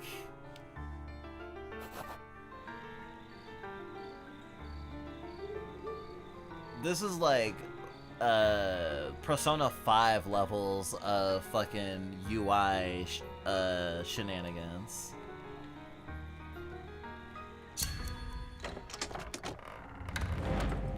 Unwavering conviction. That guy gets stronger too. Unwavering courage. Act 4, Scene 2. 守りは私に任せろ。いいぞ。強い頃合いじゃな。シラハ、大丈夫か。迎え撃つ。周囲に気をつけろ。 Okay, this... Oh, I bet the prologue is going to be us collecting some of our different astral spirits. I'll probably have like 3 or 4 before the prologue is over. Or maybe this is the last part of the prologue.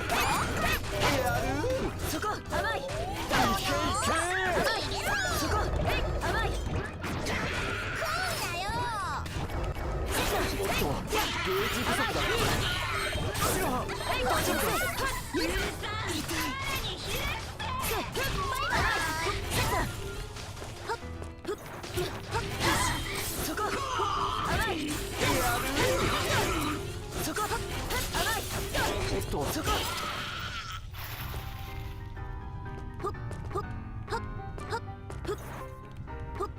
I did that all without transforming.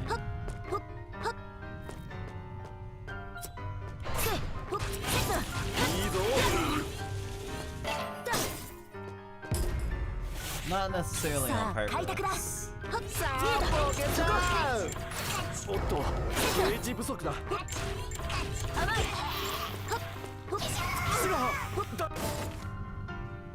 Let's go! Oh, Crimson Star! Bequeath my blade with an iron will! Ascension! 天井に輝く赤き大化の星わしの Severance. Oh, like that cool show. Severance spot. Ultimate focus to achieve our target severance spot. Enemies without a visible severance spot may still be vulnerable during certain movement patterns. Depending on the target, you can stun them or inflict an instant KO. Select a marked target with something and press RT to severance. 出番のようじゃな 後がないぞおっとゲージ不足だ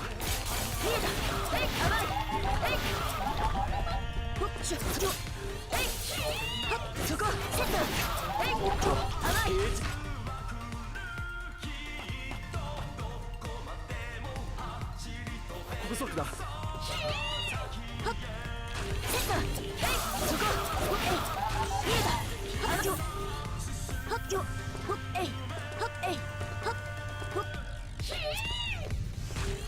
おっとゲージ不足だまずい後がないぞ Look for severance spots. Severance spots are sometimes in the most unexpected of places. Keep a sharp eye out for the marks. Aiming for certain targets can trigger sheer Lola to move. Oh. 大丈夫か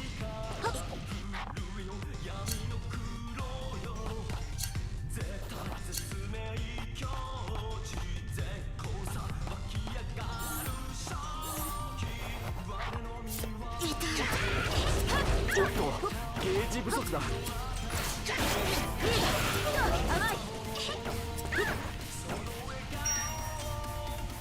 れは Oh. 良いものを拾ったなまずい Well, I got the power whip that one. 白羽 Oh, they were... I still died. They have fire circles around them. ファイトだ白羽おっとゲージ不足だ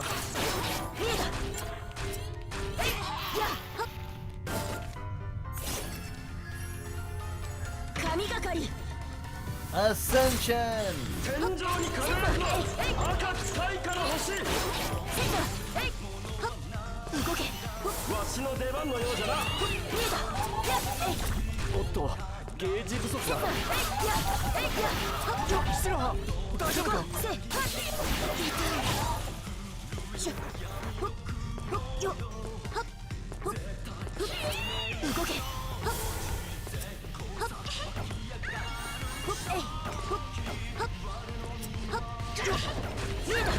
おっとゲージ不足だ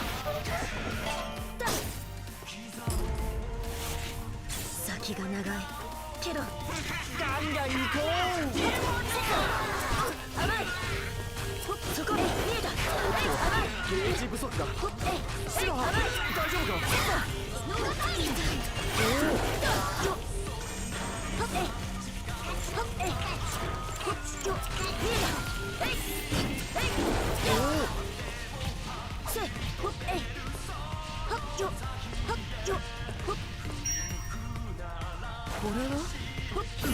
Ah!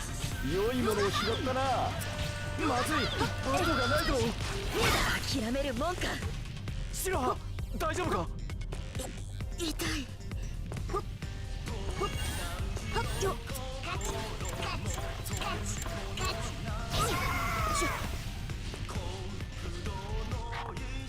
I don't want to die right now.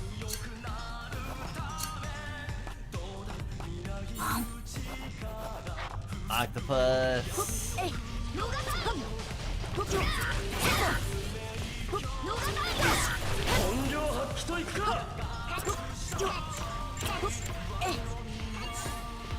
Woo! 先が長いけどガンガン行こはっえいほっよほっよはっえいはっよほっえいはっよはっほっえいはっえいほっよほっはっこれは今こそ一つに Now it's one. 来てあんた Come, Antares. 揺るがぬ信念 Now その身にまとい dance with unwavering resolve. 希望の翼よ Oh, wings of hope. 目覚めよ Now awaken. 色や星 Actualize, Antares. Damn, she looks so good. Witch hat. Enter trance and stop all enemies in their tracks with shape-shifting Nagita. Tempest. That's while holding up. This attack charges Shiroha's paper. Thunder Edge. That's in midair while holding down. Ultimate Focus. Ultimate Focus slows time, letting you choose the target.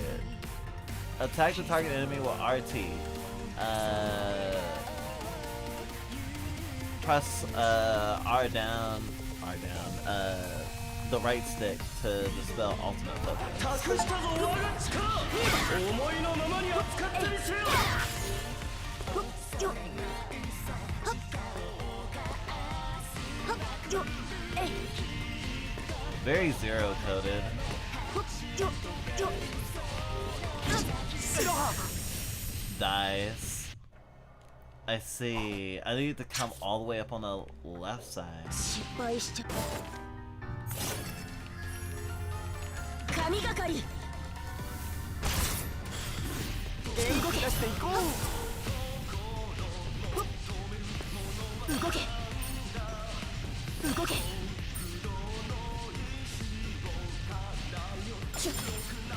シロハ大丈夫か動け痛いちょふっちょふっえいふっはっよふっえいふっよはっよはっシロハ大丈夫か痛いえいふっよせつ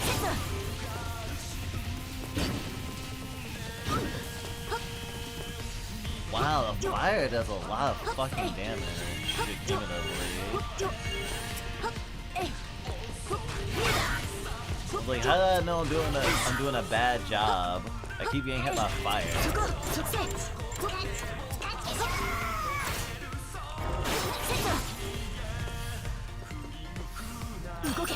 Oh, I can slip through? Is that what that's telling me? Yeah. シロハ Ow. 大丈夫か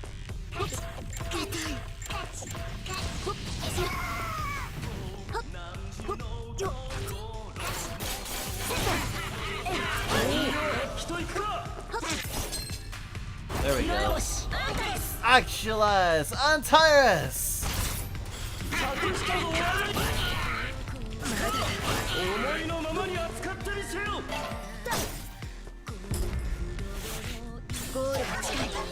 さあラストスパートだまずい後がないぞ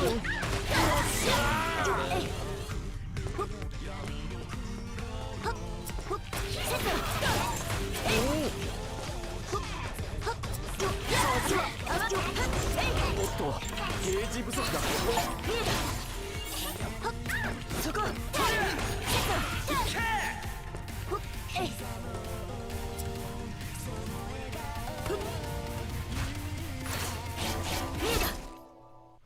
Closing curtain. クリアだ All clear.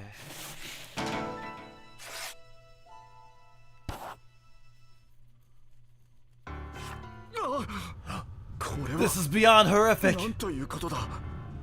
血の It's 海 like a sea of blood.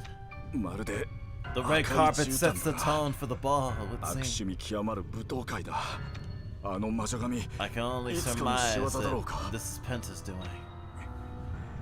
お In かしな spite や of つ the ではあったが、 quirkiness, there was a part of 話 me ぐらい that は hoped でき we る could と思っ talk ていた。 things out.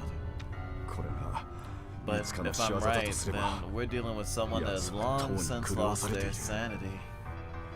あの魔女 And there's no アラディ doubt アに that Ardea is the culprit. Is there?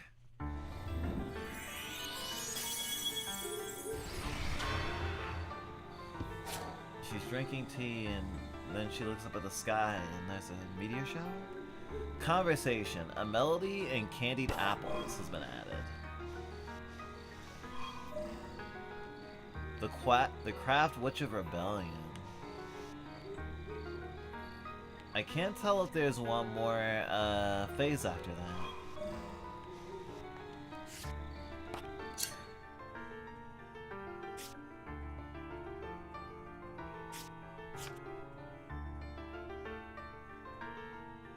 Distorted cause and effect, no fits to be found. What does that mean?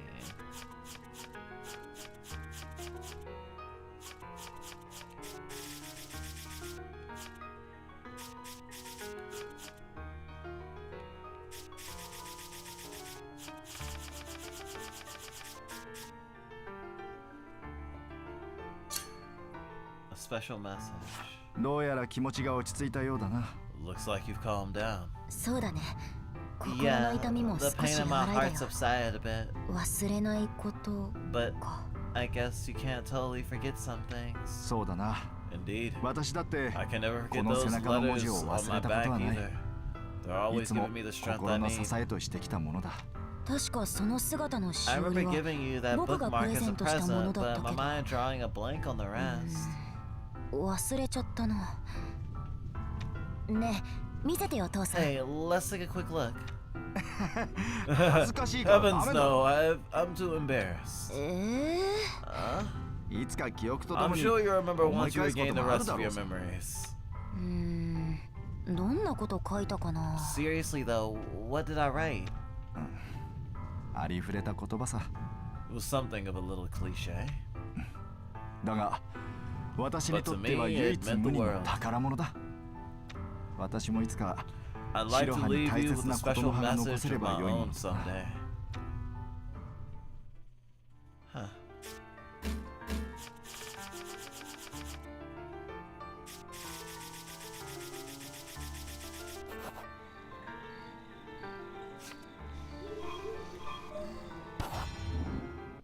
Mugi, よろず。 Moogie Moogie.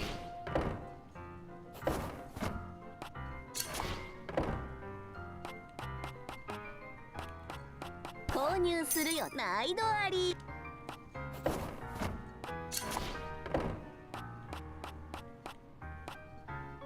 I can't afford any of these charms. また来てね。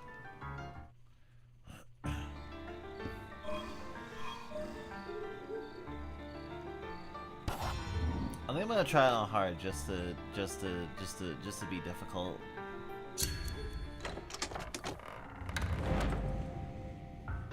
見つけたぞいつか。 There you are, Penta. Out on a leisurely stroll, are we? Yes! Yes! Indeed, fickle as I am, the allure of the gentle breeze beckoned to me. おや、約束 You have my gratitude for 時 fixing the 計台 clock を修 tower. 理してくれたようだね。 Now the ball can finally take これでや place. っと舞踏会で踊ることができるよ。どうだい？一緒に踊る Let's say 権 we 利を share a 与えよ dance う。 together. Yes! Think な提案 of it だよ as my way of repaying you. Oh, yes. いつか Can I ask you 質 something? 問がある。 No! Under normal circumstances, I would say absolutely 許 not. そう。 But この you have 王子 earned に yourself the 何を right 問う？ to a question or two. Speak your mind. ここに来る途中 Is that bloodstained scenery we saw the way here あれ you're をやっ doing? たのはお前か素晴らしい赤絨毯だったろう。 One couldn't ask for a better red carpet, could they? I crafted it from the remains of mother, father, and everyone else I knew. なんということを You took the lives of those who birthed and raised 育てた you? 両親だろうに Have you no heart? 奴らは何も理解 You してくれ speak な of かった heart? The same heart that refused to show when I expressed my desire to be treated as a prince in every sense of the word? Oh my god. This character is canonically trans! Let's fucking go! Making me think of Wonder Egg Priority. It's like, I want to be treated as a prince in every sense of the word. They wouldn't? Alright, slaughterhouse, regicide. Actually, I can see a little bit of like bandage wrapping right under the clothes. Although obviously Penta still has a chest. I was thinking about it because of different representation I've seen of trans masked people lately. Because not everyone can bind, and some folks are as proud of their chests as a trans masked person as a trans femme person might be. Like, okay, it's insinuating, drawing attention to, say, their height or their collarbones or something else. I was curious because there's like, what's that anime, Revolutionary Girl Utena, which some people take as like potentially trans mask or non-binary representation, and then some people take as you know, like tomboy representation. And I think both, there's room for both interpretations, and it's interesting to see how this game is treating a lot of its stories. Like the villains of the week are increasingly compelling. And obviously Paper Dad of course would be mad at seeing some regicide. But I'm not gonna lie, I'm not super bought into you know, blood family's importance, and certainly not to an automatic sense of loyalty to those you share blood with. Sometimes skinfolk is not kinfolk, and same thing with blood. You know, some blood folk ain't covenant, as they say. Done with work, what goes on in Fluff World? Oh, well, we stumbled upon a cool trans-masked villain who totally committed regicide because the kingdom was transphobic. And I'm just sitting here like, damn.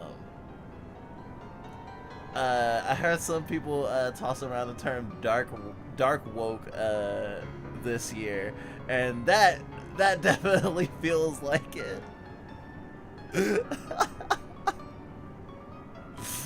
Oh man. Craft Witches are awesome. I love this game. This game is definitely gonna be on our Game of the Year list. Art direction, action, story, wow, so much. I can't wait to see what his fucking combat's like. I'm pretty sure he's a chess piece. You speak of heart? The same heart they refused to show when I expressed my desire to be treated as a prince, in every sense of the word. それなのに Forced to wear dresses, to learn their silly dances, to be wed off to a man. Their preconceived notions humiliated me at every turn. Only one person in the world accepted me for who I was. Yet our friendship was seen as a nuisance by all of them. They faked an accident that cost them their legs in a bid to rip us apart. And that in turn cost them their life.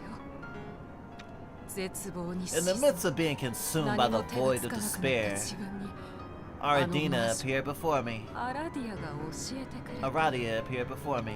目には An eye for an 罪には eye. 罰。 Strike down those who have 目。 wronged 罪人に you. は同じ目に合 Her わ words せてや spoke to れ my ばい very い。 soul. やはりアラディアの I'm not surprised that she's behind あ it. の赤い絨毯だったのか。 That led to the supposed red carpet, I presume. でもおかしいよ。 It's strange though. それだけじゃ I 自 acted 分の upon 怒り her は全 words, く収 yet まらな my かった。 wrath still burned brighter than ever. だから So 町の I みん had な the にも townsfolk 手伝ってもら assistant ったん quelling だ。身分も性別 in も the 関係 fairest of ない ways, of course. 皆平 A 等に。 prince must be indiscriminate towards his people. そういえば君、 Upon closer まだ observation, 足があ you るじ still ゃな have い a か。 pair of functioning legs. これは切り落とさ Allow ない me と the いけない pleasure of な。 cutting them off for you. さあ親友のため足を This is 捧げ simply てく for れ。 my friend's sake. 頼む。 Nothing more. さあ、イエス Surrender to と me. 言え。 For their sake. お前はすでに初めの心を見失っている。 You've long since lost your way. 心なき魔女神。 If that's the case, その暴走 then は it's my job to put an end to your heartless actions. 行こう。希望を With hope in a その heart, onward we 女 go. 王の暴走を Let's 抑 put え an るため end to に。 this restless wrath. Alright, let's fucking go.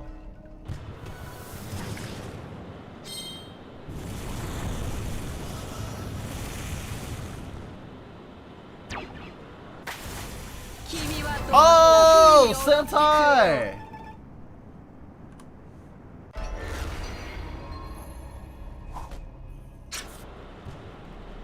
準備はいい。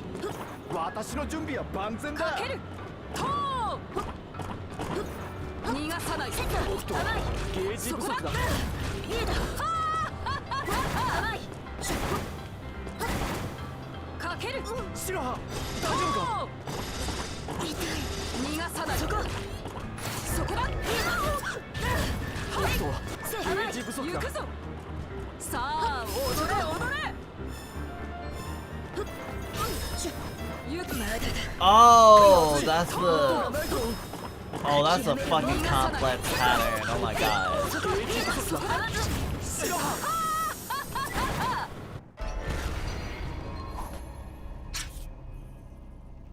今度こそ。ファイトだ、シロハ。かける。えいや。えいや。せは。逃がさない。そこだ。おっと、ゲージ不足だ。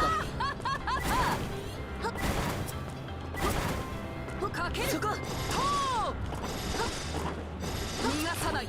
リーダー。おっと、甘い。そこだ。ゲージ不足だ。行くぞ。そこ。さあ踊れ踊れ。行くぞ。とう。逃がさない。おっと、ゲージ不足だ。せ甘い。さあ踊れ踊れ。行くぞ。とう。逃がさない。そこ。そこだ。ゲージ不足だ。逃げろ。まずい、後がないぞ。諦めるもんか。かける。とう。シロハ、大丈夫か。逃がさない。そこだ。シロハ。行くぞ。 Playing on hard for my first time is probably not the best 諦めず idea. 行くぞ。かける。 But here we are. 逃がさない。おっと、ゲージ不足だ。シロハ、大丈夫か。痛い。かける。とう。逃がさない。おっと、ゲージ不足だ。そこだ。そこ。行くぞ。さあ踊れ踊れ。行くぞ。とう。逃がさない。おっと、ゲージ不足だ。油断するなよ、シロハ。 Finally calm down. 逃げ惑え。そこ。かける。とう。逃がさない。そこ。そこだ。まずい、後がないぞ。行くぞ諦めるもんかおっとゲージ不逃足だがさないそこ甘いそこだ甘いさあ踊れ踊れ行くぞと白羽逃がさない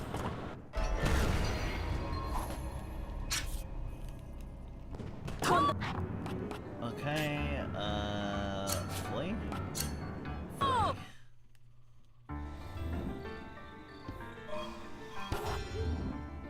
ようこそよろずやエトセ冷やか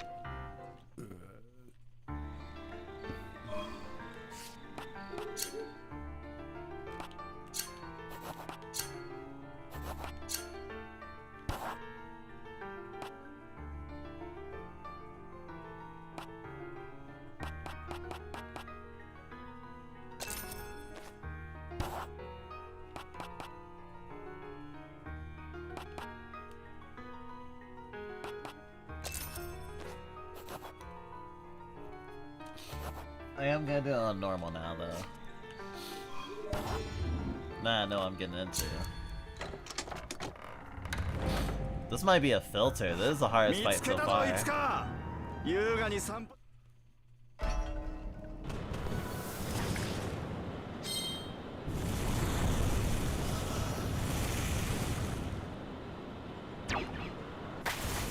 君はどんな風に踊ってくれよ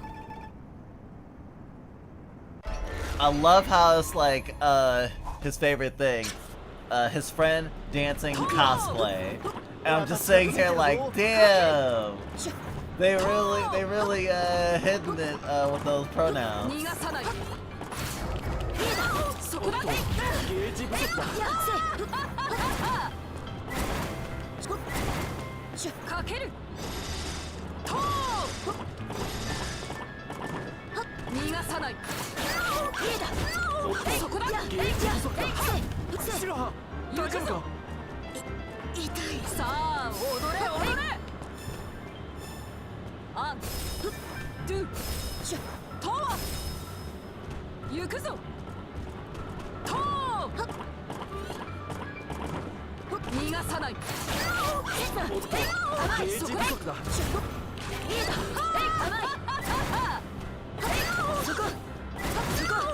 かけると逃がさないおっとゲージ不足だ油断するなよ白羽そこ逃げ惑えそこかけると逃がさないそこだおっとゲージ不足だ白羽大丈夫か It's not a way to 逃がさない get a lot of consecutive wins, そこだ which is okay. さあ踊れ踊れアンドゥと行くぞ Yakuza! 逃がさないおっとゲージ不足だ後がないぞ諦めるもんか甘いかける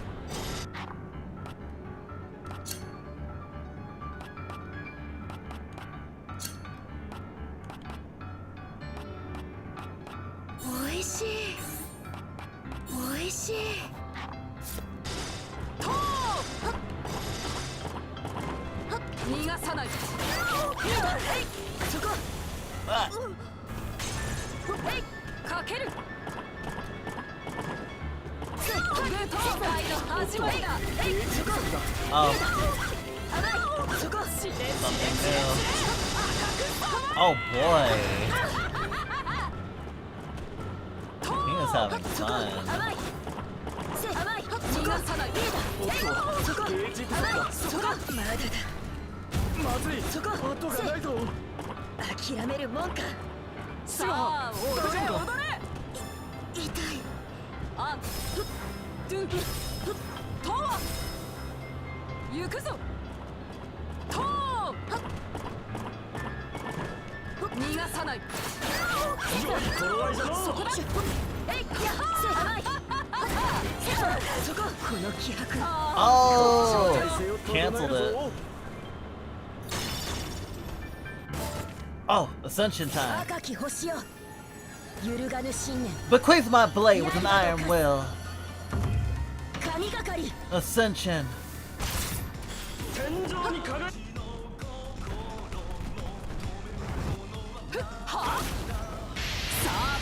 I'm afraid this party's come to an end. ここが正念場だ。甘い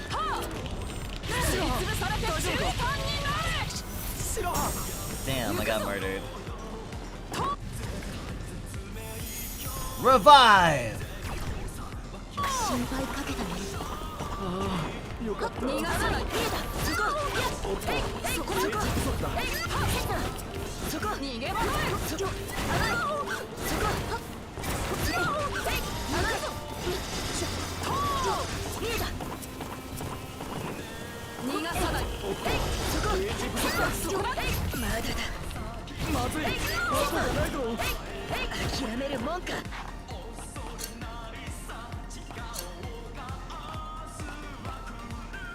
Also, this healing candy is upgrades. Use the macaroons finally. さあ踊れ踊れ。痛いあんふっトゥシュトワふっカートかけるグトーライの始まりだ。ゲージ不足だ。そこチレチレチレチレ赤く染まれ君のそれもさ切り落とさないとさ Going all out, huh? 逃がさない。甘いえいやそこえい甘い甘い Oh, really nice timing to cancel that. 逃がさない。そこだ。甘いえいそこさあ踊れ踊れ。あんシュトゥシロハ、大丈夫か。カート痛い逃げ惑れ。リーダーゲージ不足だ。そこ甘い武装界の始まりだ。甘いリーダー甘いゲージ不足だ。君のそれもさ切り落とさないとさと逃がさない。ゲージ不足。まだだ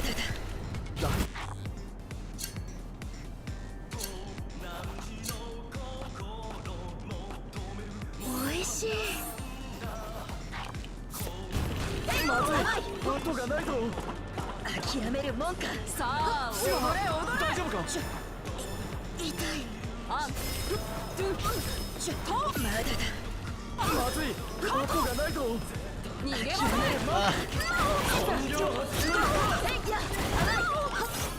今こそ一つ Ah. 来てあんたです Sorry, I can't let him win. 揺るがぬ信念。その Now dance with an unwavering resolve. 希望の翼よ。 Oh, wings of 目 hope. 覚めよ。 Now awake. 弱星 Actualize. Antares. 思いのままに扱ってみせよ。逃がさない。もう一息畳みかけるぞ。 Ah, fuck. Ah! パーティーは終わ I'm afraid this party's come to an end. ここが正念場だ。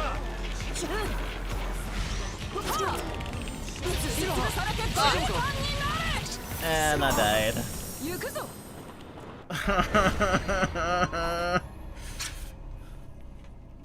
I have none of those healing items anymore. Oh no, actually I do. Wow, this game is ultra forgiving. It skews the fuck out of me. Well, I think my charm did break though. No? Alright, never mind. We go again. 諦めず行くぞ。かける Now I'm not crying. と Oh, hey Joyce.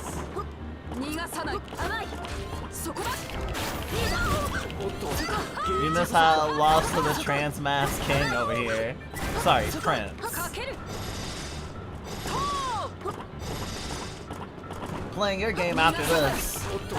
You might just have to catch the vibe. I don't know what your bedtime is. 行くぞさあ踊れ踊れアンドゥシュトー白羽、大丈夫か。行くぞ痛いトー逃がさないおっと、それだゲージ不足だ。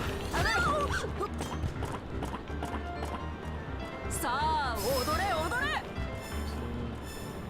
アンドゥ Ah, トー行くぞトー逃がさないおっと、そこだゲージ不足 where's だ。 my poor memory?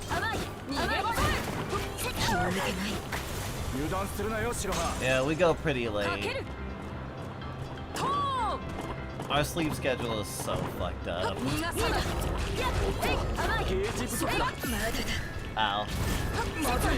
後がないと。諦めるもんか白羽、大丈夫か。 Almost want to 逃がさ restart. ない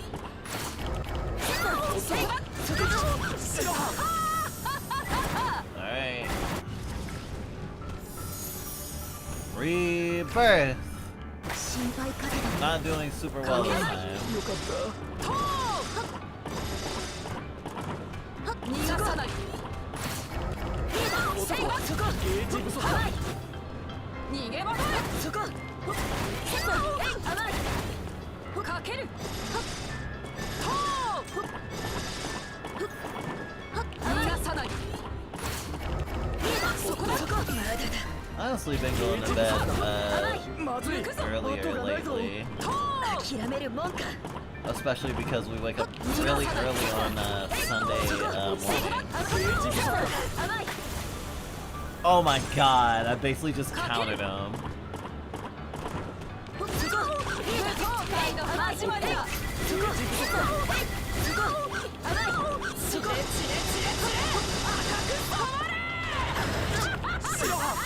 Oh. Damn. I had to miss the second half of the last stream because of obligations. So I regrettably missed you reading Colony Organism. Gosh, that was such a fucking experience. Since it was on Picardo, there's not a saved VOD for it on the website. We do have the VOD saved locally for both stories. We plan to post them to like PeerTube. Probably tomorrow? Probably tomorrow. Or when we finish the art that's gonna be like the cover, at least for the first story. I don't know what the fuck we're gonna draw for art for the second story. The ocean kissing? 諦めず行くぞ。かけるトー逃がさないおっと、ゲージ不足だ。そこだ I need to stop being so battle hungry かける and get out of the way of his attack. おっと、ゲージ不足だ。そこだ That 油断するなよ、白羽。行くぞさあ踊れ踊れそこアンドゥシュトー行くぞトー逃がさないそこだおっと、ゲージ不足だ。かけるトー逃がさないおっと、ゲージ不足だ。そこださあ踊れ踊れアン行くぞトー甘い逃がさないゲージ不足だ。そこだまだだまずい。後がないぞ。逃げ場 The only thing I said to stop doing. But at least I canceled his fucking かける attack. そこゲート界の始まりだチレチレチレチレ赤く触れ Motherfucker. Good night. 心配かけたね Nah, if I can only say goodnight to the fucking sweet prince. ゲージ不足だ。ひどい頃合いじゃのう。神がかり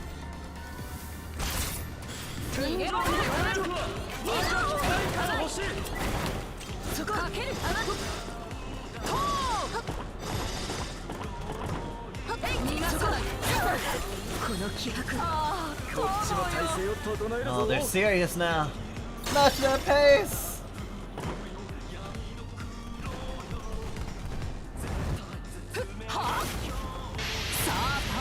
I'm afraid this party's come to an end.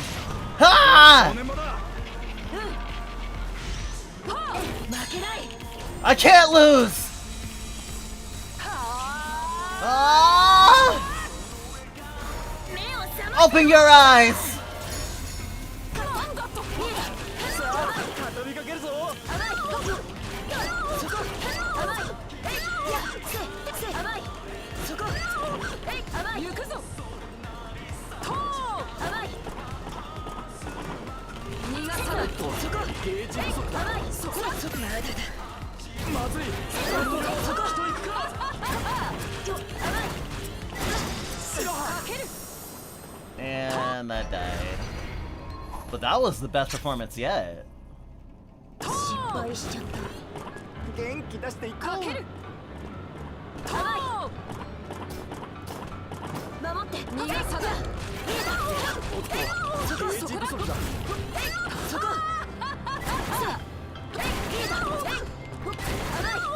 かけるトー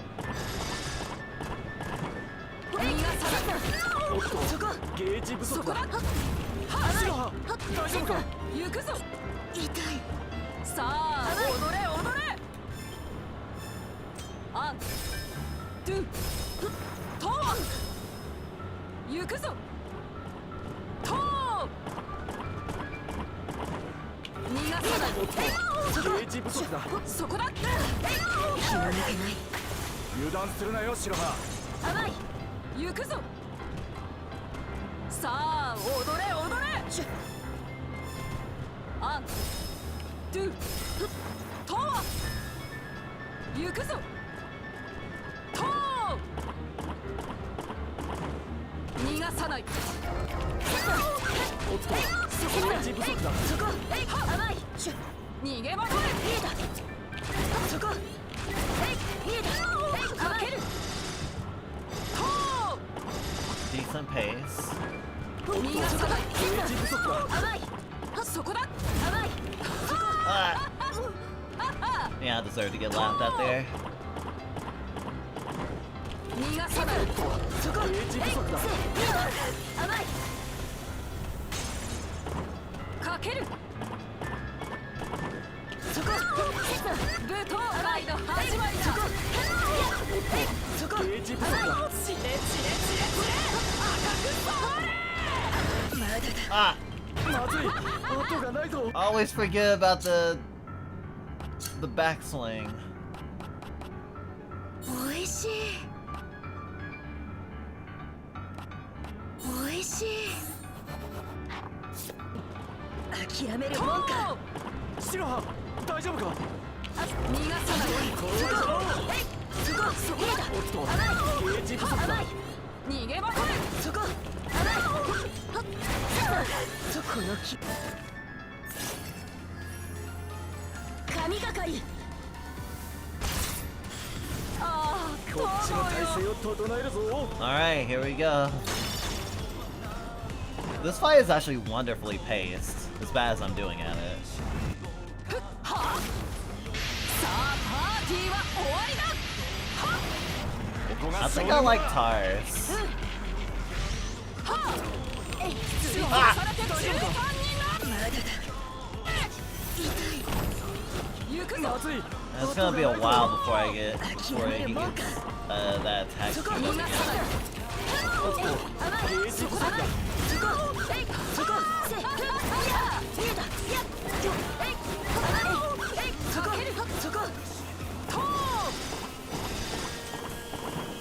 逃がさない。おっとゲージ不足だ大丈夫か Fuck. さあ踊れ踊れ。アンドゥフトワ逃げ惑え。 Revive! か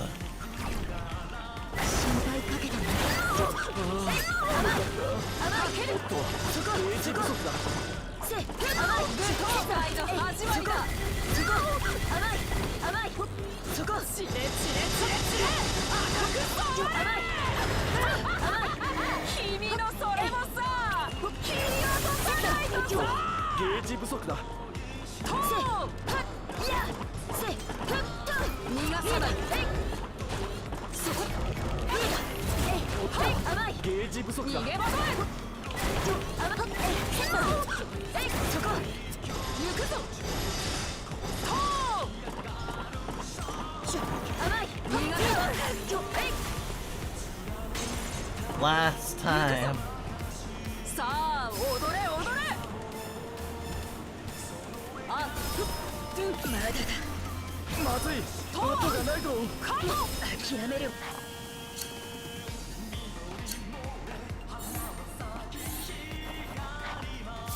かける。白羽大丈夫か舞踏会の始まりだ。ゲージ不足だチレチレチレチレ赤くそう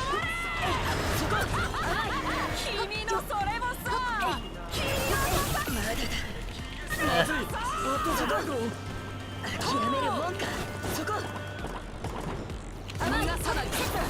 おっとゲージ不足だ白羽 I was on the last bar, and that was the worst time to make that mistake. そこ諦めず行くぞかけ Here we る。 go again. トー逃がさない。そこゲージ不足だそこだ。 Okay, I will retry at that one because that was such a frivolous mistake. ト失ー敗しちゃった元気出 Just して wait for the right moment. トー Breathe. 逃がさない。そこだ。ゲージ不足だ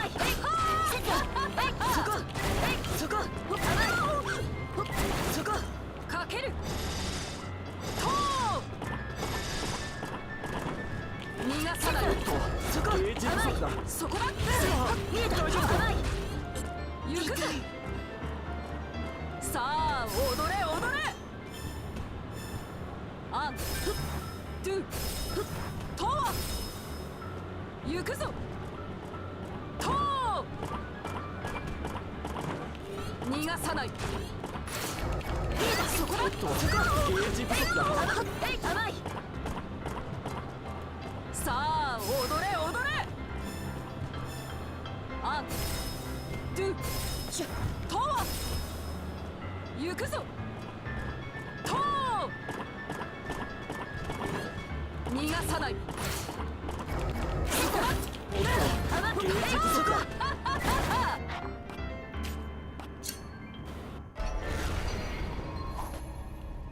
I need to unlearn the muscle memory of attack, attack, attack, attack until I get hit. かける。トー逃がさない。おっとゲージ不足だか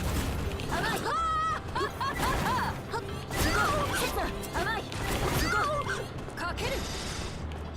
トー逃がさない。そこだ。おっとゲージ不足だ行くぞ。白羽大丈夫さかあ踊れ踊れ。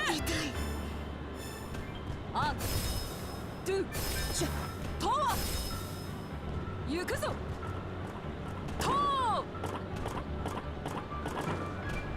さない。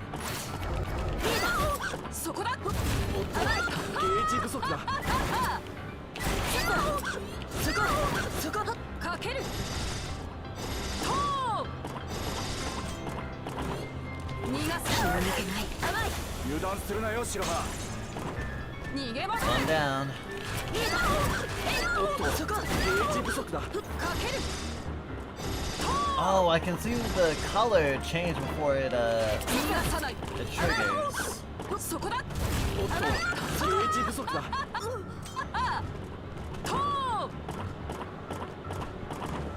逃がさない。そこだ。 Ah, fucked up. Panicked. さあ踊れ踊れ。アンドゥとは行くぞ。と逃がさない。そこだ。ゲージ不足だ。さあ踊れ踊れ。守るさ。アンドゥ白羽大丈夫か。行くぞ。と逃がさない。おっとゲージ不足だ。そこ逃げ場だ。 Fuck your couch. かける。 Oh, you horsey? 後悔の始まりだ。ゲージ不足だ。チレチレチレチレ赤く染まれ。と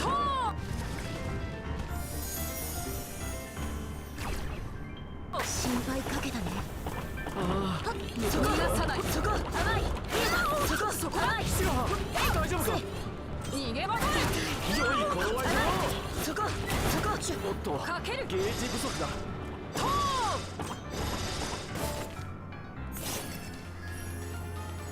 神がかり。 Alright, back in the game. 天井に輝くわ。逃がさない。欲しい。この気迫。ああこっちも体勢を整えるぞ。おいしいおいしい。 Finale time.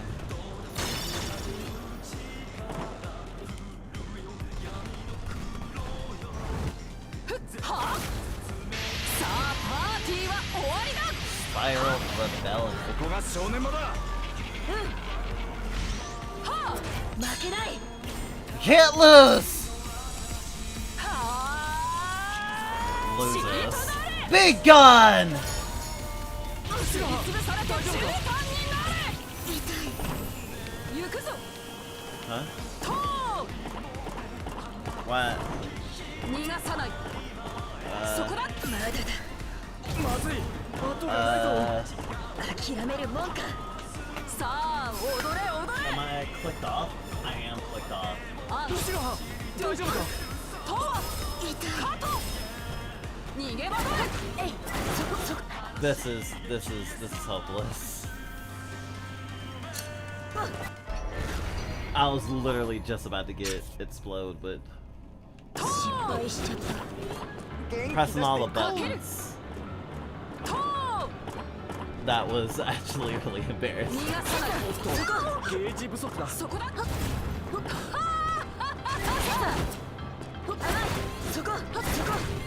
かける。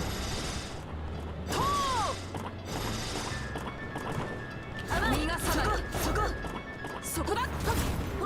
白羽大丈夫か。行くぞ。痛い。さあ踊れ踊れ。ゲージ不足だ。アンドゥと行くぞ。と逃がさない。ゲージ不足だ。そこだ。そこさあ踊れ踊れ。アンドゥと行くぞ。と逃がさない。おっとゲージ不足だ。逃げ場だ。 I'm not not been able to dodge that effectively. 今度こそファイトだ白羽。かけるトー逃がさない甘いそこだと甘いゲージ不足だ。リーダー甘いそこかけるトー逃がさないとゲージ不足だ。白羽大丈夫か。そこ Okay. Take a breath.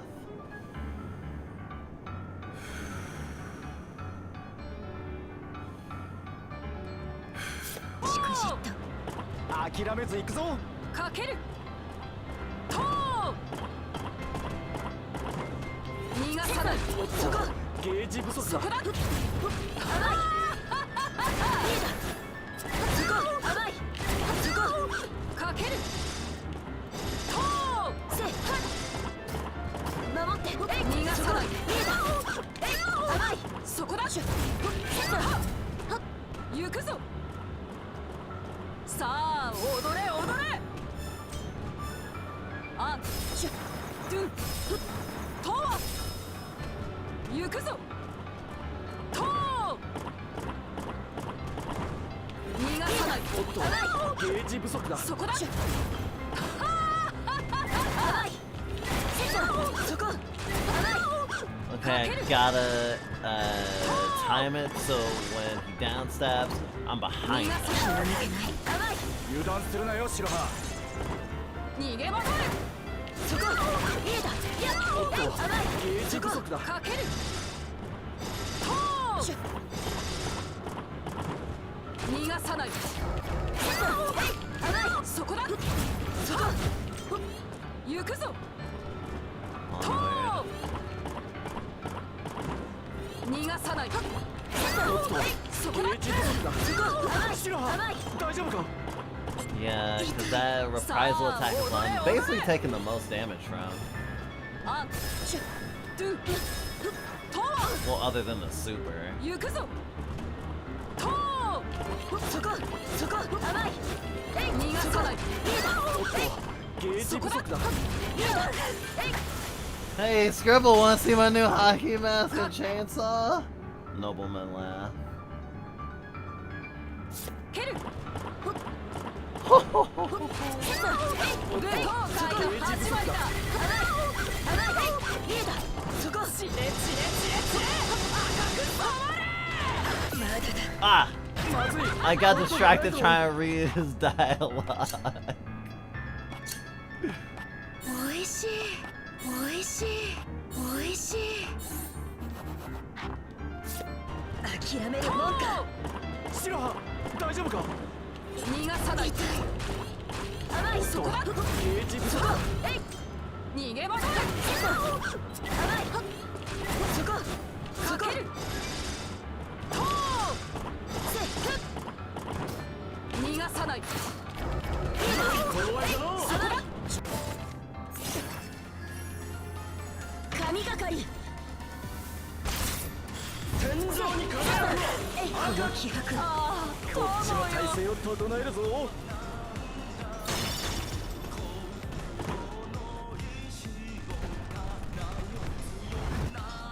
さあパーティーは終わりだここが正念場だ。Ah! Too early. かけるトー逃がさないおっとゲージ不足だ。そこだ逃げ場だ行くぞトー逃がさないゲージ不足だ。そこだそこリーダーそこさあ踊れ踊れアンドゥトー白羽まだだ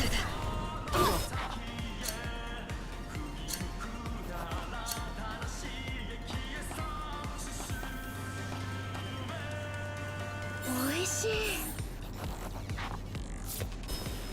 かける That one まずい hurt.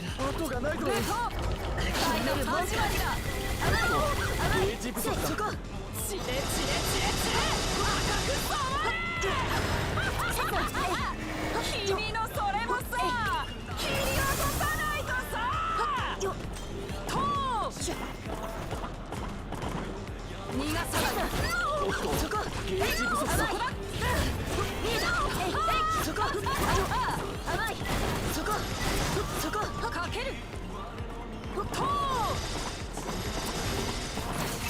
見えたおっと逃がさないゲージ不足だそこだ大丈夫か痛いさあ踊れ踊れまだだまずい後がないぞあ諦めるもんかと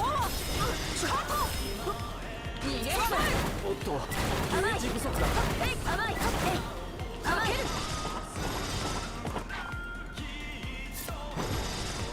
グート行くぞと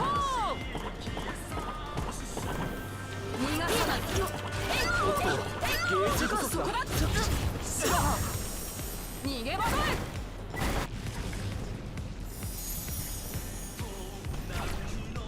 心配かけたねそこ行かない甘いそこ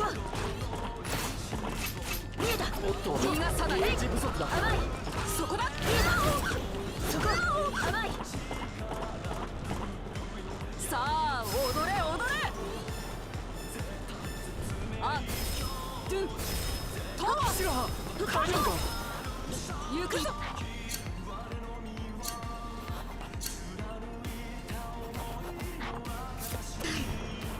と逃がさないおっとゲージ不足だそこ甘いそこ甘いかける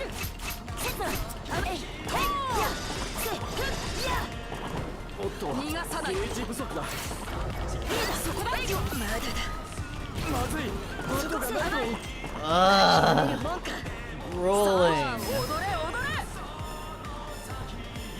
I'm dead. ドゥシュとカット逃げ惑え Oh, ゲージ不足だそこかける I don't know how I dodged that. 東海始まりだおっとゲージ不足だチレチレチレチレ赤く染まる Okay, I'm using that last healing. おいしい Ah! まずい後がないぞ諦めるもんか Bullshit.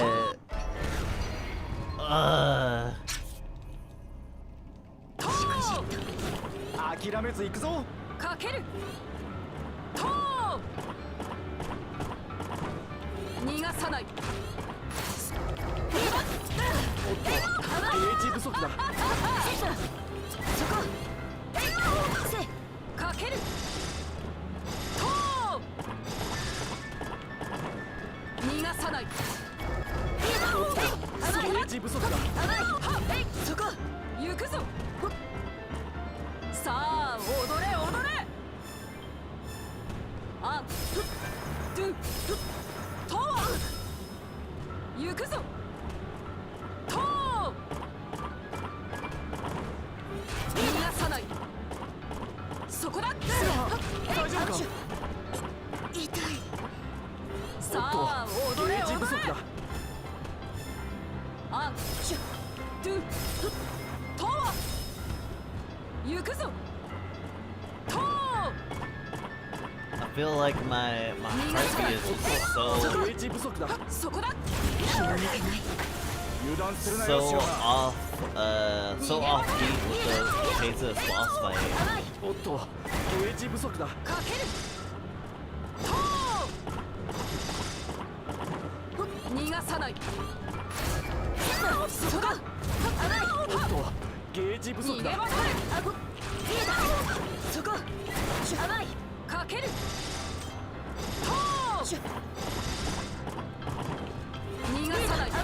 とゲージ不足だ。そこえいやせせふっ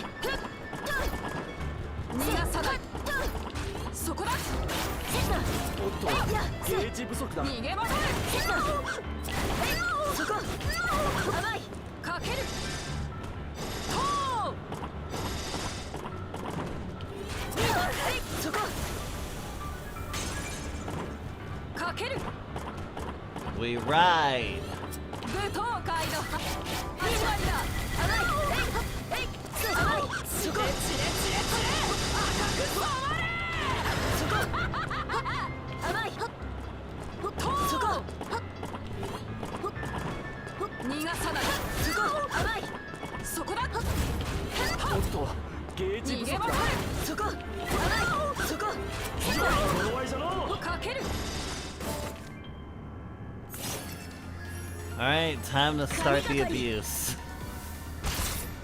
天井にかおいしいおいしい。赤き対価の星。逃がさないゲージ不足だ。そこだ甘いこの気迫こっちの体勢を取らない Break ぞ。 down.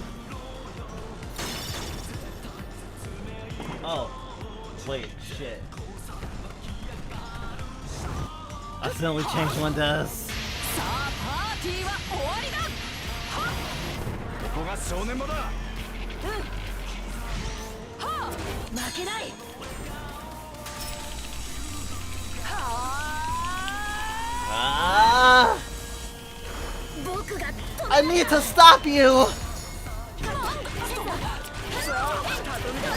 そこえい甘いおっとそこゲージ不足だ。そこ甘いそこ色星 Actualize! 託したぞ我が力。思いのままに扱ってみせよ。逃がさないおっとゲージ不足だ。逃げませんそこえい甘いかけると逃がさないそこだ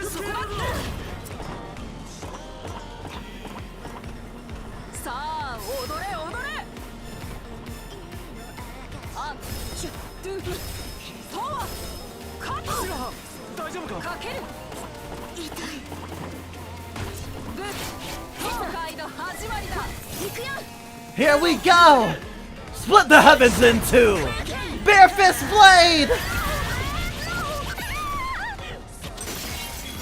もう一息畳みかけるぞ。 Oh, it's not over. はあさあパーティーは終わりだここが正念場だ。は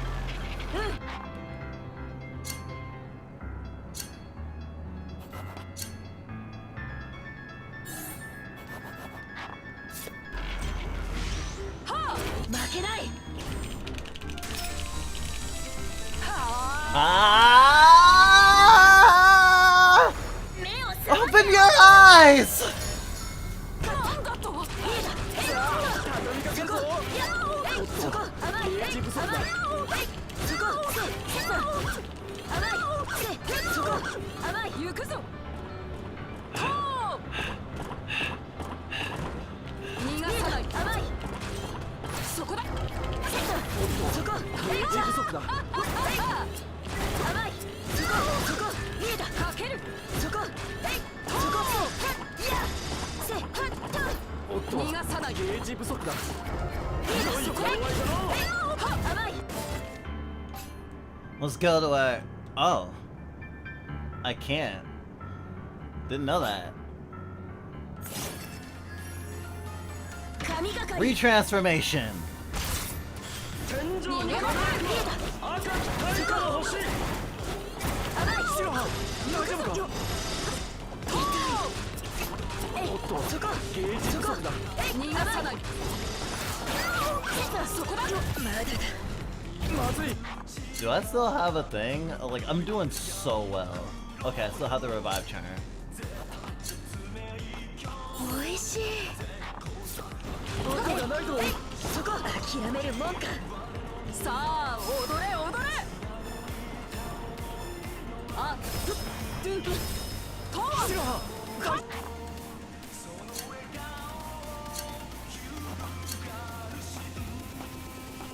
おいしい。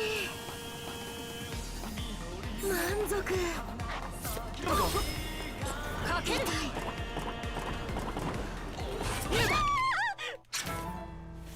こんなの。I can't accept this! 33 minutes and 41 seconds. The good guy lost. Tragic.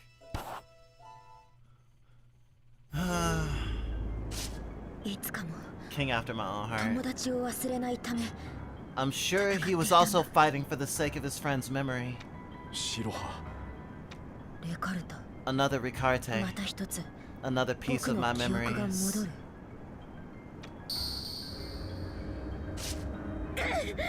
Ah! 相変わらず辛そうだな。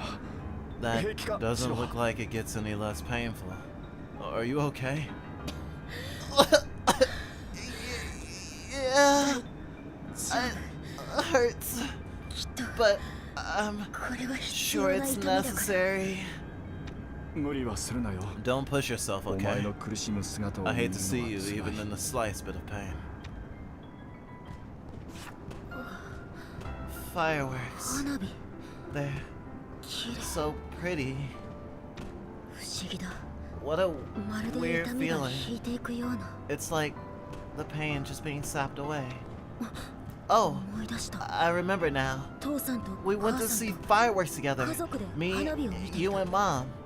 大きな川 I の向 was こう。 down by the big river. 空一 They 面 lit に up the 咲く色と sky りどりの in 花 all 火。 sorts of colors. ああ、一度だけ That we 母さん did. と一緒に行った時だ It な。 was the one and only time, too. そうだ。 Yeah, あの時は it's coming back to me 母 now. さんも一緒だった。仕事ばっかりで。 She used to go off at you a lot for being too busy with work to spend よ time く with 怒られてたっ us. け？ Oh, そんな恥ずかしい hit とこ me ろま right で where it hurts. そう I か。 see you paid keen し attention, っか though. り見ていたのだな。屋台で買っても I らったリン think ゴ飴 I。dropped the candy 途中 apple で that 落 you としちゃっ bought たんだ me, っけ？ didn't I? リンゴ飴。また Now 食 I'm べ in た the いな。 mood for a candy apple. 元の世界 Will に you 戻 buy った me ら another one when we make it back to our own world? 白羽。 Shilaha, 私はお前 I've を never 忘 once れたこと forgotten はな about い。 you. Not even for a solitary second. 私を忘れないでくれるだろうか。 Would you do the same for me? 当たり前だよ。 Weird question. You know I would. そうか。 Splendid. よし。 With that said, 次の世界に行く前に it'd be a waste to もう leave 少し now while the 花火を fireworks are 見てよ going off, so let's stay around for a little while longer. 今この時を I want this 忘れぬ memory ように。 to stay with you forever.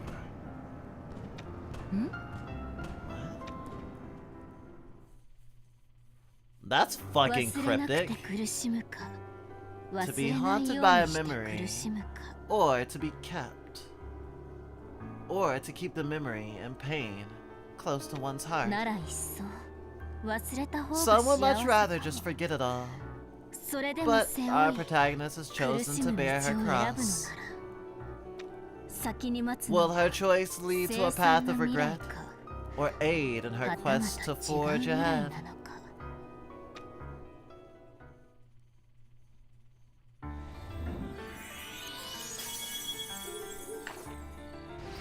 Brilliant lights. Oh, like the fireworks, just like the light in the book. これは Tis a tale of a lonesome girl. Her 彼女の journey 瞳が映すの long, は果たして her 絶 outlook 景か荒涼 uncertain. か終わりを知らぬ From the 体 castle 力 they 非道 advance そして onto a world the 始まる brink 崩 of 壊の時 collapse. 世界 As 終 the 焉 end の火種は nears, すでに引かれている will け she れど find the courage to face her fears? 第5枚 Act 5欲は暴 of 走し greed 崩 and 壊に grief. 続く Brilliant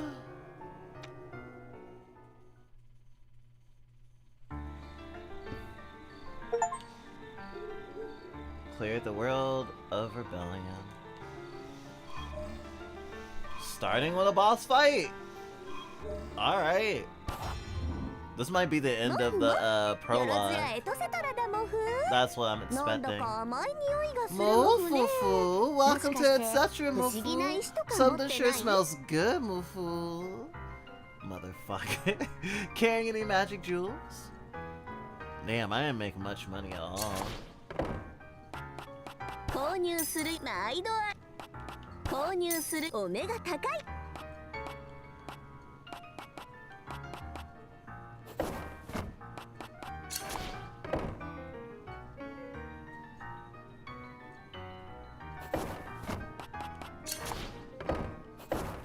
また来てね Come back soon.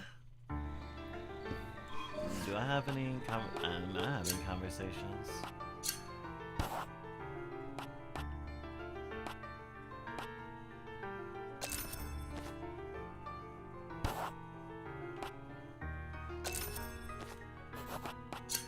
A good no-nonsense charm. もっとくれ友情は There you go. Bond level up.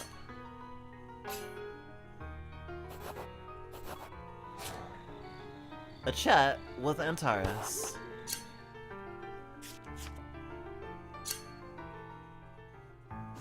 星神って何をするも So, のなの what do astrals や do っぱりこう exactly? やって力を Just 貸すもの lend なの others their powers? うぬ Hmm? 確かにわしら We は do 今 indeed lend 主 our に力を powers, 貸してい but るが typically, 基本的 we には don't do 何 much も of しないぐらい anything. が来るじゃなぐうたらしてる So, you're usually just chilling?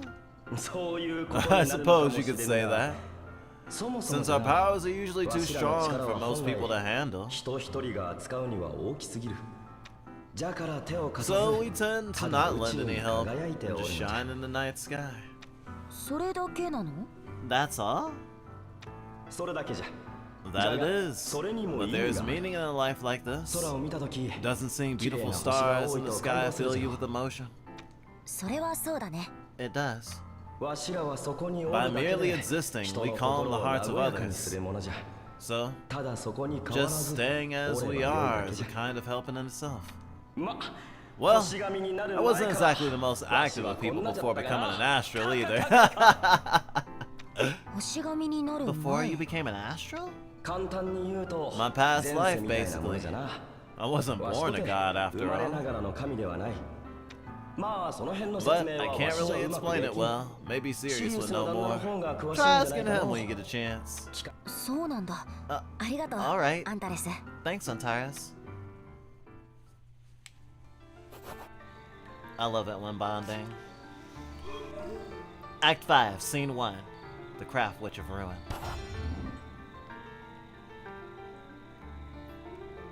Begin this strange story. なんだこの世界はすでに崩壊し始めている What in blazes? This world is already on the brink of ruin? 一体何が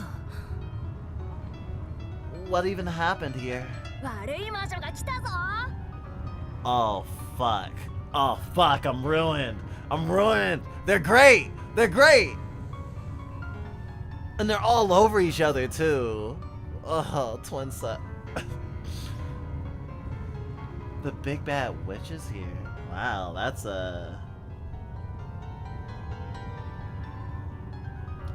those are certainly words.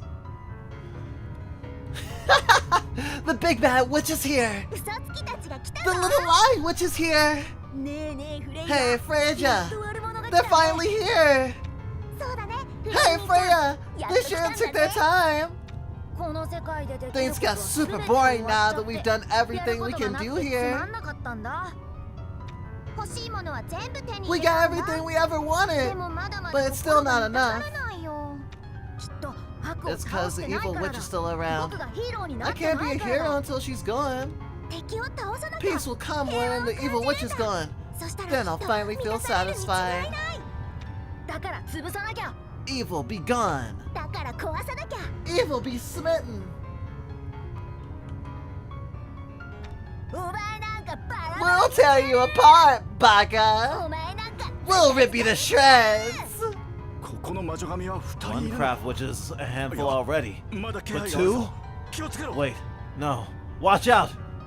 There's another one drawing near. Another one.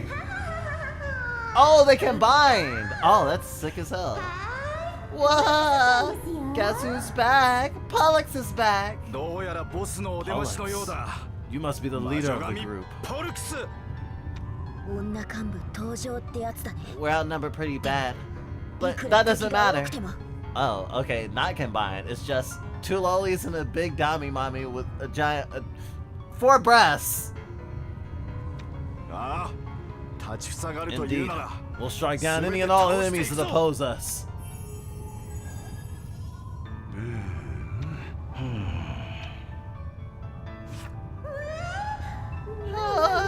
もしかして寝起きドッキリなの？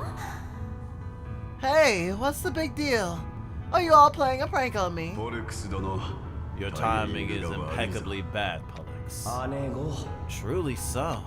だって Oh, come on. I just wanted to celebrate being back in tip-top form. もしかして Are you an 星神 astral なの？ presence? そうよ。 Sure am. I'm Pollux, the most reliable astral of them all. 何がなんだ。 I think I'm ready to turn my brain off at this point. お前たち、人を Hey, don't ignore us. お前たち。 Hey, eyes on us. おっと Oop. ついついポルクスさんに Pollux's 引っ張ら appearance れてしまっ completely た。 stole the spotlight. 魔性の女よ。 Oh, what a sinful lady I am. ポルクスさん、申し訳ないがゆっくり Quadruple 話してい T る時間がないの science. だ。 Sick. Apologies, but we don't have the luxury of explaining the particulars right now. No problem. You wanted to form a contract, right? My power is all yours to use. わかった。 Got it. That's the spirit. Let's get this going. My name is Pollux, Astral of the Golden Twin Stars. 輝く黄金の創世。我が力は Heaven and earth, my power shall guide, and upon all new life a loving eye shall preside. これで All sorted. Now, you've got full access to my super special power. 行くよポルクス。色直しだ。 No better time for actualization then. よーし。 Great. お姉ちゃん。 Now time for me to show my stuff. I'm about to actualize just immediately or I have to do it in combat. Insane that it's just a boss. 悪いやつをやっつけてやる。 I love them so much. They are my heart. Act 5, Scene 1. The Craft Witches of Ruin. Pollux is not an ally. Specialty stance, diagonal. When defeating enemies with a Pollux and diagonal stance, you'll collect more paper. 私の準備は万全だ。来るよ。おっと、ゲージ不足だ。そこ。避けられるかな。甘い。ジュースになって。そこ。そこ。つまんない。おっと、ゲージ不足だ。甘い。弱いね。そこ。見えた。そこ。古すぎてピンチが甘い。そこ。お姉ちゃん弱いね。そこ。甘い。よろすぎ。おっと、ゲージ不足だ。 Oh, the other ones are blacked out because they want me. Because it's still this whole prologue is technically still a tutorial. I'm assuming. 黄金の星よ。 Oh, Golden 天 Star, 地定める力。 bequeath my blade with power over heaven and earth. 神がかり。 Ascension. 天井に輝くは黄金の星。甘い。そこ。そこ。もうシャッキリしてよ。ゲージ不足だ。そこ。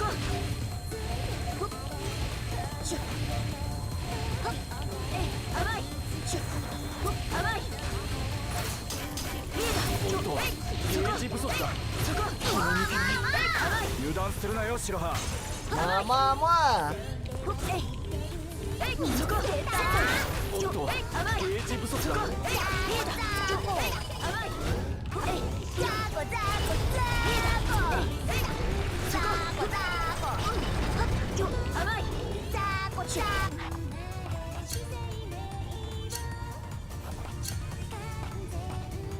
おいしい。満足。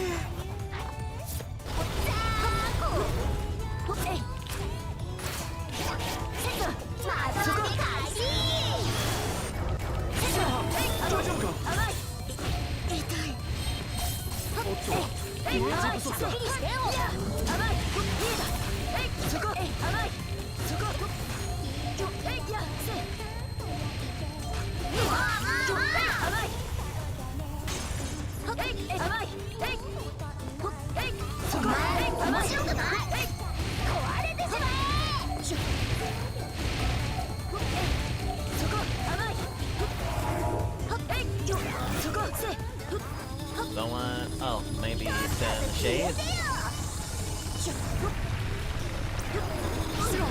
大丈夫か。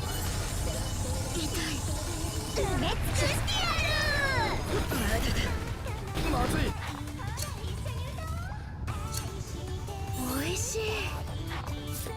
後がないと。諦めるもんか。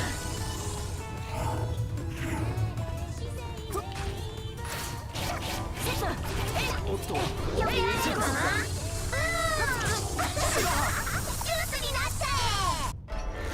Damn. 今度こそ。ファイトだ白羽。おっと。ゲージ不足だ。避けられるかな。甘い。ジュースになっちゃえ。甘い。そこ。そこ。おっと。ゲージ不足だ。お姉ちゃん弱いね。甘い。とろすぎ。おっと。ゲージ不足だ。弱いね。白羽。大丈夫か。痛い。おっと。ゲージ不足だ。そこ。甘い。しっかりしてよ。甘い。そこ。いや。そこ。甘い。そこ。油断。神がかり。守るぞ。そこ。見つけた。おっと。そこ。ゲージ不足だ。甘い。そこ。甘い。甘い。そこ。白羽。大丈夫か。しっかりしてよ。ゲージ不足だ。そこ。甘い。いや。そこ。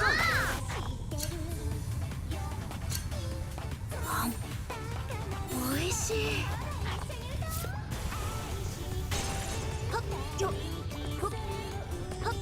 お前面白くない。甘い。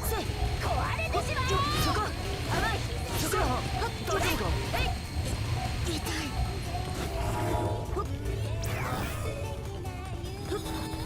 Oh, alright. 消えてよ。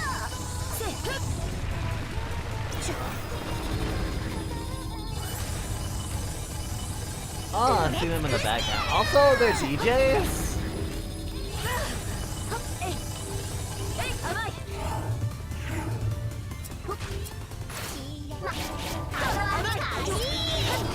そこ。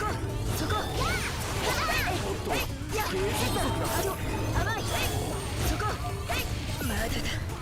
まずい。後がないぞ。 Maybe I should use the reviving thingy. 諦めるもんか。この気迫も。 Oh shit! It's going down to the wire. 甘い。そこ。 Don't know what this attack is. こんな世界もういらない。 This world is worthless.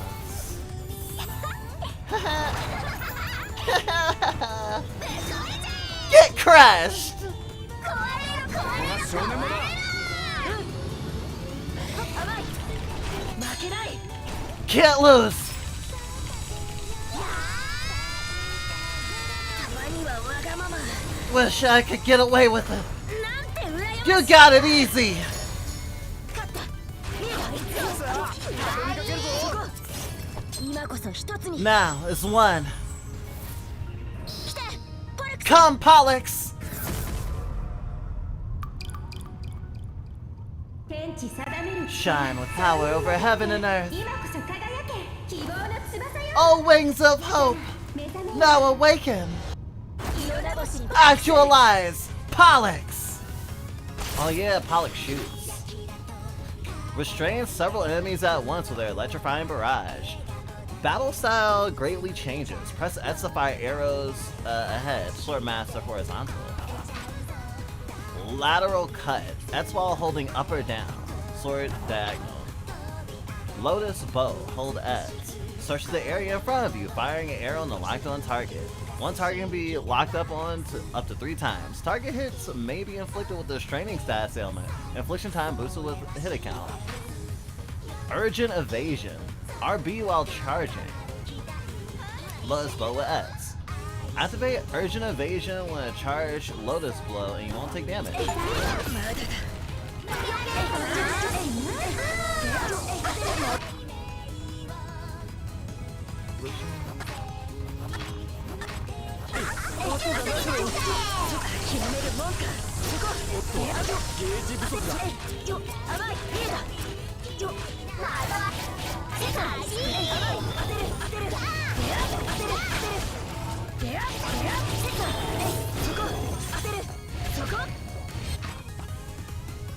Oh, restraint status won't affect bosses, but that doesn't necessarily mean targets in the boss fight are unaffected. The opponent's weaker than the boss appear, try using a lotus blow.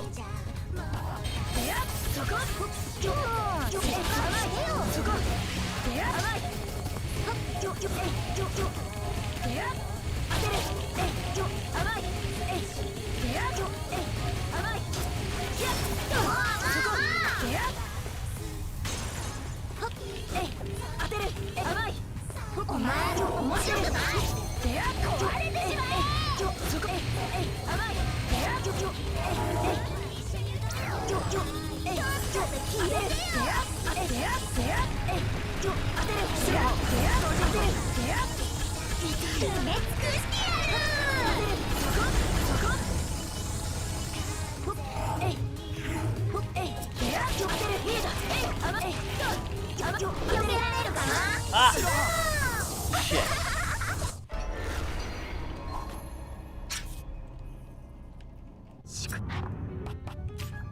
Okay, flee.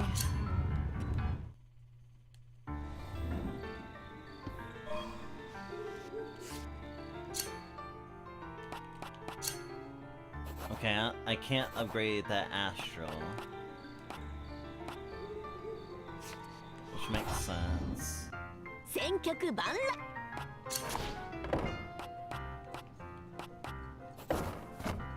Buying another healing item isn't really worth it.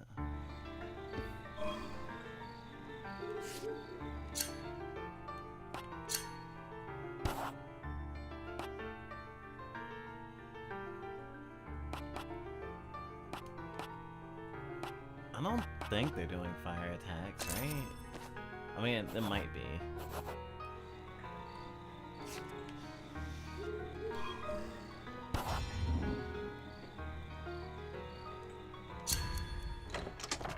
Try again, kid.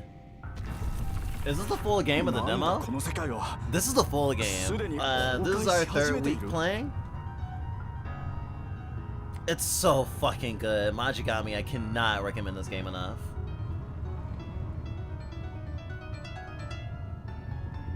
Oh, talking about anarchism was thrilling but exhausting. Yeah, we'll upload the VOD later. Hopefully it won't take as long. We uploaded last week's VOD like today, right before, a few hours before we started stream. We're gonna try to get into the habit of posting the discussion VODs more timely.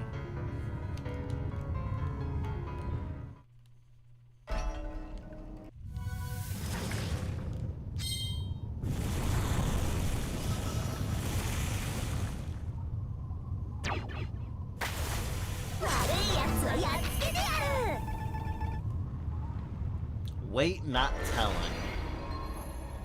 Likes their own faces. 準備はいい？私の準備は万全だ。おっと、ゲージ不足だ。甘い。甘い。大丈夫か？ジュースになっちゃそこリーダー。おっと、ゲージ不足だ。黄金の星よ。 Actualize, oh golden star, bequeath my blade with power over the heaven and earth. 神がかり。 Ascension. 天井に輝くわ。黄金の星。甘いよ。甘い。おっと、ゲージ不足だ。そこ。甘い。そこ。もうしゃっきりしてよ。リーダー。そこ。油断するなよ、白羽。甘い。おっと、ゲージ不足だ。甘い。そこ。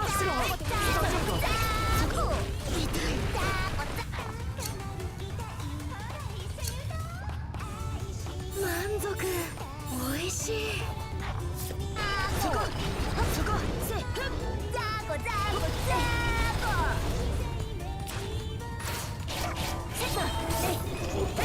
ゲージ不足だ。もうしゃっきりしてよ。リーダー。そこ。Wow, wow, wow, wow. 甘い。甘い。お前ら面白くない。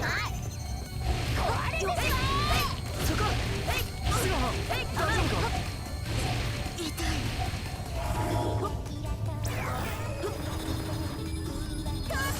This either means they weigh nothing or they actually weigh the equivalent of 2 boxes.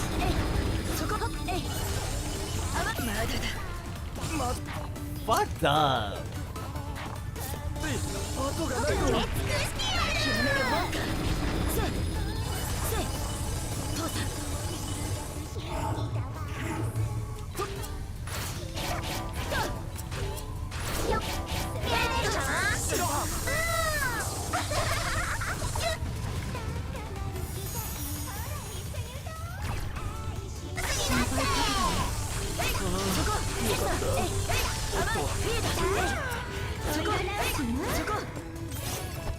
Here we go.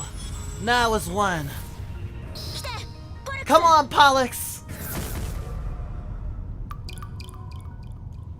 天地定める Shine with the power over heaven and earth. 今こそ輝け。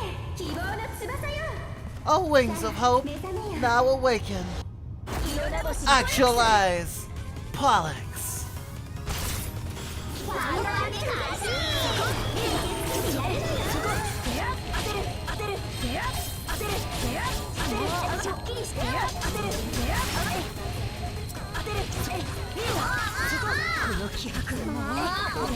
気を整えるぞ。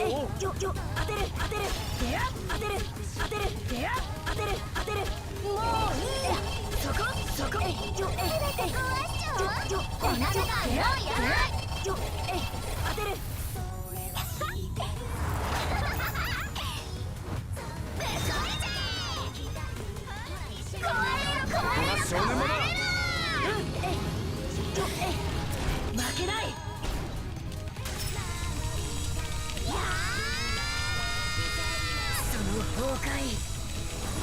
Even if the world's on the brink of ruin, I'll cut through it all. 畳みかけるぞ。おっと、ゲージ不足だ。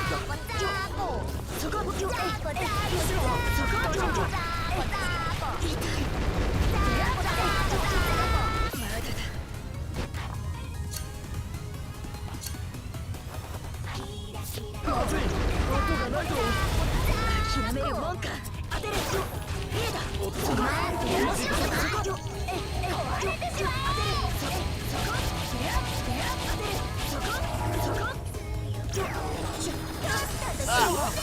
Fuck. Oh, that was the end of that one. 失敗しちゃった。出していこう。おっと、ゲージ不足だ。避けられるかな。ジュースになって。おっとゲージ不足だ。つまんないお姉ちゃん言うわそこおっとゲージ不足だ。シロハ大丈夫か。そこ弱いね見えた甘いおっとゲージ不足だ。甘いふっふっまだやってかしそこやおっと甘いシャッゲージキリしてよ不足だ。見えた甘いそこ甘いやせ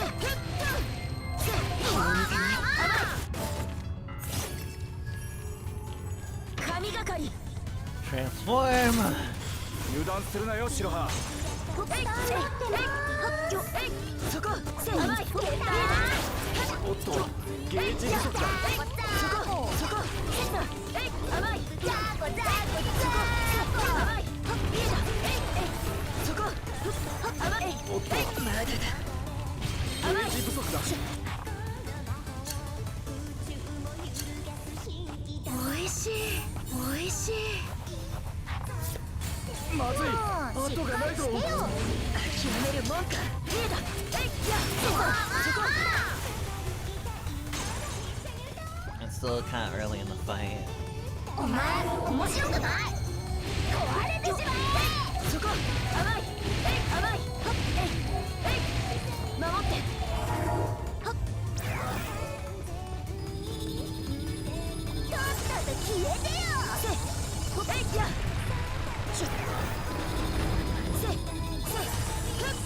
や埋め尽くしてやるそこ甘いまだだまずい後がないぞ。諦めるもんかシロハ大丈夫か。まだやってかしゲージ不足だ。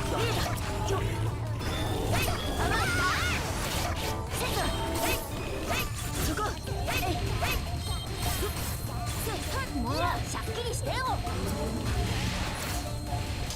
見えたおっとゲージ不足だ。この気迫こっちの体勢を整えるぞ。 Oh gosh. もういいや全て壊しちゃうこんな世界もういらない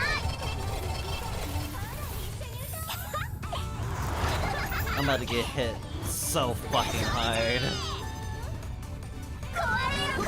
少年もだ。負けない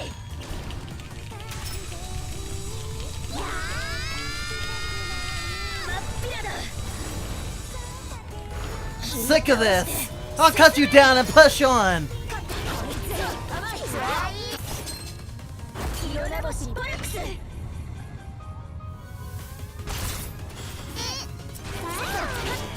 けられるかな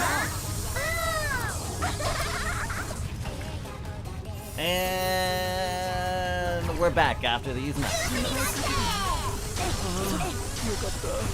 おっとゲージ不足だ。まだやってかし大丈夫か。おっとゲージ不足だ。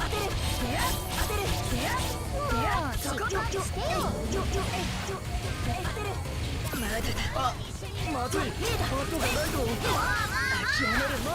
That was total acid into that fucking ground spike. 面白くない壊れてしまえ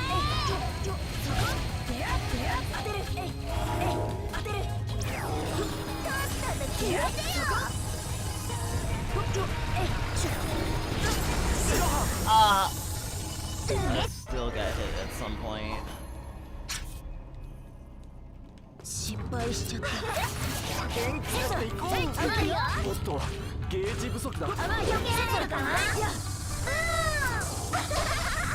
ュースになっちゃ見えた甘いおっとゲージ不足だ。えつまらない弱いね見えたそこ大丈夫か。甘い痛め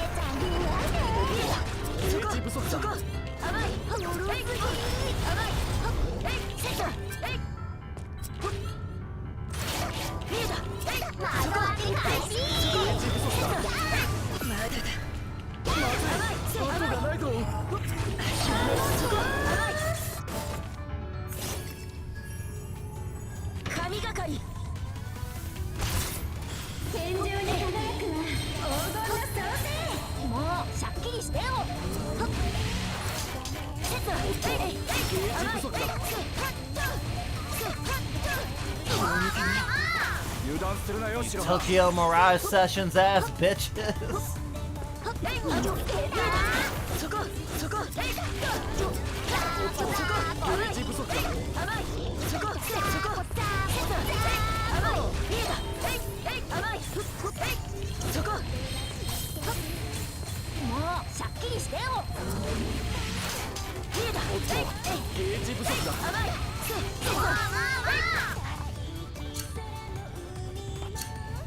おいしいおいしい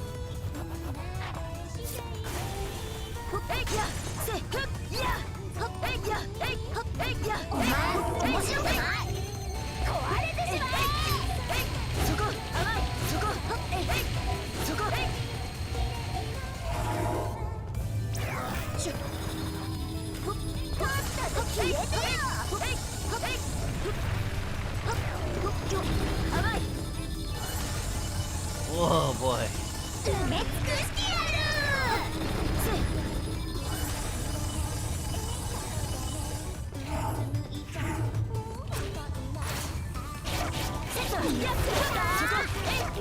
そこゲージ不足だ甘い甘い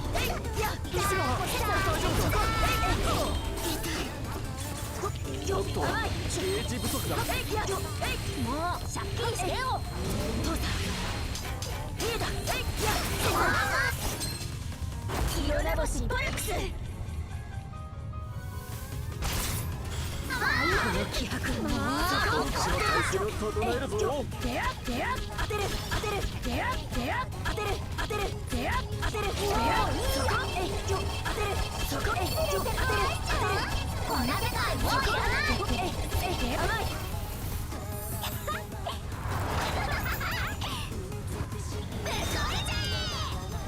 I just realized they both have heterochromia. 負けない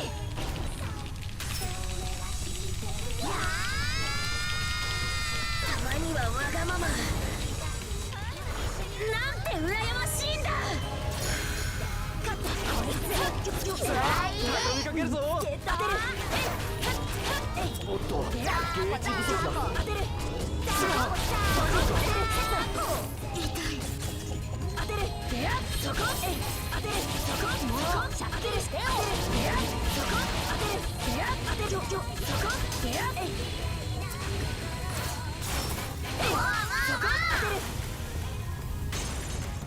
当てるそこそこお前面白くない壊れてしまえ当てるそこ当てる当てるそこそこ当てる当てるそこまだだ Ah! まずい音がないぞ Overshot.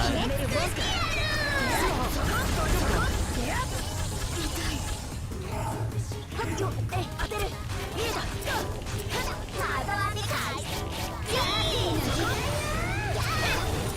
おっとゲージ不足だ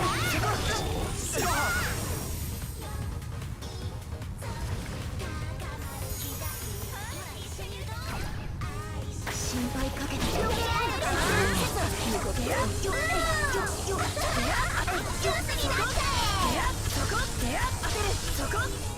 そこ見えた当てる当てる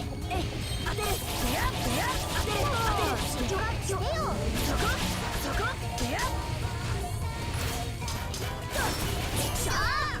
もう一息畳みかけるぞ当てる当てる当てる全て壊しちゃうこんな世界もういらない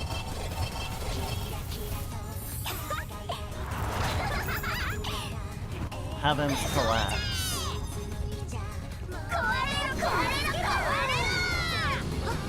頼んだよ Oh my god! 天地限界 Universal shot!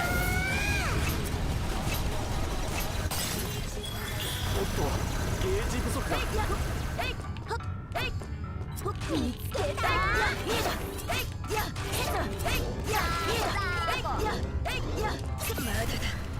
まずい、音がないぞ。諦めるもんか。シロハ大丈夫か。シロハあ Fuck! 今度こそファイトだシロハ。見えた。ゲージ不足だ。そこ避けられるかな。甘い。I should have been able to win that one. シロハ大丈夫か。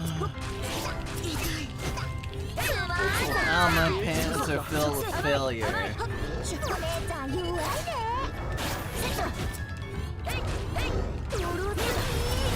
甘い。弱いね。見えた。おっと頑張ってま神がかり。 Okay. 天井に輝く黄金の装置。もうしっかりしてよ。油断する Wow, なよ wow, シロハ。 見つけた。ゲージ不足だ。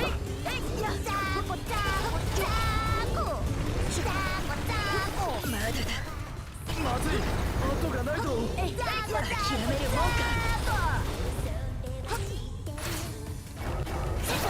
おっと、ゲージ。避けられるかな。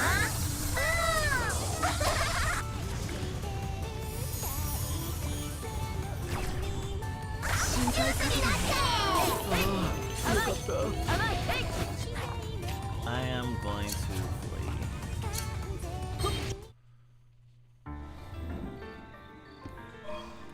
Let's go back to the previous level and just kill. Get myself some monies for a couple more healing items and we should be fine. I don't know if this being a prologue makes this funny or makes me scared for when we get this game. Oh.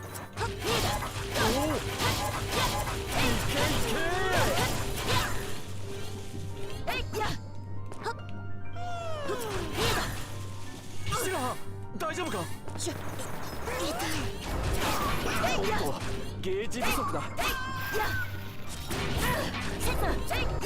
ルフ殿、力を貸す。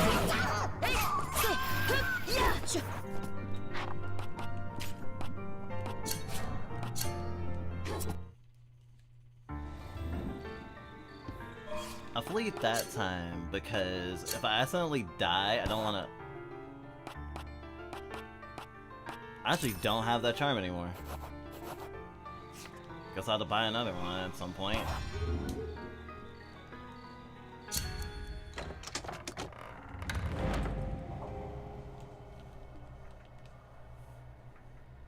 Nah, I really gotta get some money.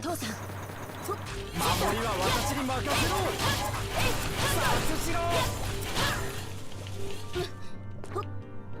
察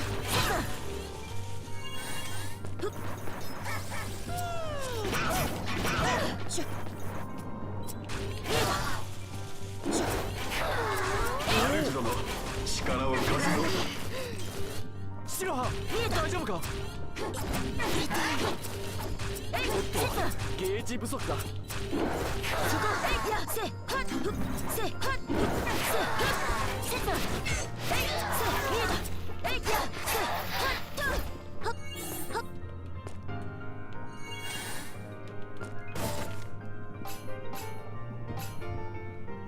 青き星よ、無限の天井に輝くは青き天狼の星。おっと、ゲージ不足だ。シロハ、大丈夫か。痛い。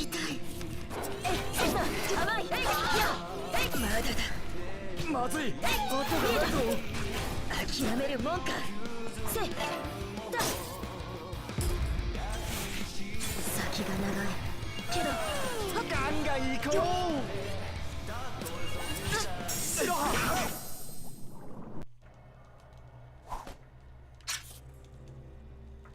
今度こそはファイトだ白羽。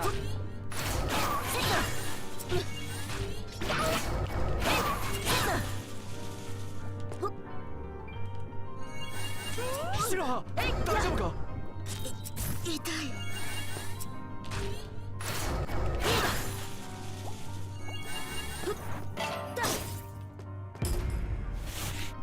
さあ開拓だ。さあ冒険だ。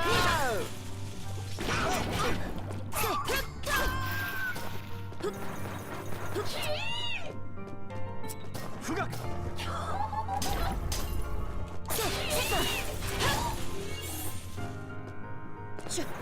動け。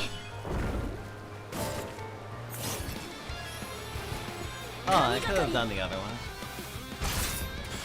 Maybe it just depends on how much how many points I have.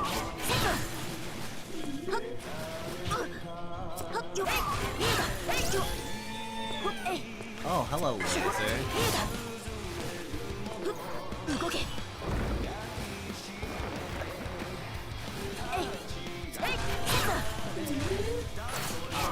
今こそ一つに。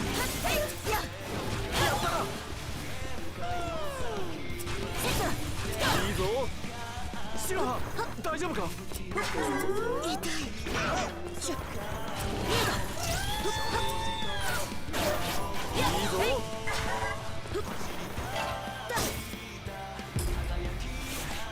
さあ開拓だ。さあ冒険だ。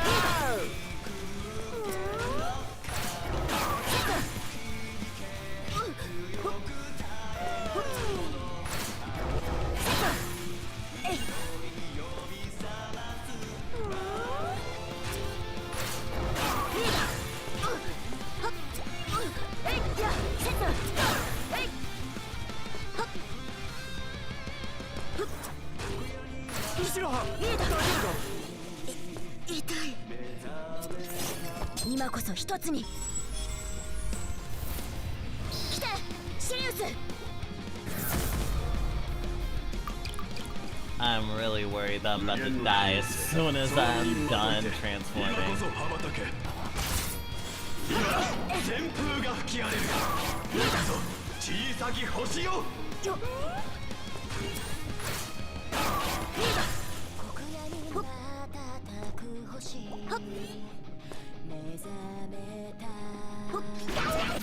Ah! まずい後がないぞ。諦めるもんか。 Fucked up.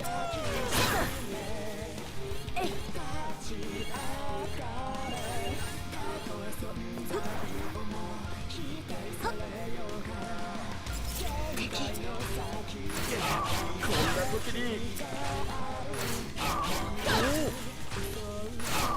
やったな。いけいけ。よっしゃー。いけいけ。い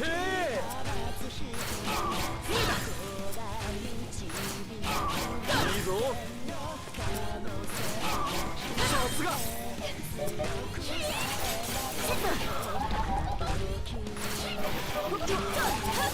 白羽。My head hit the ceiling. 今度こそは。ファイトだ白羽。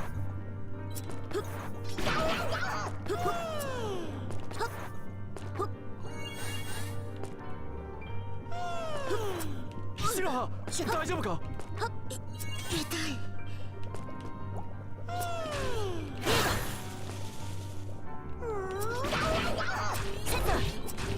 おっとゲージ不足だ。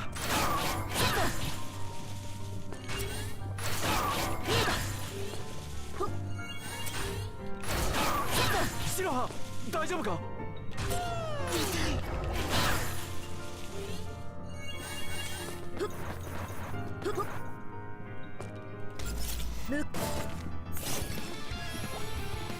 神がかり。 Alright, Tatsaiga. 周囲に気をつけろ。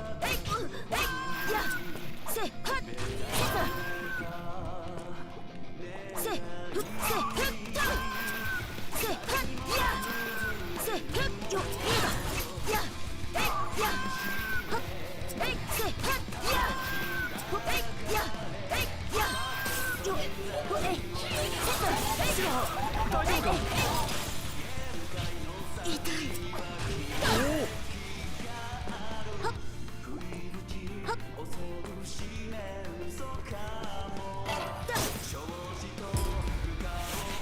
ゴールが近い。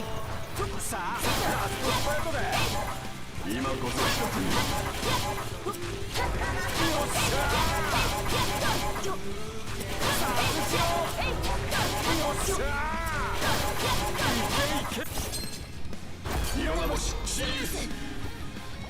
I haven't transformed in a series in a while.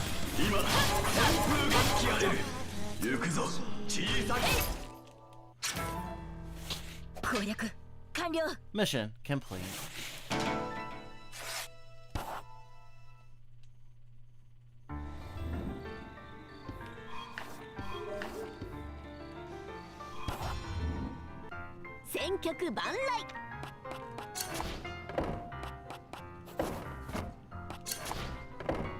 Fucked up the lost this charm.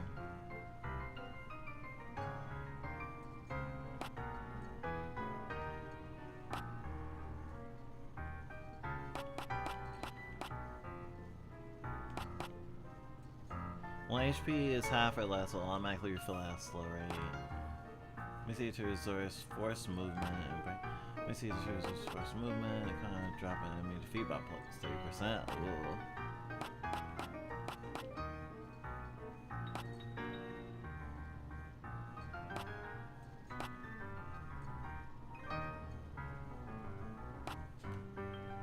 Is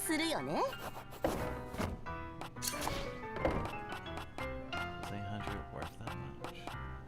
Probably. 購入するよね。お買い上げあり。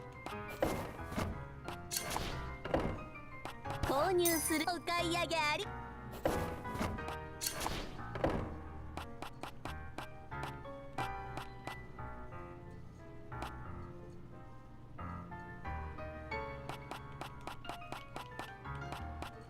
Sweet things are more expensive, obviously.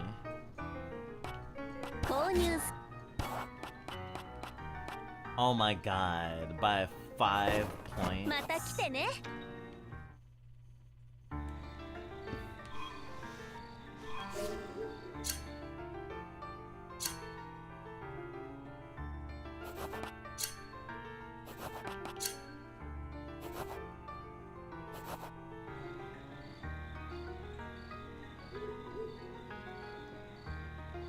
I don't know if the difference of one candy is gonna make that much of a difference. But I'll try.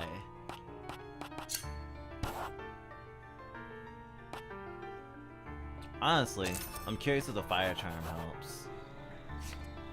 Might not. Normal.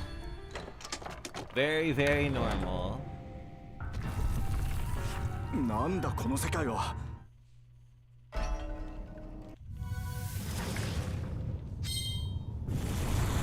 Let us prey on the weak.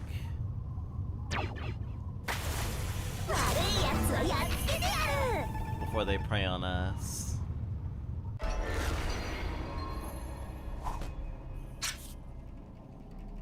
父さん。守りは私に任せろ。おっと、ゲージ不足だ。よけられた。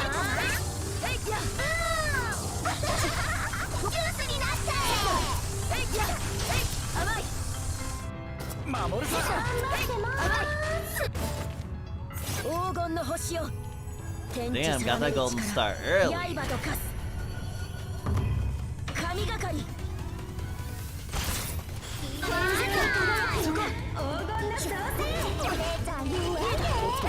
ゲージ不足だ。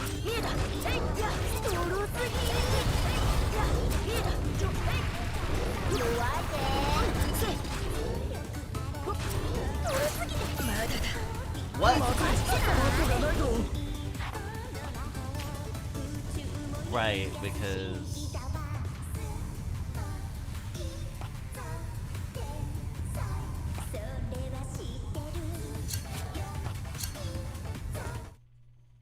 she has some good music.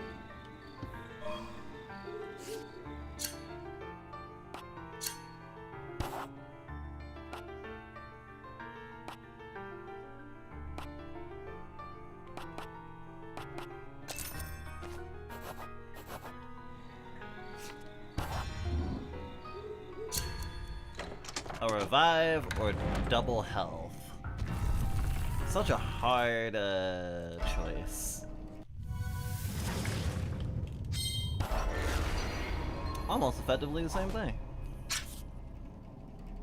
父さん守りは私に任せろ。おっとゲージ不足だ。避けられるかな。ジュースになった。大丈夫か。おっとゲージ不足だ。黄金の星よ。天井に輝くわ。黄金の小甘いいや恥ずかしいな。ゲージ不足だ。お姉ちゃん死ぬわね。シロハ大丈夫か。もうシャッキリしてよ。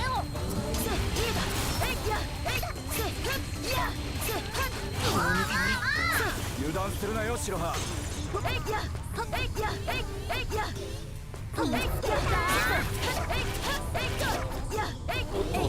ージ不足だ。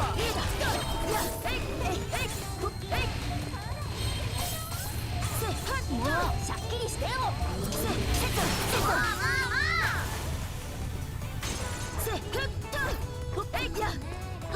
お前じゃ面白くない。壊れてしま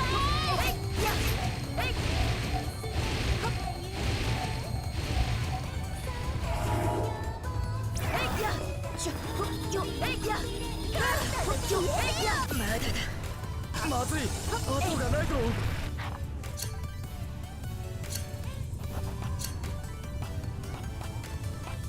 おいしい。満足。おいしい。諦めるもんか。シロハ大丈夫か。 No, Daddy, I'm not okay. Oh man, they just really fucked me.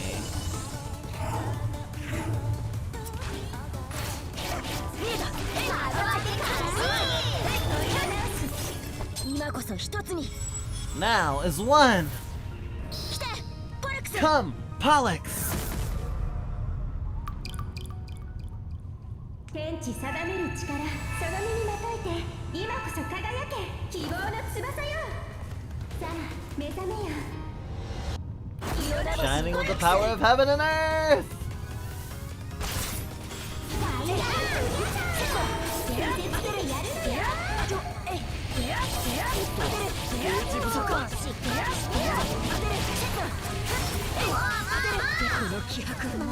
こっちの体勢を整えるぞ。If I can't counter this, I'm fucked. 全て壊しちゃう。こんな世界もういらない。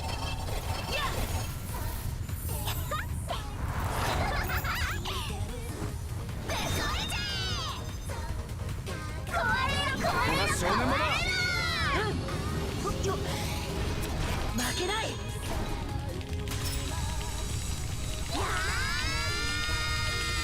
その崩壊切り裂いてみせる。 Cut through it all. そこにかけるぞ。避けられるかな。大丈夫か。ジュースになっちゃう。そこ当てる。リーダー当てる。そこ当てる。そこ当てる。当てる。そこ当てる。しっかりしてよ。そこ当てる。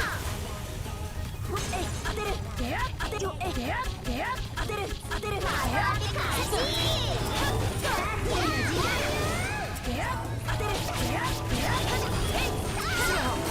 頼んだよ。 You've got this. Okay. Sword. Universal shot. おっとゲージ不足だ。もうしっかりしてよ。 Do I have any more food? No. Ow. まずい。Ha!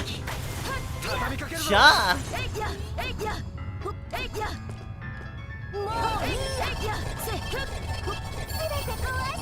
Oh boy. No, it comes down to this. I'm scared. 少年もだ Oh, 白羽 the. That's kind of funny as the first time I missed. 今度こそはファイトだ白羽ゲージ不足だ避けられるかな。ジュースになって。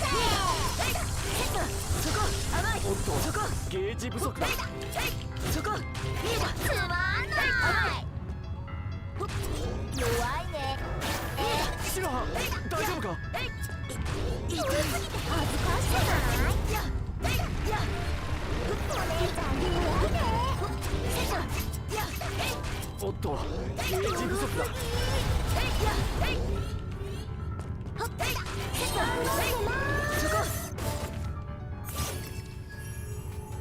神がかり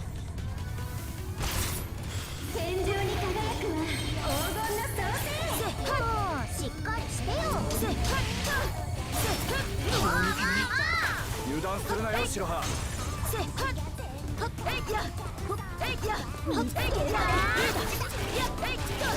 おっとゲージ不足だも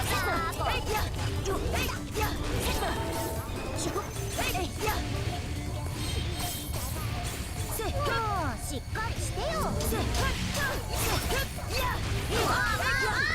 守るさ守ってせお前面白くない？壊れてしま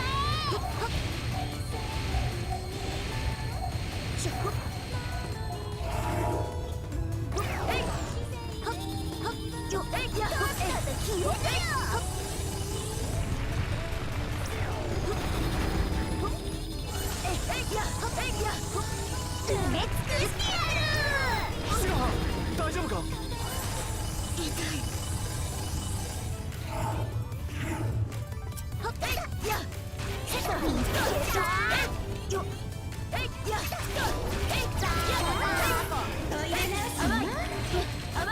おっとゲージ不足だもうしゃっきりしてよ。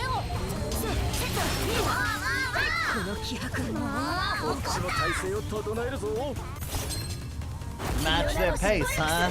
Let's go.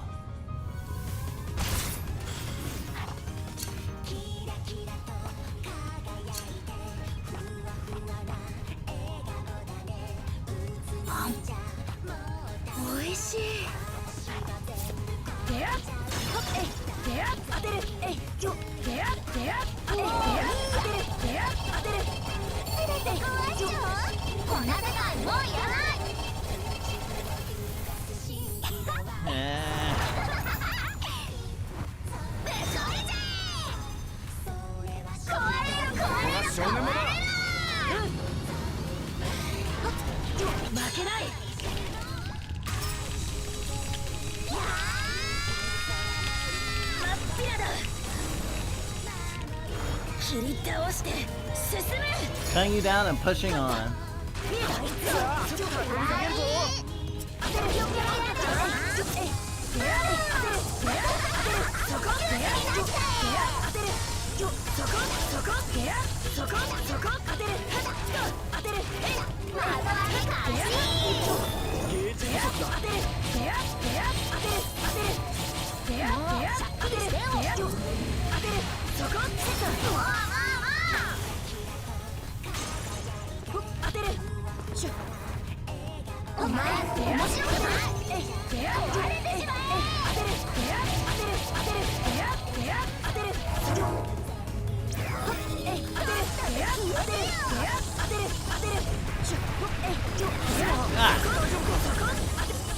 I hate getting hit by rocks.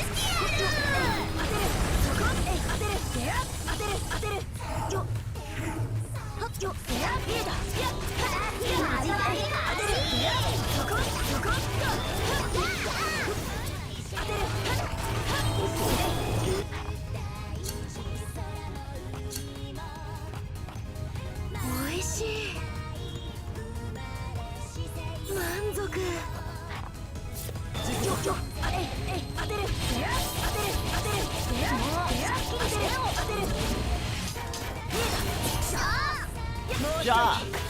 畳みかけるぞ。もういいや当てる当てるこんな世界もういらない I can't believe they're nihilists. Get crushed! 負けない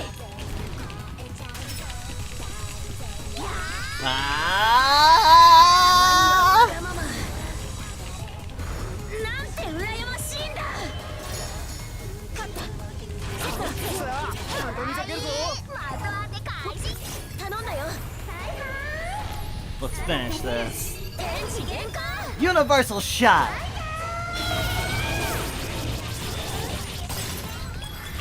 おっと、ゲージ不足だ。甘いもうしゃっきりしてよそこセットはいそこはいいや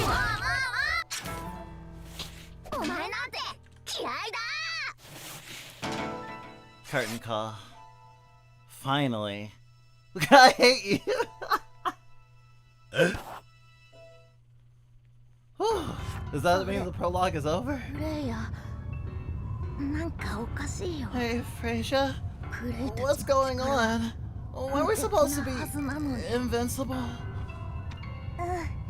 Yeah, フレイ姉 Freya. ちゃんおかしいよ Freya. Something's not right. 間違ってる This is よ all messed up. フレイたちが We're the lords of this world. なのにフレイヤたちが We're the rulers of 世 this 界の world. 管理者なのに Oh, but we don't want it anymore.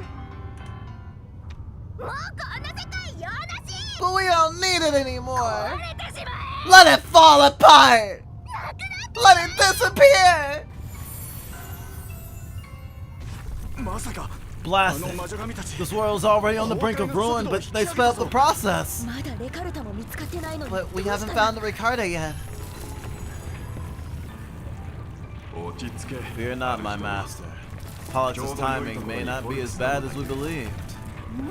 Hey, ボルクスちゃんが that's such a convenient pivot. After how I got treated earlier. いいよ魔女神ポルクスの姉が You must admit, though, it was funny. The evil craft witch captain Pollux. Oh, so... Oh, you were so getting some severe punishment later. ポルクスさんならなんとかな I るのか assume you have the power to get us through this mess. 多分ね Well, it might be more accurate to say that my power got us into this mess in the first place. 寝ている間に I think they ran wild with it while I was in the land of Nod. でもね It's still my power though, so I should be able to reverse its effects. あということは I've got a good idea of where this is going. 歌うのよ And you'd be right. It's time to sing. そう Yeah, え that makes sense. Huh? 歌 The power of song is gonna get us through this? なんと Actually, seems to be working. 世 The 界が world's 安定 balance し is てい being るぞ restored. すごいよポルクスポル Sugoi. クスの歌って Wow. 魔法みたい It's な like 力が you ある sang a のね magical song. That's really amazing. Huh? If there's one thing I love, it's people that sing my praises. 褒めて褒めて Keep it up forevermore, my lovely little master. Much as I want to toot my own horn, though, ごめんな we're さい not safe just yet. まだ完 There's 全 a じゃ couple ない more areas I need to mend. なら早く次の場所に行こ Lo, う let's head over to the next area then. ピクニックね We can make a picnic out of it. Off we go. なんだ She か閉ま certainly らない has a way of making one forget that they're in terrible danger. 諦めよ Don't fight it. そのうち慣れてくる You'll grow accustomed to it soon enough. 姉が Alas. So, Is there actually more areas? Yeah. It is in reverse. Act 5, Scene 2, the law of heaven and earth.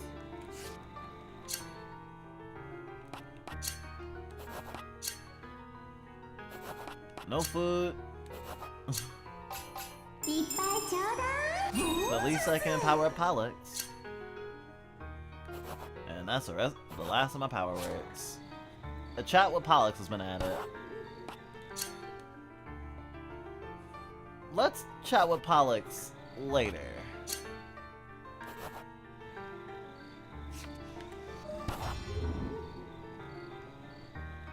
Act 5, Scene 2.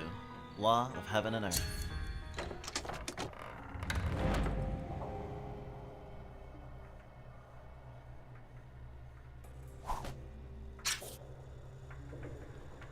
Oh. 守りは私に任せろ。いいぞ。さすが。 Looks like fucking electric super joy. さすしろ。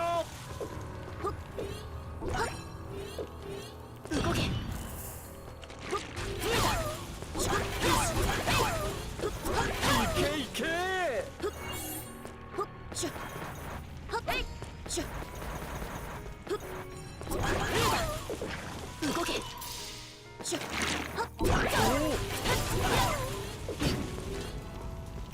シロハ、大丈夫か？これは良いものを拾ったな。い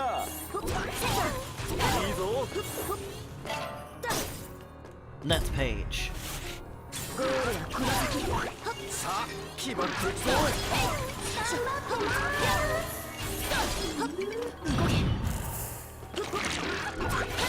Maybe this is actually influenced by electronic super joy because this feels oddly familiar. Ow, ow, ow! Fucking lasers. Bequeath my blade with power over the heaven and earth. Ascension.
Oh. Well, I guess they're not dead yet.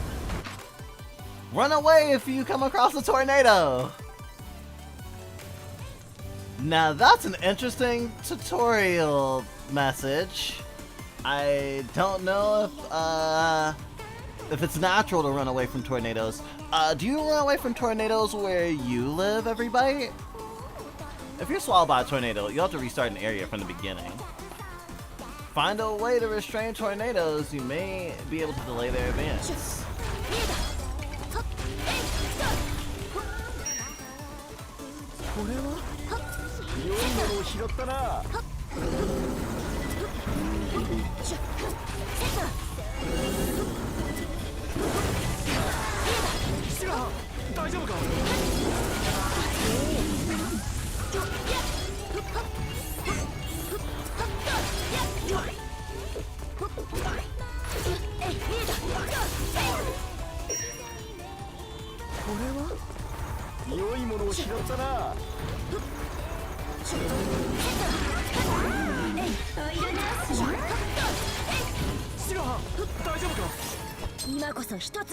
Now is one. I meant to actually pick up the item.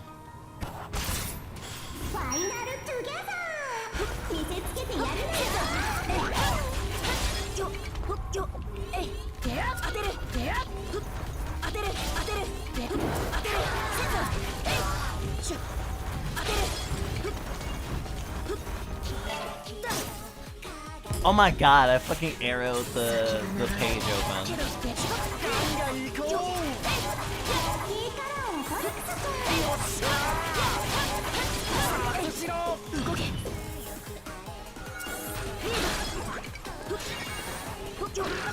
They knew this area was gonna be hard to get. They put so many healing items in here.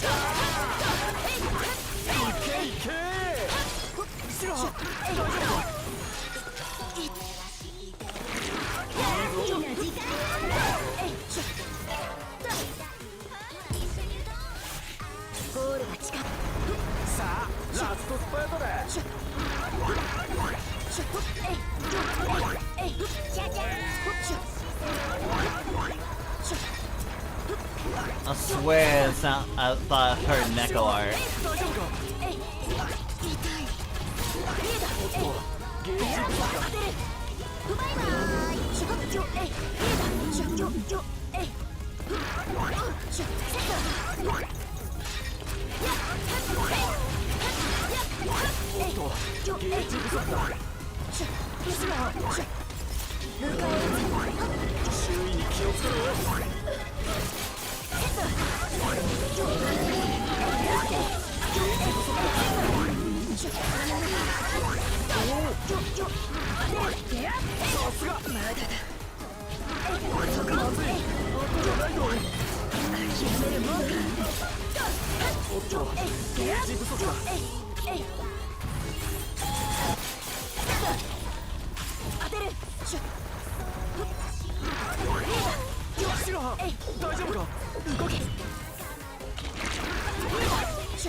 Let's kill it.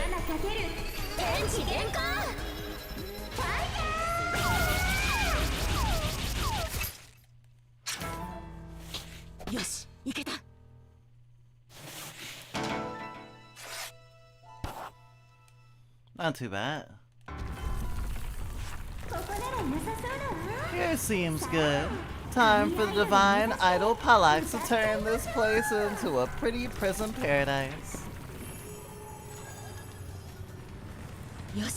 Nice! Everything's a lot more stable now. Thanks so much, Palax. That should buy us some time to make it to the next area. We're almost done though. Let's march on. I must admit though, there's something to be said about the power that can bring a whole world to ruin, transient or not. Well, we're all puny and weak right now, but our original powers are divine in every sense of the word. We could do this sort of thing in our sleep if we wanted to. Just as the thought has me speechless. The astral moniker is well earned. We'd be here all day if I got into the particulars, so let me fill you in some other time.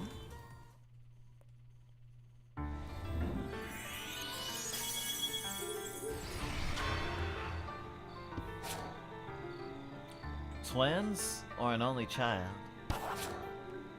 The power of song. Another boss battle? Witch of Hellfire. Oh shit, I know her.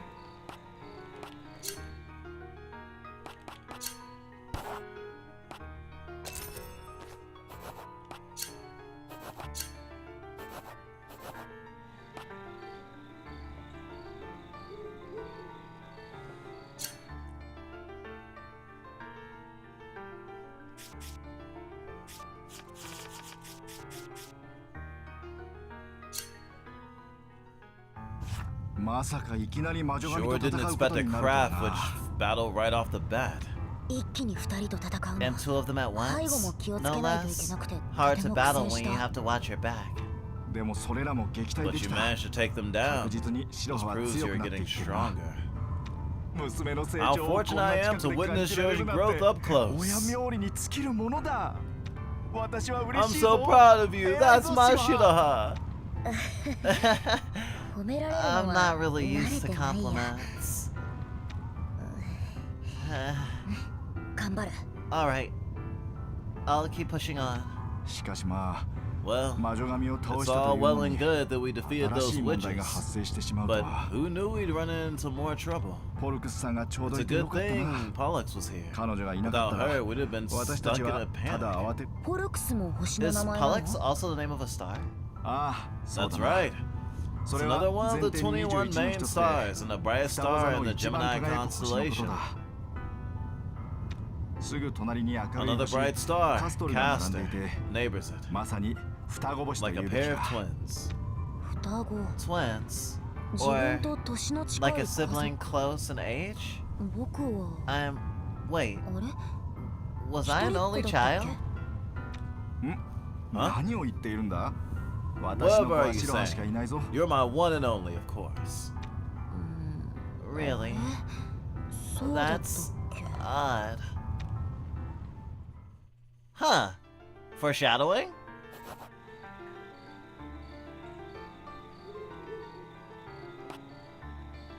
I love foreshadowing. It's my favorite pastime. パティシエ修行中よろずや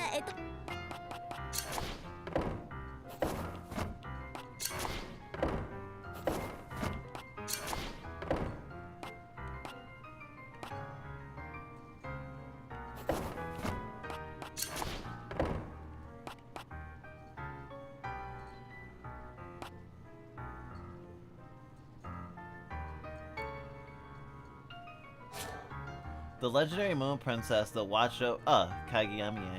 The legendary moon princess that watched over countless warriors. She continues to watch over others, like the moon in the night sky.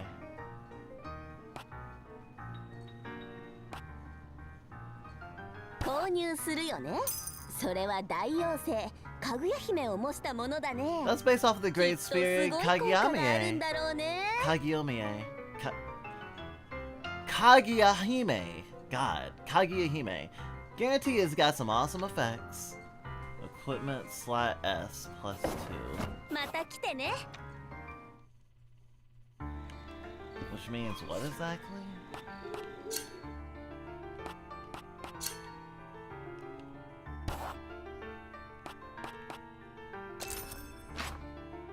The beauty reflected charm effect has bestowed you with 2 equipment slots, small. Using multiple charms, you can equip 2 extra small charms while this charm is equipped. Oh, 1-star charms. That's what the size of a charm is. I see.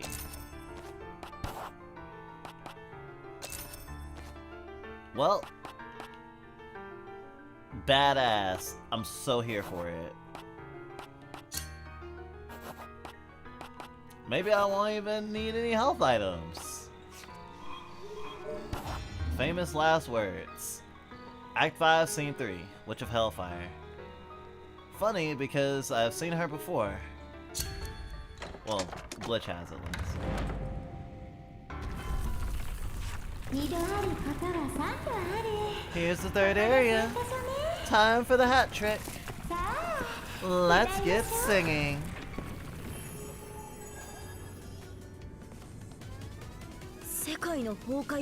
I just can't get enough of these spell songs, Pollux. They're great. Spell songs? Oh, I like the sound of that. They're spells, but also songs. You're giving me all sorts of creative inspiration. Hey, how about we create a continent or two once we're out of here? They can be the stage for our passionate idol activities. That'd be so cool. それはダメだ No can ポ do, ルク様 Pollux. You know full well the responsibility that comes with our 気軽に使って良いものでは powers. ないそれ Indeed, がわしら but 星 not 神 for の personal 務めじゃ gain. Oh, I know. You two gotta lighten up now and then. She's definitely my favorite spirit so far. I finally found you, you despicable witch! この声は Oh no, that voice spells danger. あん時はよくも逃げやがったな You might have managed to scrape by last time, but that ain't happening again. I was hoping we'd seen the last of you. ごちゃごちゃとうる Oh, さい I was hoping we'd seen the last of you. 最大火力で Spare me the chit chat. I'm gonna burn you to a crisp right here. Through hellfire and brimstone. それが I'll make sure you atone. 力我ら Who 星 in 神 the, 並 who in み the world is this? ものだ Our power rivals even 主 ours. 殿 Watch 気をつ out, け my ろ master. こちらも色 We'll 直 have し to を meet 使っ her た head 方が良さ on そう with だ the な actualization this time. 前 Right. は逃げるしかでき The なかっ last た time we fled, but 今は we're 仲 not 間 alone た this ちがい time. 行こう希望を With hope in our heart, onward we go. る歌おう星神 Though を our voices combined, this is our celestial 二 duet. 重唱を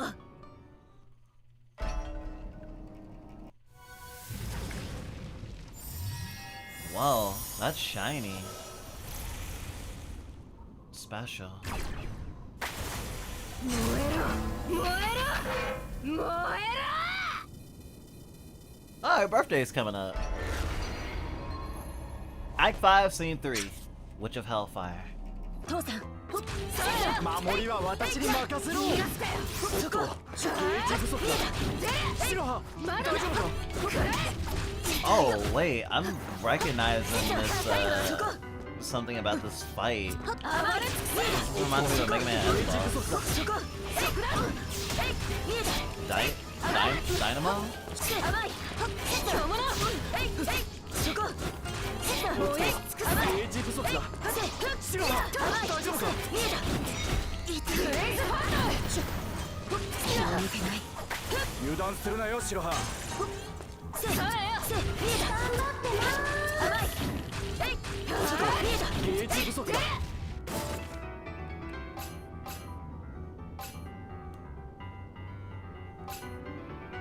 青き星よ O Cerulean Star, bequeath my blade with infinite possibility. 神がかり Ascension. 天井に輝くは青き天皇の星よそこ甘い白羽大丈夫か燃え尽くせそここ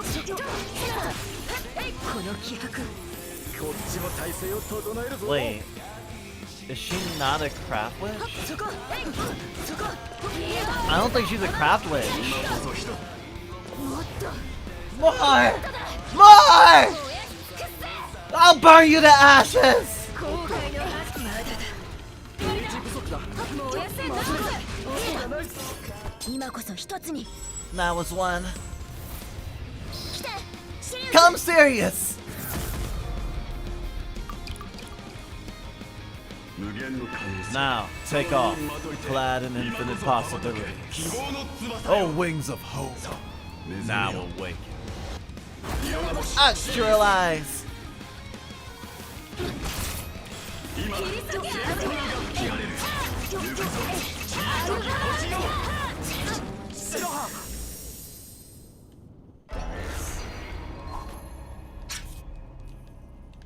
今度こそは見えたそこ白羽逃がすおっかよとゲージ不足だ出るセットマリだ甘く食らえそこ白羽大丈夫か甘かったら痛い暴れそこゲージ不足だ甘いそうだえいや甘いセットそこせはっ今日ものそこ甘い燃え尽くせないけない油断するなよ白羽それやだ頑張ってな黄金の星よ天地定める力天井に輝く黄金の星白羽大丈夫かかかったらこれで消えろそこゲージ不足だじゃあせっと暴れ尽くせえい見えたそこの気迫こっちも体勢を整えるぞ I wonder if she's actually gonna end up being a, like an actual companion. 今こそ一つに来てポルクス甘いもっとだ燃え尽くせ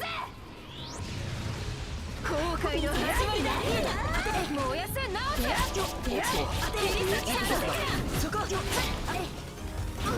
アルゴラウスかそこ当てる見えた時間よそこ当てるいやそこかかってこいよそこだ What? What? that all you got? Is that all you got? I can't just lose yet. さあ畳みかけるぞ。それよ逃がす頼んだよ You got this. Okay. Soar. 今日も大丈夫か。痛いせおっとゲージ不足だ。いやせ甘いせ分かったらこれで消えるまだだまずい。甘い後がないぞ。見えた諦めるもんか暴れ尽くせおっと甘いゲージ不足だ。そこだ後ろは大丈夫か。そこ痛いそれよ逃がすかよ So I have one more bar left. しくじったそれ諦めていくぞ。いや逃がすゲージ不足だ。でいいだ甘いかかったなこれで消えろそこおっとゲージ不足だ。そこ暴れ尽くせそうだいや後ろはそこ大丈夫か。甘い痛いそこおっと甘いゲージ不足だ。そこ見えたブレイズファートいや気が抜けない油断するなよ白羽。せそれや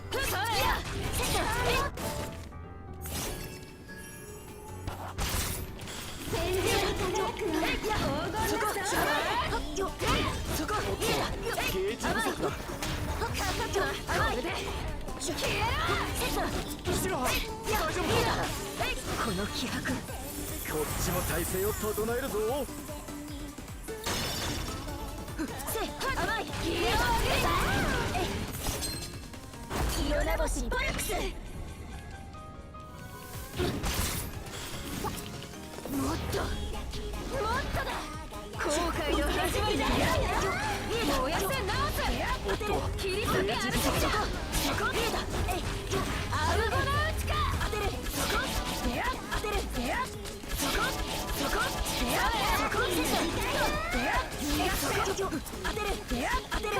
白羽大丈夫か。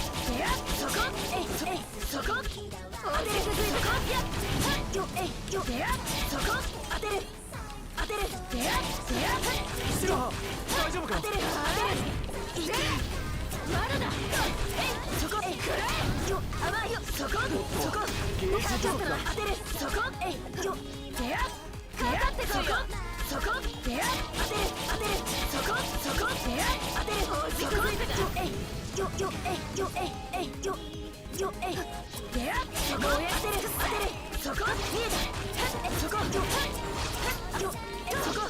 白羽大丈夫か。まずい後がないぞ。おっとゲージ不足だ。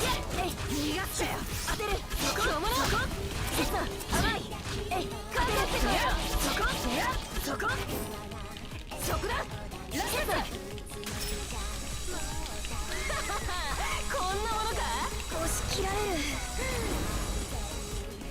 引くわけにはいかないんだ Man! Hey, Susanui! How's it going? I'm gonna fight for my life. I'm gonna fight for my gay life. 大丈夫か。ゲージ不足だ。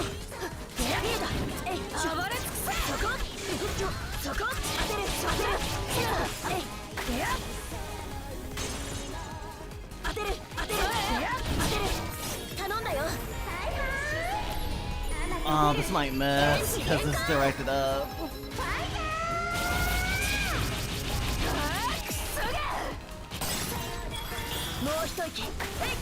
Oh, お oh. っとゲージ不足だ。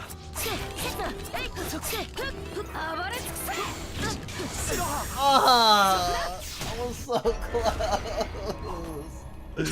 Yeah, I'm so like this. 元気出していこう。おっとゲージ不足だ。えい甘いかったなこれで消えろえいじゃ甘い白羽大丈夫か暴れつきそこゲージ不足だ This is a game that Glitch has been playing, 油 but 断するなよ白羽 I'm taking over for it tonight. 神がかり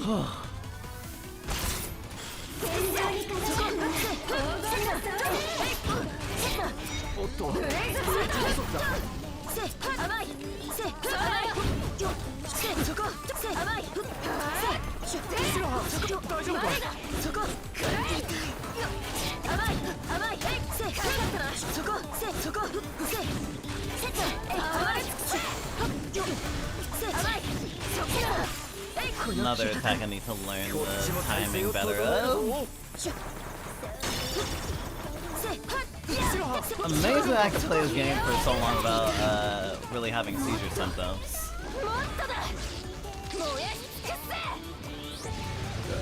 後悔の始まりだ甘くせそこ切り裂けアルセフィナアルゴナウスだそこ色な星ボルクス Do it! そこいやそこやるのよ当てる今日も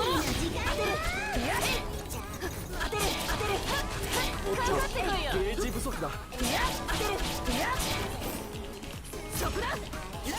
I love how she counters me. Perfect rival shit. こんなものかまだだ燃え尽きたりはしない勝ったよさあ畳みかけるぞ当てる当てるセット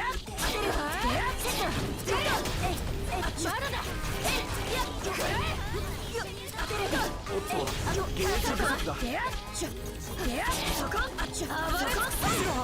大丈夫かそこだそこ当てるそこ今日も当てるそこ逃がすかよそこ逃がすかよそこ今日も当てる当てる Oh, I forgot how to charge shot. おっとゲージ不足だ Ow. まずい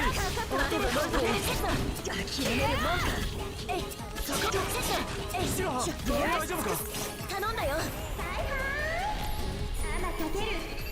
Let's just cancel this shit.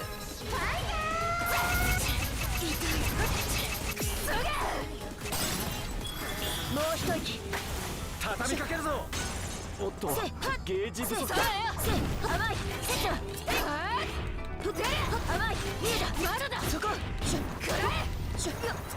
甘いリーダーおっとゲージ不足だそこ白羽暴れ尽くせ Rage and violence. 失敗しちゃったそこ元気出していこ逃がすかようおっとそこゲージ不足だ甘い白羽大丈夫かかかったらこれで不が消えろそこリーダー甘い暴れ尽くせ守るさ甘いリーダーそこだおっとゲージ不足だそこ今日も Can't wait to play a nice, calm visual novel after this. おっとゲージ不足だそこ今日も甘い気を抜けない油断するなよ白羽そこリーダー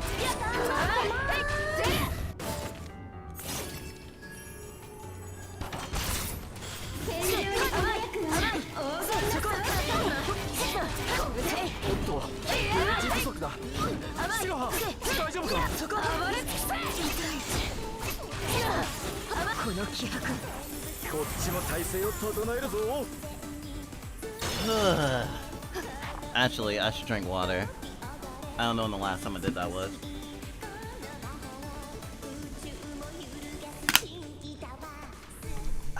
Alright. もっと What the? Mata! イオナ星ボラックス後悔の始まりだ。燃やせ直せ。そこ切り裂けアルセフィア。アルゴノウチか。そこいやそこそこセットかかってこいよ。そこだラセット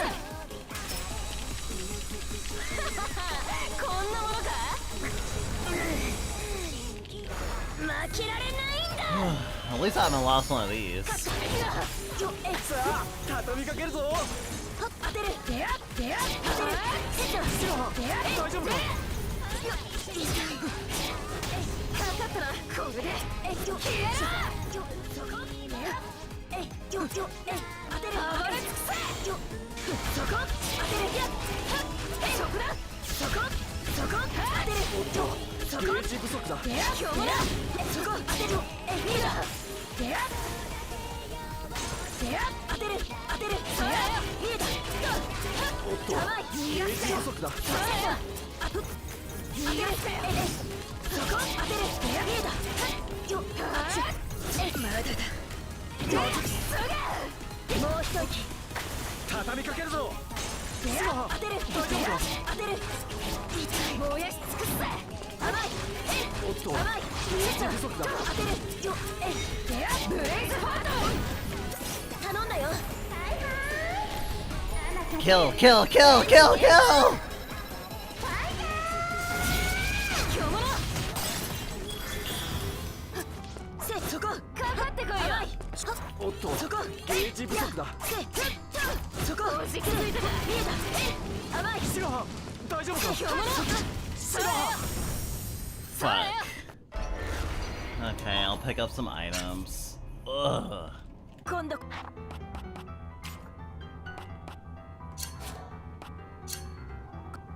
Cray getting so close to beating her without any though.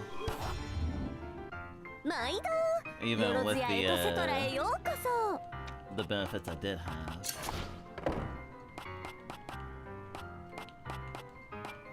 購入するお買い上げ購入するオメガ購入するお買い上げ購入するお買いまた来てね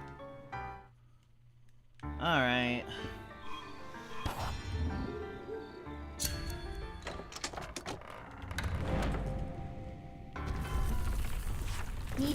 I would call it an unfair fight now, but she has like 6 bars of health? Something like that?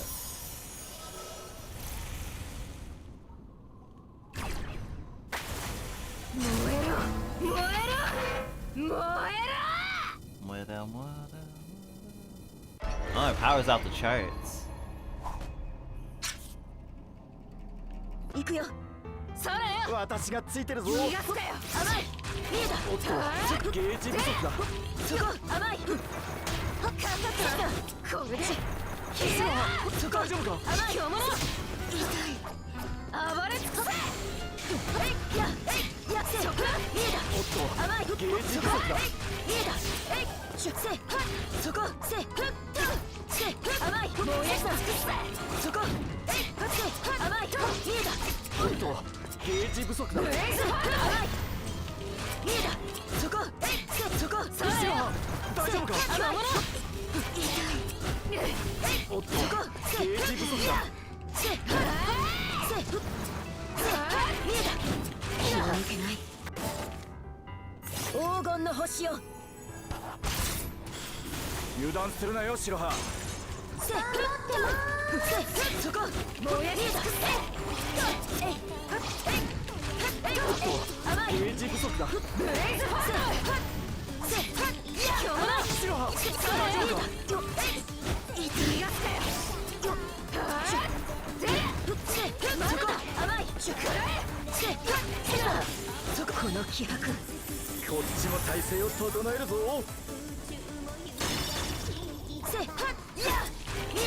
We both got places to be, huh? もっと後悔の始まりだ。シロハ甘い大丈夫か。燃やせ直す切り裂けアルセ今こそ一つによっ当てるアルゴナよっそこ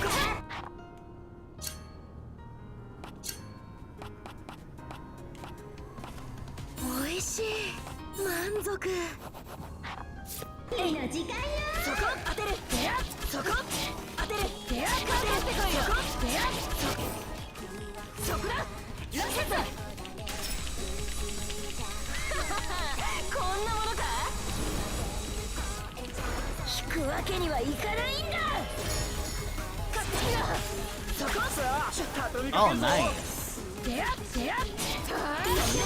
白羽大丈夫か痛いよっこれでおっとゲージ不足だそこヘッド当てる暴れそこそこヘッド当てるそこ当てる見えたもうそこそこゲージ不足だヘッドブレイズバトル当てるそこヘッド当てるそこ当てるそこもう一息畳みかけるぞ当てるヘッドそこ大丈夫か当てるなこれで痛い当てるよそこもう一息そこリーダーゲージ不足だそこ当てるそこ当てるリーダーそこかかってこいよ当てるそこだラッキーだこんなものかまだだ It's not over yet. 希望はまだ I still have hope. 燃え尽きた I won't submit to your flames. しくじったか Damn it, I messed up. Damn, I didn't get to finish her with the special. But I did win. Wow, healing items, yay. Ugh. 調子が悪い What's the deal? 殴れぬ I just can't bring myself to go all out. 命拾いしたら魔女 You won't get so lucky next time, witch. I'm gonna leave nothing but ash behind. You can't bring yourself to... なんとか退けた Huh. Hearing that after Shiraha says it's weird to hear that she's an only child, as if something says inside her that she's not. It'd be funny if that's actually her big sister. Just a theory. We managed to fend her off? Somehow? どうや The ら崩 world 壊も止まっ itself たようだ seems な to have stabilized 今日に too. も去ってこれ We で一 finally have a 足だ moment to breathe. パルクスちゃん I'm open to any and all words of praise. 褒めてください。そうだね Thanks so much, ポルクスのお Pollux. かげだね You did real good. 偉いおかげで助かったよ さて Now これで then, あとはレカルタ all を that 探すだ remains け is だ to な find the Ricarte. 今までは魔女神が持って But いた where の do we だが begin? A craft which would usually be in possession of them. この気配 That vile presence in the ア air. ラディア Quit hiding and show yourself, Aradia. ガッチャされちゃったね。 Well spotted. この米がいいじゃ Guess な you い got か me this time. 世界を崩 I 壊さ knew せてい it. たのは You were the や one はりお前か responsible for this world falling into ruin. どうしてそんなに怒るんだい Hey Kimi now, got don't be to mad. I go to just the took a page out of your book. なんだ Excuse me? ちょっと試しに Curiosity got the better of me, so I figured I'd see what happens if I stole the Ricarte from a craft witch. 君の記憶 Craft witches are born from the memories sealed within あ the の子たちは Ricarte. 魔女神となったこんな紙 So, 切れ it was 一枚抜い interesting た to だ see けなの those two に slowly lose themselves after taking it away from 少し them. ずつ壊れていったよ It wasn't exactly the spectacle I was hoping for, but hey, at least you got some fun out of it, right? Fun? You drove those girls to madness and speak to us of fun? Man, you are totally invested in all of this, aren't you? That's great! Love to see it. Really though, not even a word of gratitude when I'm here to hand over what you're looking for? Oh, maybe you forgot how. Times like this, you say, thank you.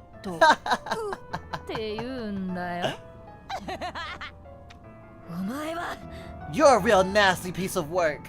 Wow, that stings.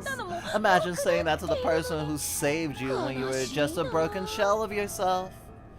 Quit it with the nonsense already. There's someone ever so close to you who can confirm whether it's nonsense or not. But you'd rather stay hush-hush about the whole thing, wouldn't you, Mr. Paper Daddy? Hush-hush. What's she implying, Dad? Well... Either way, I had my fun. Here's your Ricarte back. God be with ye! Really? You're gonna need it.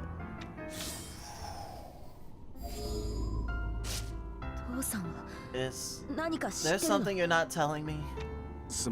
I'm sorry, Shiraha. It's not my place to speak on this matter. You need to remember for yourself. And then face the reality of it head on.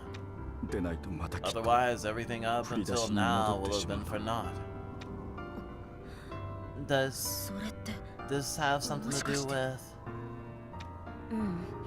Never mind. I should trust you on this. Let's focus on the Ricarte for now.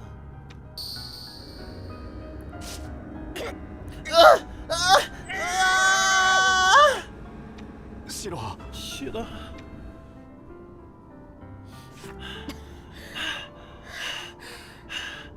I don't think I'll ever get used to this. Hear me out, Shiraha. I swear on everything I stand for that I would never do anything to hurt you. Don't worry, I've got no doubts about that. I'm not quite ready to give up my lovely VIP spot after all. Yeah. Mind doing your usual bit while you're at it? My usual bit? Ah, very well. With hope at heart, onward we go, beyond the ruin, to a new tomorrow.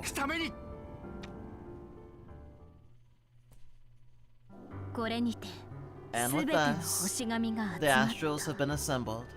The last of the Ricarte will soon follow too. Will the remaining memories inspire hope in her journey? Or will they crush her will with endless despair? The answer will reveal itself soon enough. The world begins its descent into ruin. But what of our protagonist herself?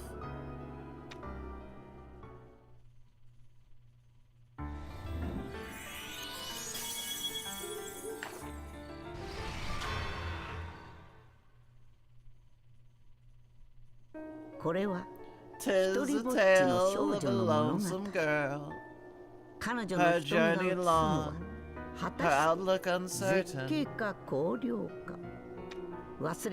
days most nostalgic in mind. Some cannot leave the past behind, clinging unto her unending longing. So was birthed a factory most haunting. Act 6, Lustful Longing.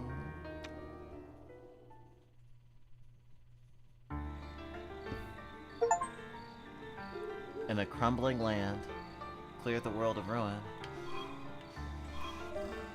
Paper factory. Maybe the prologue is everything until she has all her memories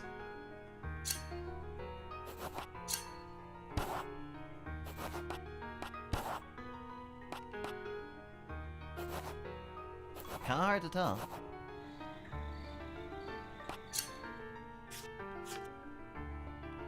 I'll save the chat with Pollux for next week. I might ask Glitch if I can take over on this one, depending. If next week I play Bittersweet Birthday, I'll probably let Glitch take it, but if I don't, I'll definitely pick up.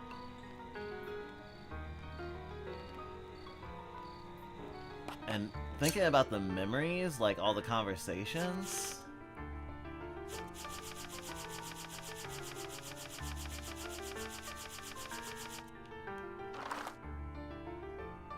Act 6 recital. So I should say conversations. 15 out of 46. At least some of them are optional, but... Wow.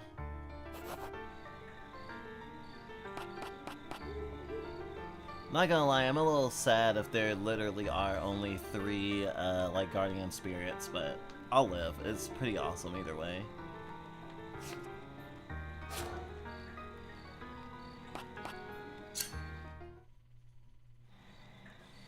Whew. And that's another hit of Majogami from the Flip by Entertainment System. Whew. I'm gonna have I'm gonna work cut out for me making a fucking thumbnail. This game has so much gorgeous art, like fucking insane. It's Specky Sleeping Time. Thanks for the stream. You're welcome, Specky Sleeping Time. Hope you rest well.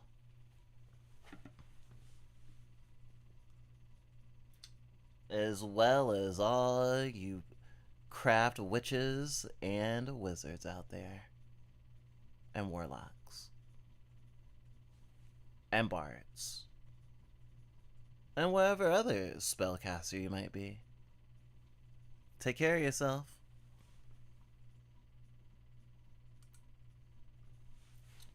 Okay, we're gonna take another break. Not sure exactly how long. I am still in a good place. Guayusa works really well. Yeah, make sure not to take it too far, which is why I wasn't drinking it during that last set of stages. I don't want to get too hyped up. But now that I'm cooling out a little bit, I'll probably drink some more towards the end of the break as we go into the what else we do. Let's turn this off. Actually emptying the seat. No kink related pun intended. Punk is gonna take over. Punk is gonna read the visual novel and also play Possessors. So we're gonna be filling with the PNG settings when we come back, because we still don't have all our fucking models in Vtuber or whatever. But 15 to 30 minutes and we'll be back.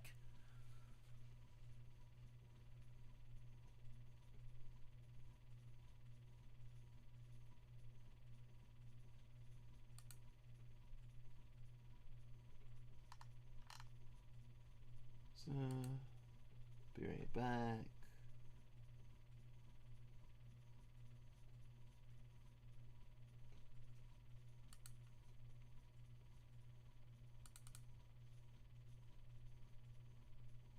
I found, put the kettle on.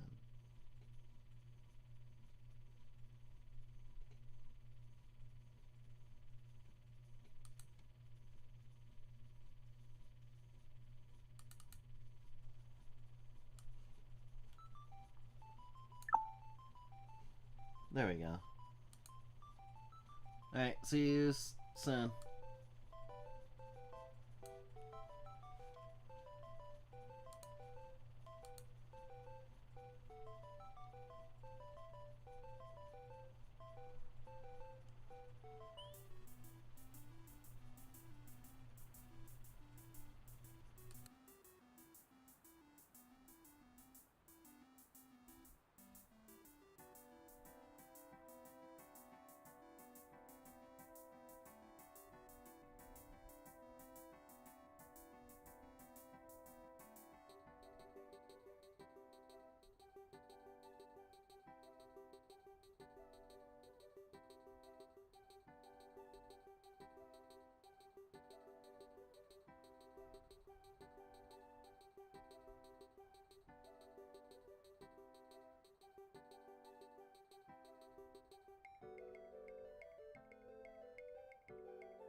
stage. Stars from the night and beneath the day. Bitch kicking up a space in the wild quick today. Ever since she got boundaries, bitch got me. That's a good snip, but shit stay clean. You empathize with doggy style, you see what I mean. You find a whole different love from underneath the scene. Sis buster, go crazy, release trust.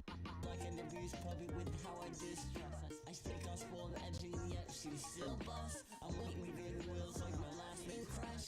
My music will supply so where you can never get enough.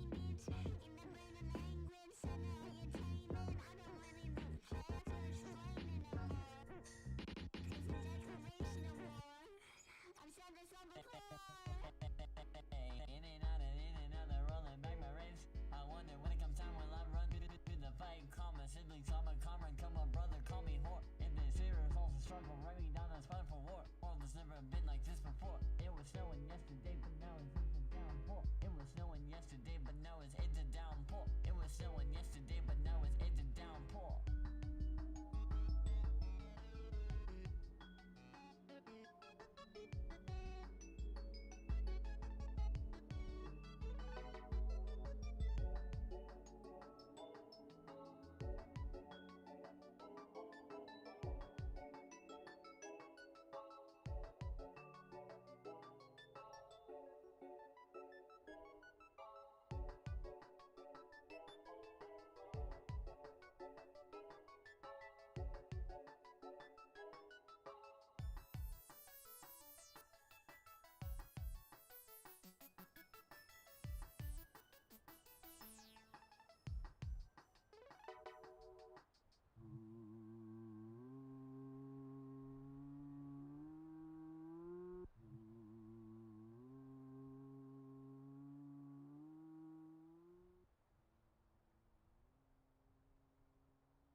dimension.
Are they seriously fucking calling me?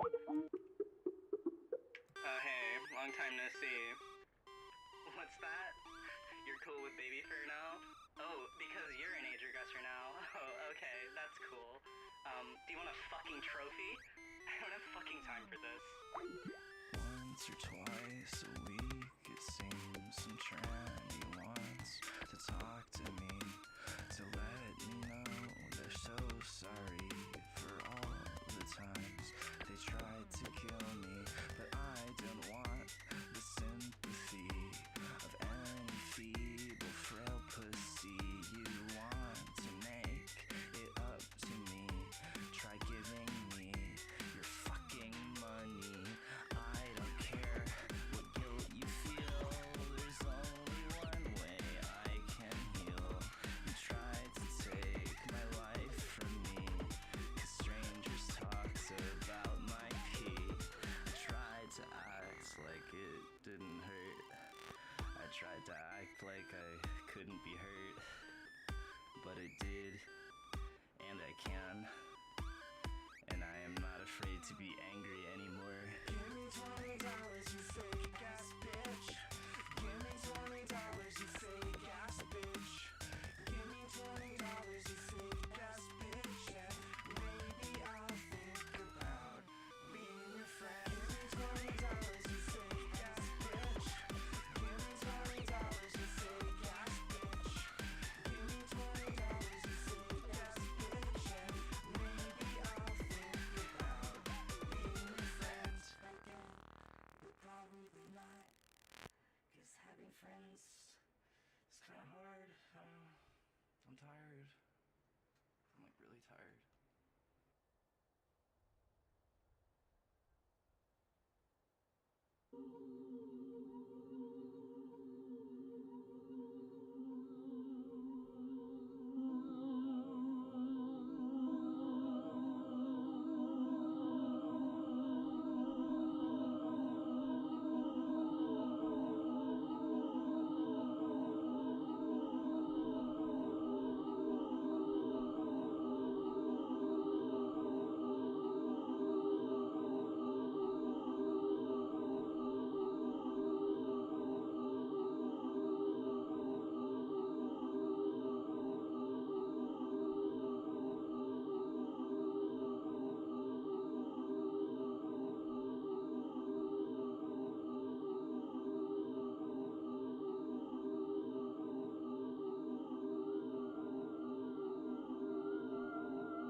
여기서 지우도록 하지. 이 세상에 변화가 필요하다.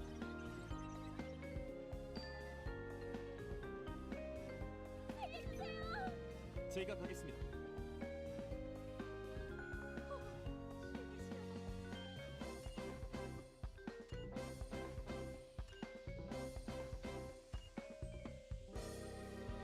다 같이 춤을 춰볼까?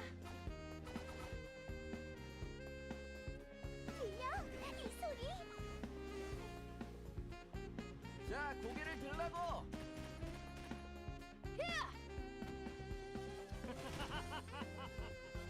오늘 잘 풀리는데. 야호! 예! 숨어도 소용없어.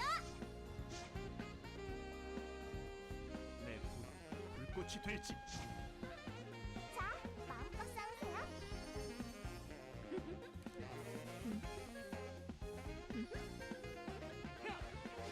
성공한다.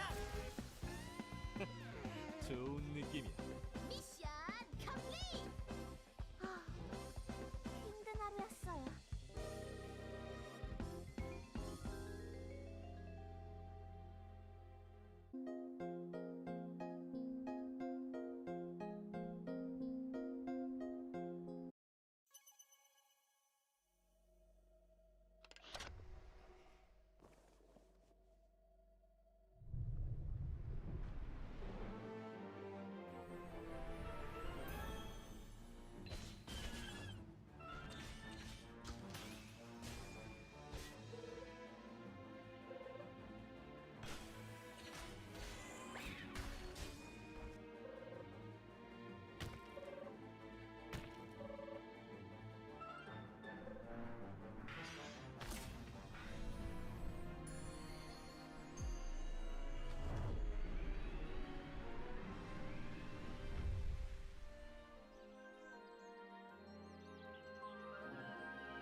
Fluff Bites' streams are intended for mature audiences. This is an 18 plus space. Be prepared for disturbing or dark games and themes, difficult discussions, and interests outside of your comfort zone. Try to have an open mind and good faith. Please respect the space and treat yourself and others with respect.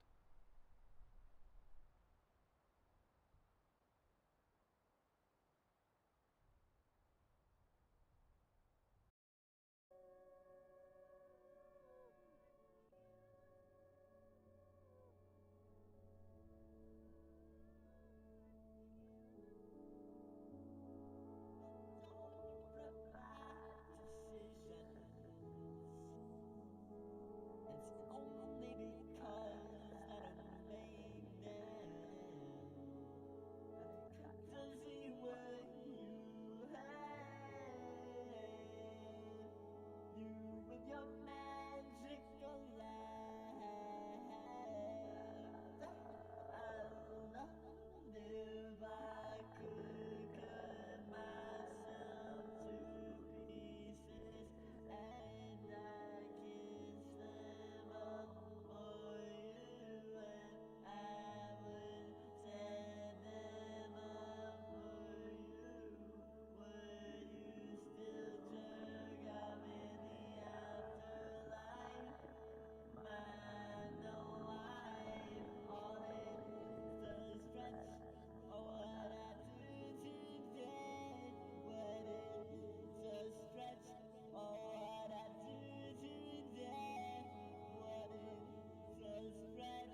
You will forgive me for being late, won't you?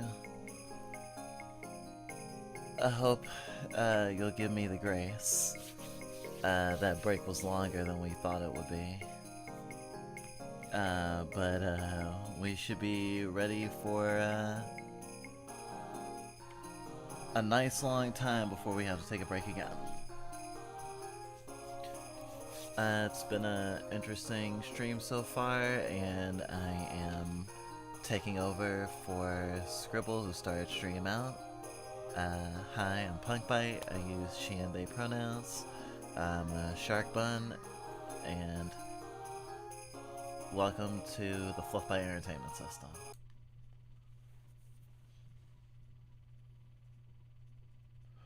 Oh, redeem. Thank you.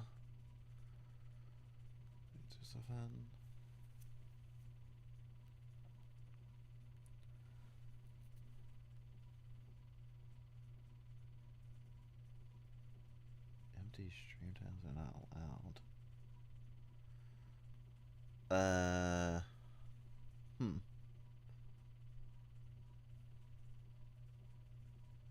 I guess my title was too long. Okay. I went back to... Yeah, I think... Wow, that would have actually been around the time that, we left. Well, maybe not around the time we left. We weren't, on break for 2 hours. Let me think of a good tsundere compliment, while I start things up.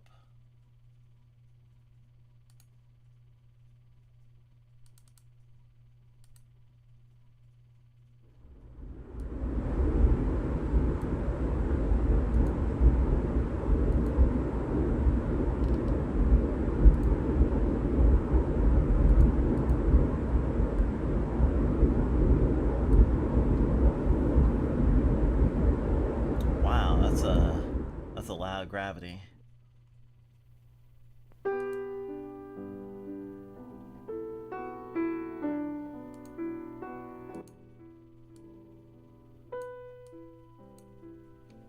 Okay, now that we have volume in a good place.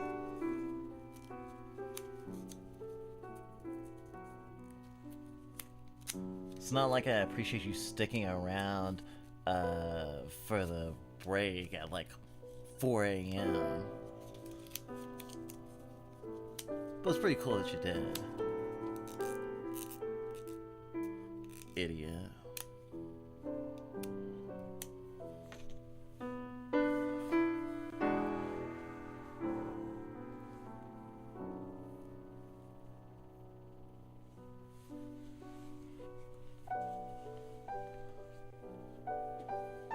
It's really silly to think about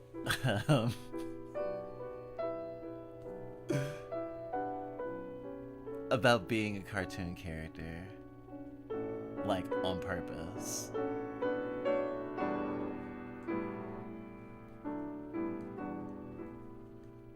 Thank you for helping me indulge in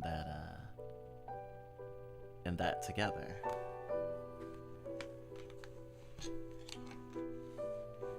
But don't make me say it again, because I'll deny it.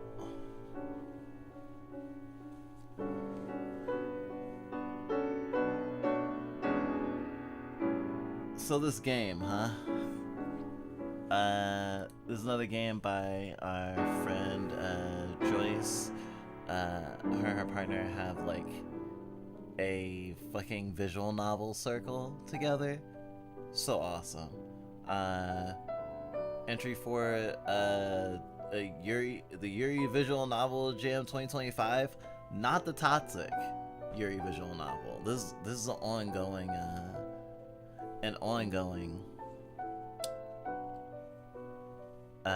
game jam right now. Didn't even know it was happening.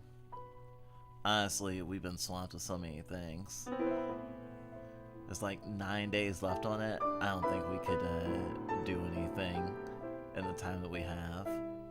I say while going, well, I mean, 9 days. That's a really long time if you have a really small scope. I say as someone who has no idea how to have a small scope.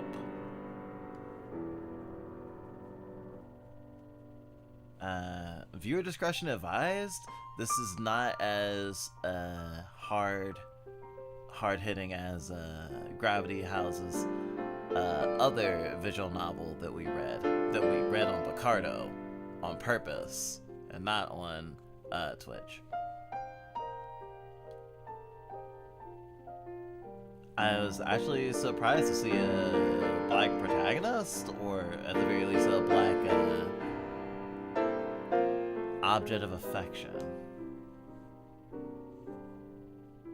It's always nice to see folks of color in folks' works, especially folks that like aren't of color themselves. It's nice to see more skin tones all around, you know?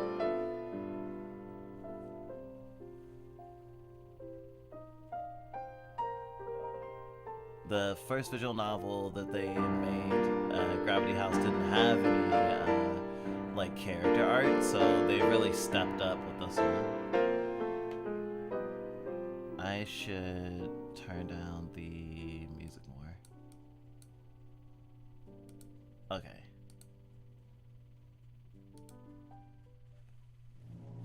November 11th.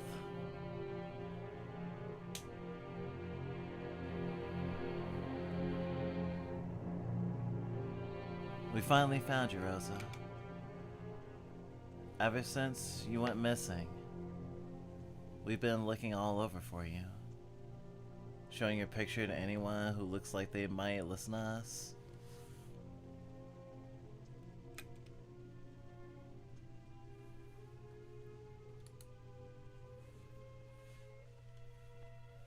And even though just about the worst thing possible happened, we're almost glad. Spending all this time looking for you has been eating into the time we can work. And our finances aren't looking great right now as a result. And that must not be the kind of thing you want to hear right after getting the news that you've just died. But I know you will only want the raw, unvarnished truth.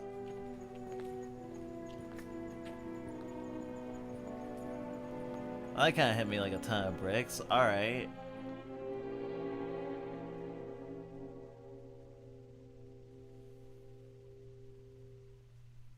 That must not be the kind of thing you want to hear right after getting news that you just died, but I know you will only want the raw, unvarnished truth.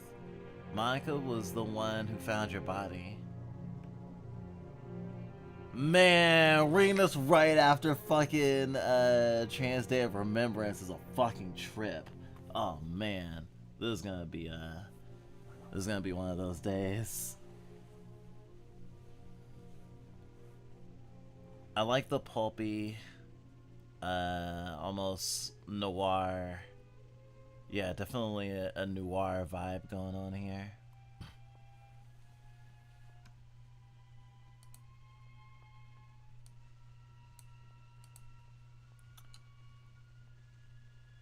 But I know you only want the raw, unvarnished truth.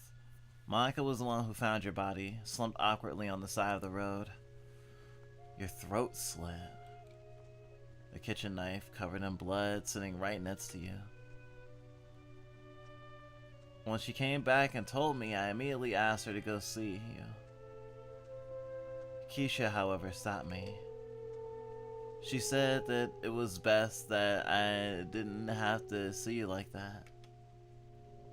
She didn't ask whether or not I wanted to see you like that. She just said that it was best that I didn't. Instead, they sent me to Arcata branch of the Humboldt County Library.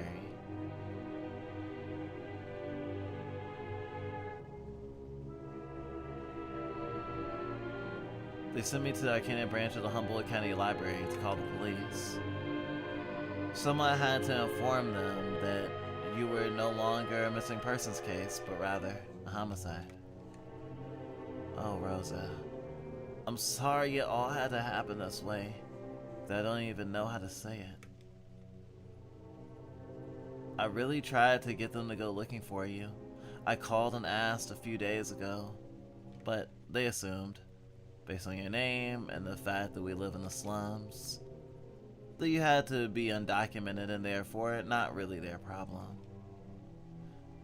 Even as I tried to argue, they said that their hands were already too full to go looking for illegals.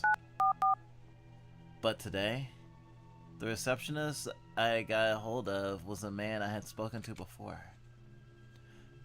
I explained that you were a citizen, and that anyway, you had been murdered, so your status shouldn't matter.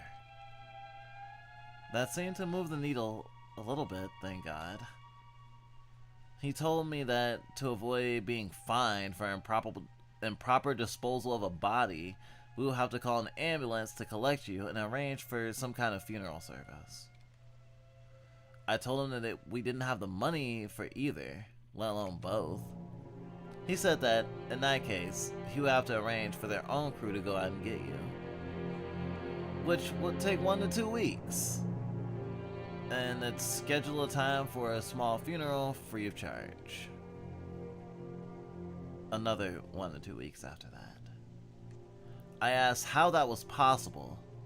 You were laying there, or maybe it was more like sitting there? Like I say, I don't know, they wouldn't let me come. With your throat slit on the side of the road. And if someone didn't come and get you soon, you'd start to attract flies. But the receptionist chided me, saying that if we couldn't afford a private ambulance and private funeral, we would just have to wait our turn. The police were very busy, and they unfortunately couldn't deal with every little issue that came up the day it happened. We were just gonna have to wait the 1 to 2 weeks. And then the additional 1 to 2 weeks. Oh my god, this is so fucking Kafka. I'm fucking... Wow, I'm fucking... A sort of banal cruelty that actually doesn't even feel hyperbolic. You know, kind of like how the Onion doesn't feel like a joke anymore half the time.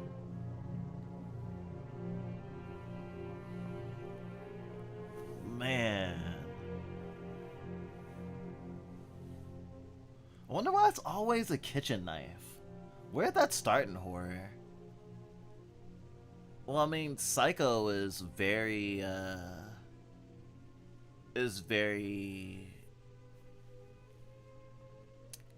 well known for the kitchen knife stabbing in the shower scene. That's sort of why I go to. Horror definitely loves the kitchen knife, even though it seems that women are victims in horror, especially, you know, the further back you go, at a much higher rate. So you would think that the kitchen knife, like a domestic tool, would be used a lot to defend themselves as opposed to being used to to kill them. But I guess in a general practical sense, like if you were going to hurt someone with something you had laying around the house, a kitchen knife is potent. It's pointy. Maybe it's more of a threatening thing. I am curious on how it became a symbol. Now I definitely want to do some research, but that's for another time. Honestly, in this context, with the art that's being used, and especially the music and the style of this all, I'm thinking of like, I forgot what there's a musical basically about a bunch of women in prison who all like murdered their husbands. Chicago? I don't know, it gives me that like sort of domestic vibe, even though I don't know what year this takes place in, if it's old or new. It feels like a mix. It's like Severance or something.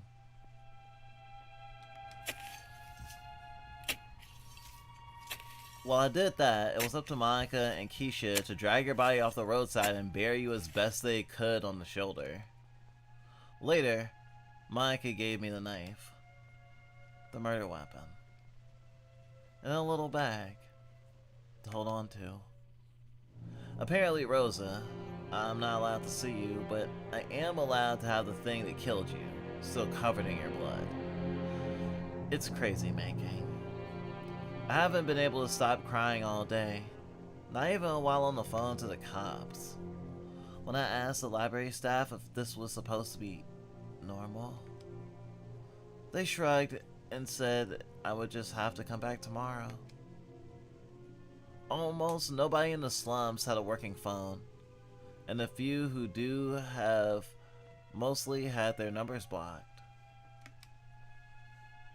The library staff were telling me how everybody comes there whenever they need to call somebody, especially when they're trying to reach the cops.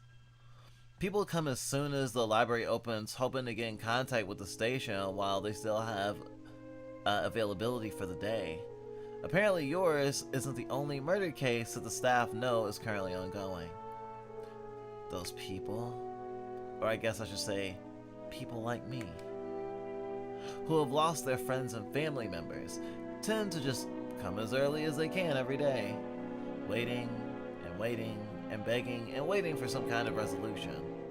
They offer me a cheap sandwich, ham and cheese on unsustainable white bread, a knockoff cola, and as many chips of water as I could drink.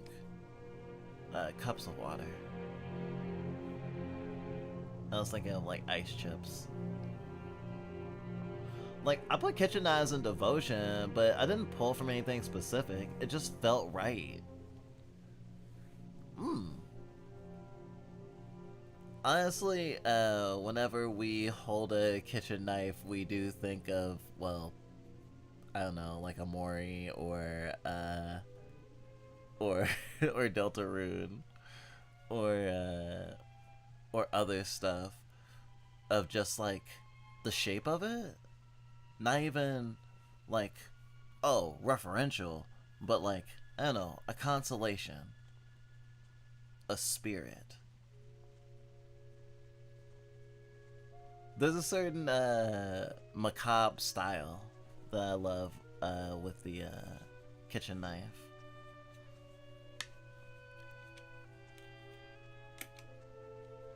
I've always thought of libraries as places where you have to be whisper quiet, but now they set up a tent in the parking lot where people with nowhere better to be can sit around and chat, drinking knockoff cola and water and eating cheap sandwiches made with unsustainable white bread.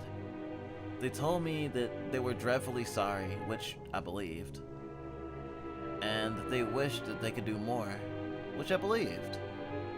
And they said that if I wanted something to happen, then I would just have to keep calling, which I wasn't sure about.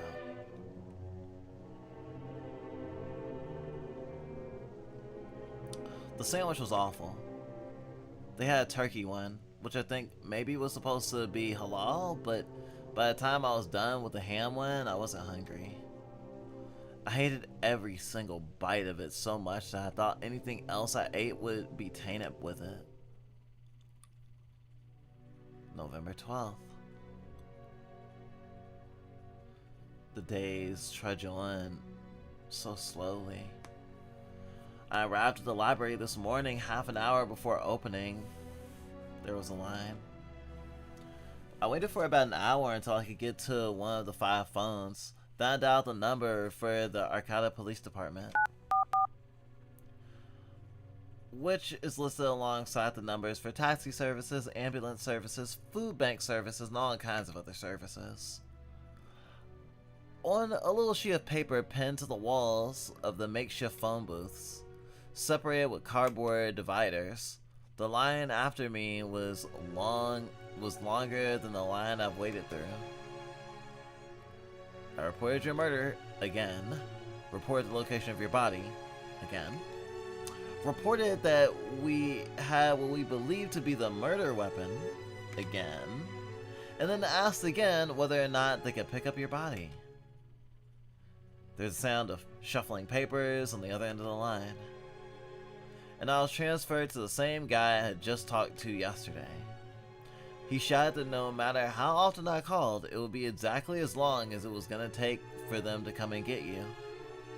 And that was that. In fact, he said, if I continue to call over and over again about the same issue, he might have to arrest me, though he didn't exactly say what I'd done. I then asked if that meant I ought to keep calling as many times a day as I could. After all, to arrest me, they'd have to come where I was. So, if I just did nothing but call and hang out where they buried you, when the cops came, they'll be right where you're buried. Then they'd have to do something. This made the guy on the other end of the line, who was maybe a cop, but might just as easily be a receptionist, so mad that he hung up on me.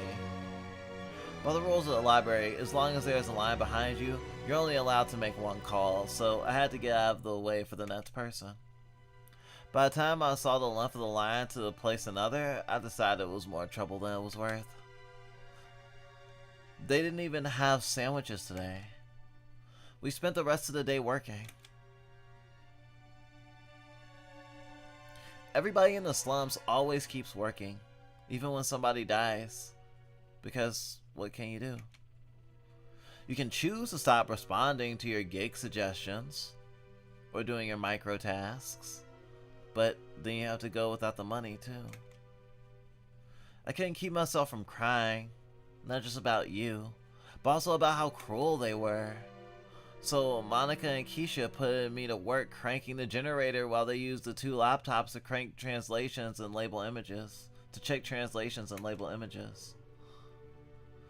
I think they're letting me have it easy like this, letting me turn the crank and go to the library, because they know we were close. It's nice of them to let me have this little bit of grieving. November 19th.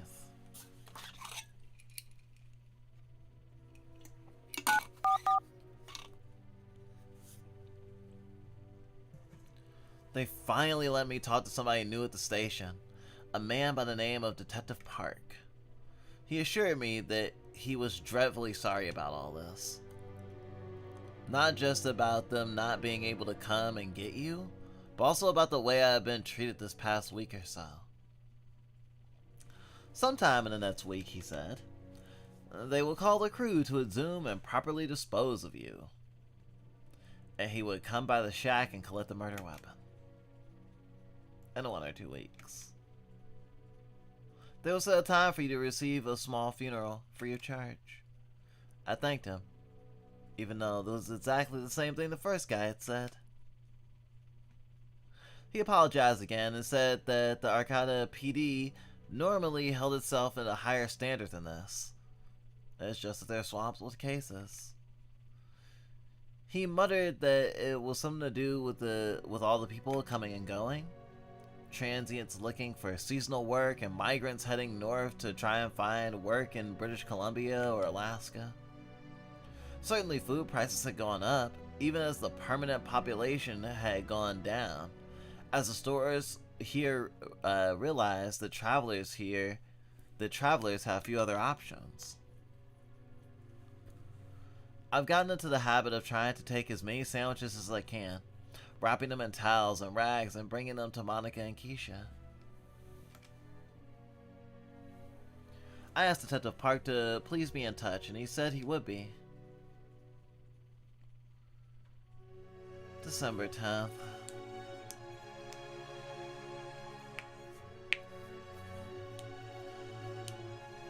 Park still hasn't shown. I've returned to calling every day as early as I can, which means I get there about an hour before opening, every day at the very latest. I'm starting to get to know the regulars. We talk while drinking free water and eating cheap sandwiches.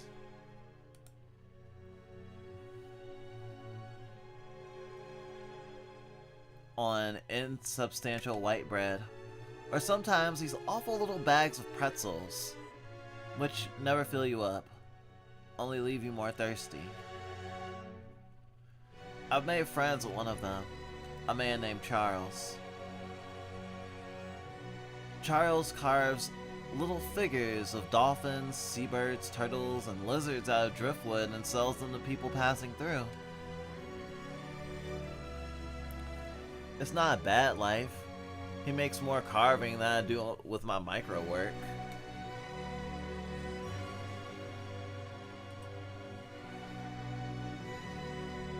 The only trouble, he says, is that the people who have enough money to spend some of it on useless little trinkets sometimes treat him like,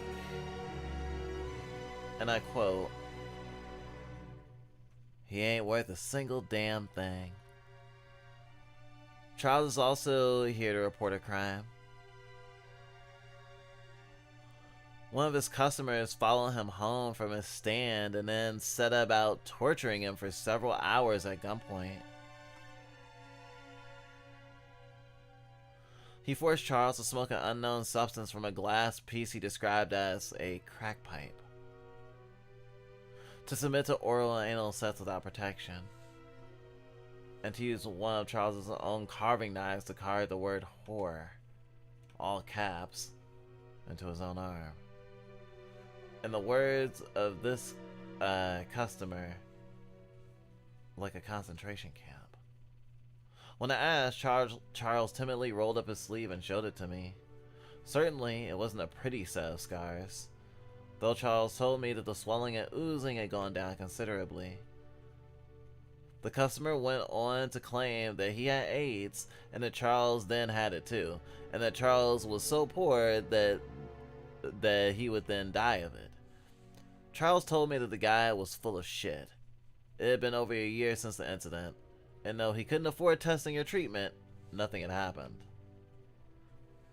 He hadn't even gotten sick once. Charles tells me that he's well aware that the perpetrator is probably long gone.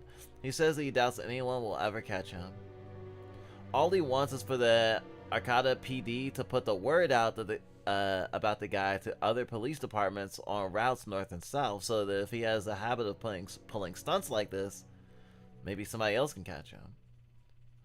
Charles assures me that he remembers the guy so well that he could pick him out of a lineup 100 times out of 100. But he says the police won't do that. He says it's like they're all in a trance, and you have to navigate around all the things they think he's saying in order to get them to understand the things he actually is. They think he's saying he wants them to catch the guy who did it, but he doesn't. All he wants them to do is put the word out. They think he's homeless, but he isn't. He tells me he doesn't have a great house, but from the sound of it, he's certainly better than ours. It's certainly better than ours. They think he's a crackhead who just imagined the whole thing, but he isn't. He says he had a bit of a drinking problem in his youth, but now he's teetotal. They think the whole thing never happened, but that maybe Charles is just lying? That the two were gay, delusional crackhead lovers, and that Charles was just jilted. But that's not true. Charles assured me that he never even thought of doing crack once before that night, and he absolutely wasn't gay. When he said that, and maybe this is uncharitable of me, but I wonder what he might think of us, if he really knew.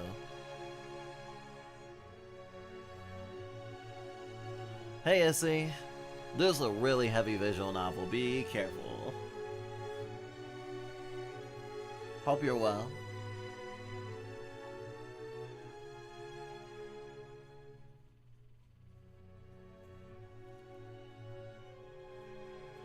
I'm sure that if you were somehow still here, you'd be upset with me. You'd have never wanted me to stay so weepy for so long after you died. If you were somehow still here, you'd tell me to stop being so goddamn sorry for myself and try to find somebody else. But I have two objections to that, Rosa. The first is that it's just not that simple. That one ought to be obvious. But the second one is that I'm not sad. I'm angry. I'm angry that outside the walls of our little shack in the slums, it's like the world's forgotten you ever existed and resents any reminder. They act like your death is this crazy delusion I've cooked up to fool everyone, and like your body decomposing in the earth on the shoulder of the highway is just a phantasm. How can I move on and pretend it's all okay when I'm one of the small handful of people in the entire world who knows that you were alive and that you mattered? I hope you don't mind, but sometimes I tell him about you. Charles, I mean. I leave out all the salacious details, though maybe hearing that would make you even madder. I tell him about your sense of humor, the way you could tell a gut-busting joke with the straightest of faces, and the way that you wouldn't hold back for a second when somebody told you a joke you didn't think was funny. I tell him about how beautiful you were, and even in the summer heat that we felt as if our faces might melt off, and when we couldn't afford makeup. Sometimes I tell him about how sad the state of your grave is. I'm sure they did their best, given the situation, but Monica and Keisha didn't do a very good job burying you.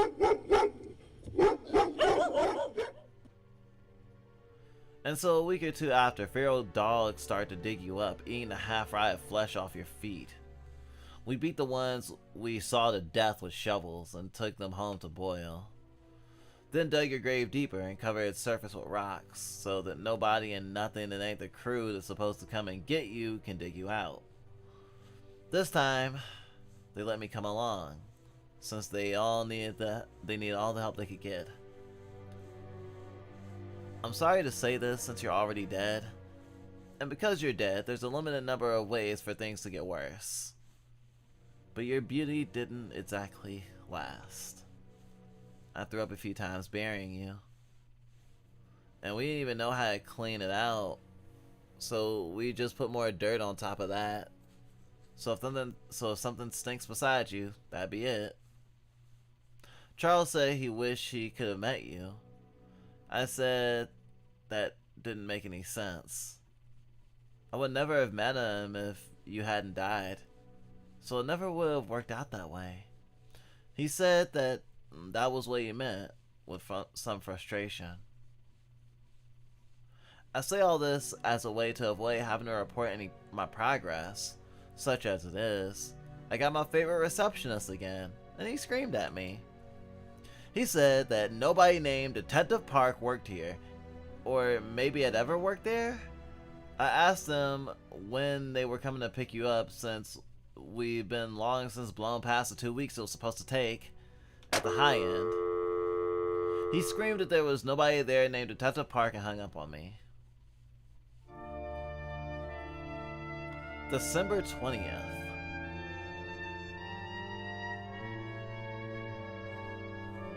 Well, Park finally came by, but he introduced himself as Detective Song instead. He sounded exactly like he was on the phone, but all of a sudden he had a completely different name.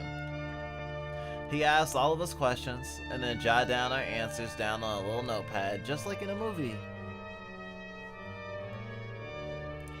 He took all of our names, ages, and fingerprints. I gave him the knife in the bag, and he took the bag and put it in a second bag.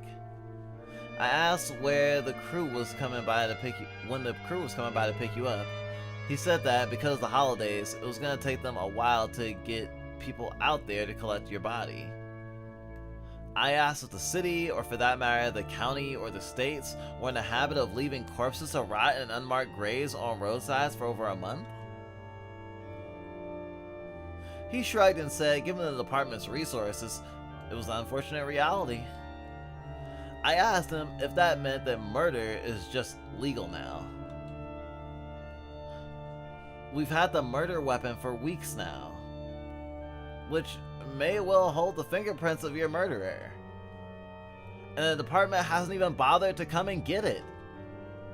I had to spend every day calling and being screamed at and berated just to get this far. Song said wearily that this too was an unfortunate reality. Arcata PD receives far more calls requesting help than there are hours in the day. And I said I knew that. In fact, that had been what I had just said. To investigate a murder, I'd have to call every day for over a month. He said that, unfortunately, there were other murder cases that needed to take higher priority at the moment. I asked if that meant that murder was in fact legal, but only for people who would be low priority once murdered. He was getting angry at me by this point, and he scolded me by saying, well, obviously murder is always illegal. It doesn't matter who the victim is. What kind of question is that? And I asked what the real practical difference is if I could kill someone who didn't matter enough to investigate. And he shouted, well, obviously. If we could, we would treat every murder case as exactly as equal, and assign as many people as possible to it. But that's just not the reality. And I told him you mattered, Rosa.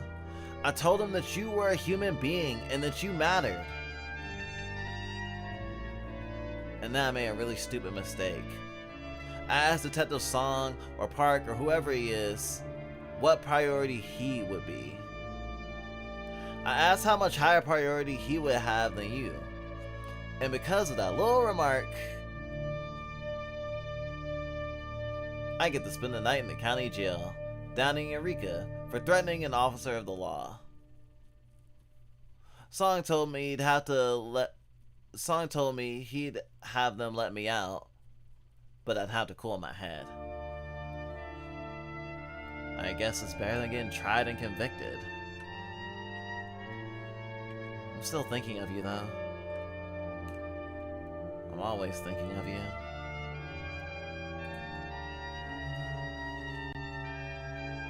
Work has slowed down a little since it was just about Christmas, but food prices keep going up. I think about what you'd have to say about all this, the absurdity of your own death. It's funny, but I hear competing versions of you talking to me in my own head. One of them is constantly telling me to get over it and focus on the here and now, not to get myself in more trouble for your sake. The other is mad at the other one for even suggesting that. She's fuming at me, saying, I got fucking murdered and you want to just give up and leave it all there? It's hard sometimes. It hasn't even been that long. I have the pictures of us together on the laptop. But somehow I feel like I'm forgetting your face and the way your voice sounded. When I remember you, the front of your head is flat, and I know you're talking, but it doesn't make a sound. It's like the fact that you're no longer in the world has bleached my memories. I don't want to forget you, Rosa, but I feel like it's certainly only a matter of time. If you're the Rosa who would have been mad about that, then I can only apologize. If you're the Rosa who will want this, well, you're getting your way whether I like it or not. January 12th.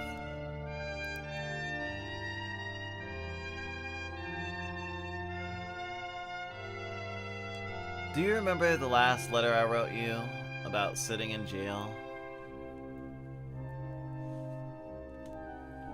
Thankfully, Song was a man of his word, if not necessarily of his name, and then let me out the following morning. I had to walk myself all the way back to Arcata, but it sure beat sitting there. But the police came by again today. They told us that the knife hadn't been handled properly, and as a result, the only discernible fingerprints on it were Monica's. Since that was the case, and since Monica had been the one to find the body, and since you're most likely to be killed by someone you know, and since they had no other leads, they arrested her. We tried to protest, saying that there was no way that it could have happened that way, but they weren't willing to listen. Before they drove off, I asked them when they were gonna come and get your body. The officers scratched their heads and said to call the station. Bodies are supposed to be collected in 1 to 2 weeks, they said. I guess this isn't even a letter for you. You must not find any of this all that interesting. Maybe you're worried for Monica, but that's the extent of things. I'm sorry. I'm just furious I can barely speak and trying to get my thoughts in order. I hope you can forgive me for wasting your time like this. January 15th.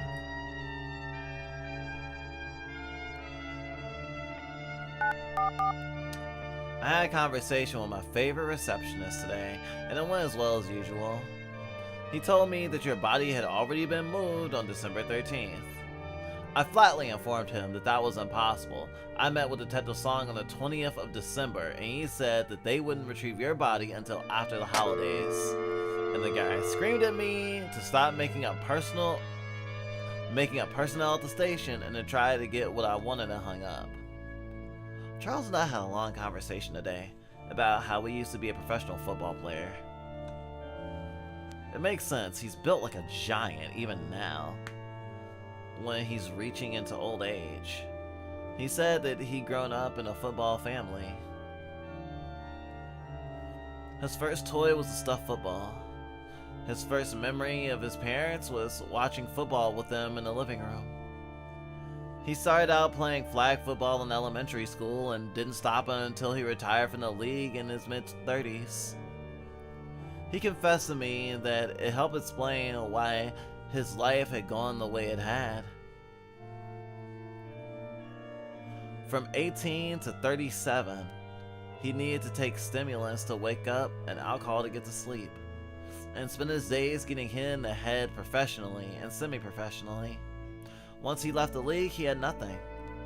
He was terrible with money, and without the routine of practice and games, without the constant observation of a panopticon of coaches and teammates, his substance use issues grew even worse.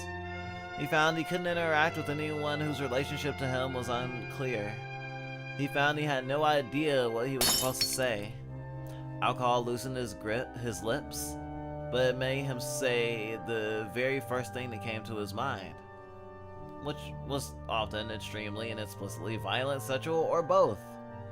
This led to frustration, and inevitably, no matter the source, led to outbursts of anger. He would be taken over like a berserker by these terrible fits of rage that will only end once he had been restrained, which itself was no easy feat. He never had a girlfriend or a job or even a shared house, which hadn't been subjected to these horrible fits, which often left surrounding objects, furniture, and walls damaged. And when these fits passed, he always realized he was in the wrong. Rather than getting him to stop, however, these realizations only made him feel all the more powerless in the face of the overwhelming might of the outburst. He asked me how it was possible to convince people that he had terrified, as well as a well-muscled man standing at 6 feet and 3 inches tall, strong enough to punch through walls, bellowing in incoherent rage and smashing wherever was at hand, that he was just as afraid of himself as they were of him. He'd gone to therapy while he could still afford it, but he said it never helped. He told me a therapist he'd see that he had a problem with his brain from football that nothing could fix, and that prophecy one way or another was fulfilled. Whittling and carving, he said, helped keep his rages at bay. It was easy. It was calming. It was cheap. And never rewarded fury. You can't get mad at a piece of wood for not being carved right, he said. All you end up doing is breaking it and having to start all over. January 17th.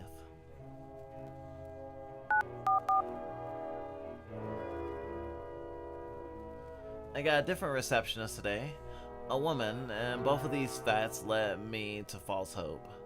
She said that you had, in fact, been dug up on December 13th. She said that there was nobody at the station named Park or Song, and that she wouldn't let me ask about Monica unless I could prove that I was related to her, which I'll be the first to admit, I'm not. I explained that we lived together in a small shared house, and I was wondering when we could pay her bail. But she refused to even talk to me about Monica unless I could prove that we were related, so that was that. The people at the library say anyone is supposed to be able to pay anyone's bail, but I wasn't willing to wait in line to call again. It's a shame you can't mail me back, Rosa. It'd be nice if you could send me a letter with your current address on it, just so I could be sure I'm really reaching you.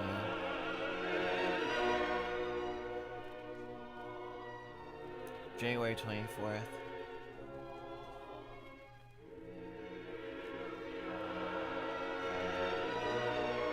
No Charles at the library today, and of course no luck with the police.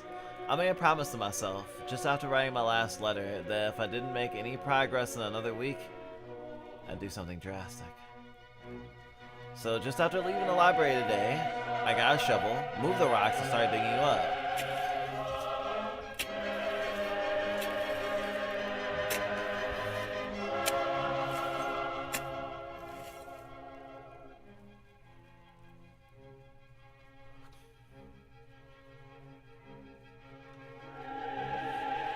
Sure enough, you were still there. I cried for a while, and then said about burying you again. Without Monica, still in jail, or Keisha, still somebody needed to be working.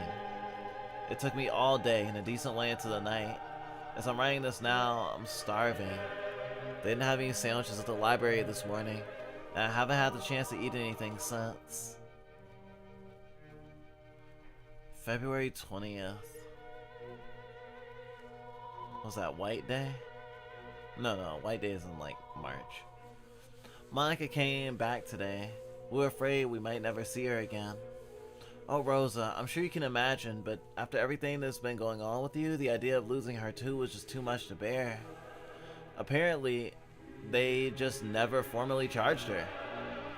They took her to jail, but they just never filed the paperwork, and so they just left her there, forgotten about. Actually, that was her theory for why she'd been there for so long. It had taken a lot of shouting at the guards, but someone eventually realized that she wasn't actually supposed to be there, so they let her go. I asked if that meant that something new had come up with the knife, and she said she had no idea.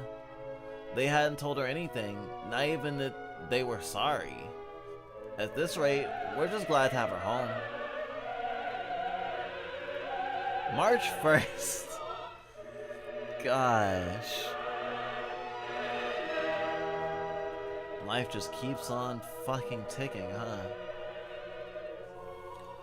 Well, I found out where Charles has been these last few weeks.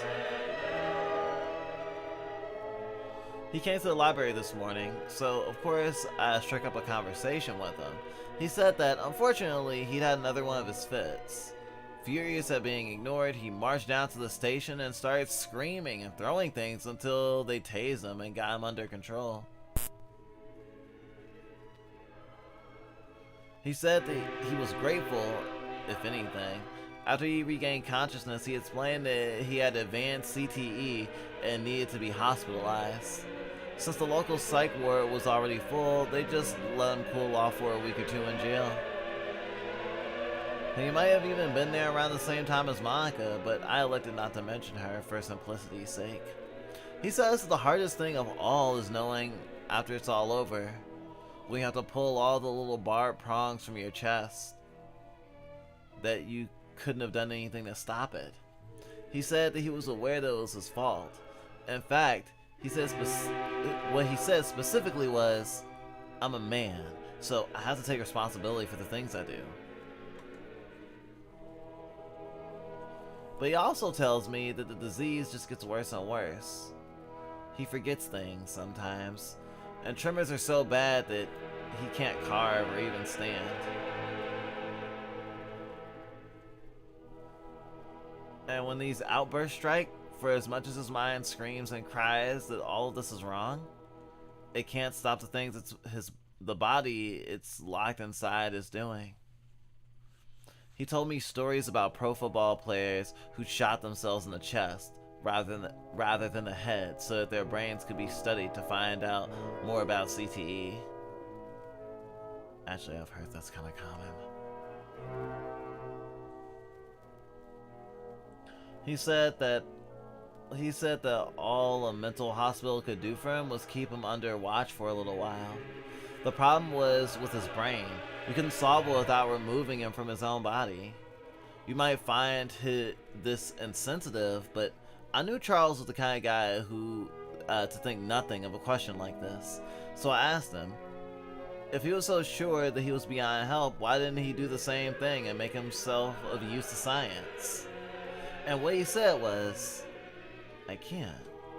He said it was like saying he couldn't outrun a train.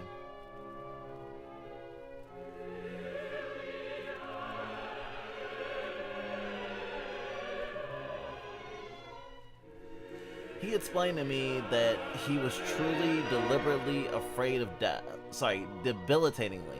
He said to me that he was truly debilitatingly afraid of death. He had reoccurring dreams about it even as a child. When he was 6 years old, he said, he started having nightmares where he suddenly became cognizant of the fact that he was dead. He would find himself locked in a tiny child-sized coffin 6 feet under, his flesh already rotting and being eaten by insects, unable to move because of the decay of his muscles.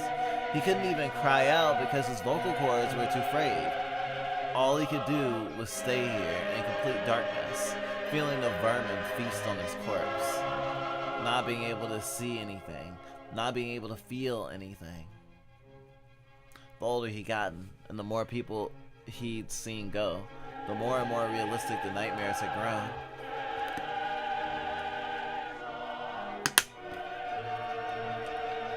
Now, he said, perhaps inspired by my accounts of you, Rosa, he sees himself in the third person, lying somewhere, perhaps on the side of the road, or in his bed, or somewhere else, already dead, with no one there to help him. Then, an instant later, his consciousness just blacks out.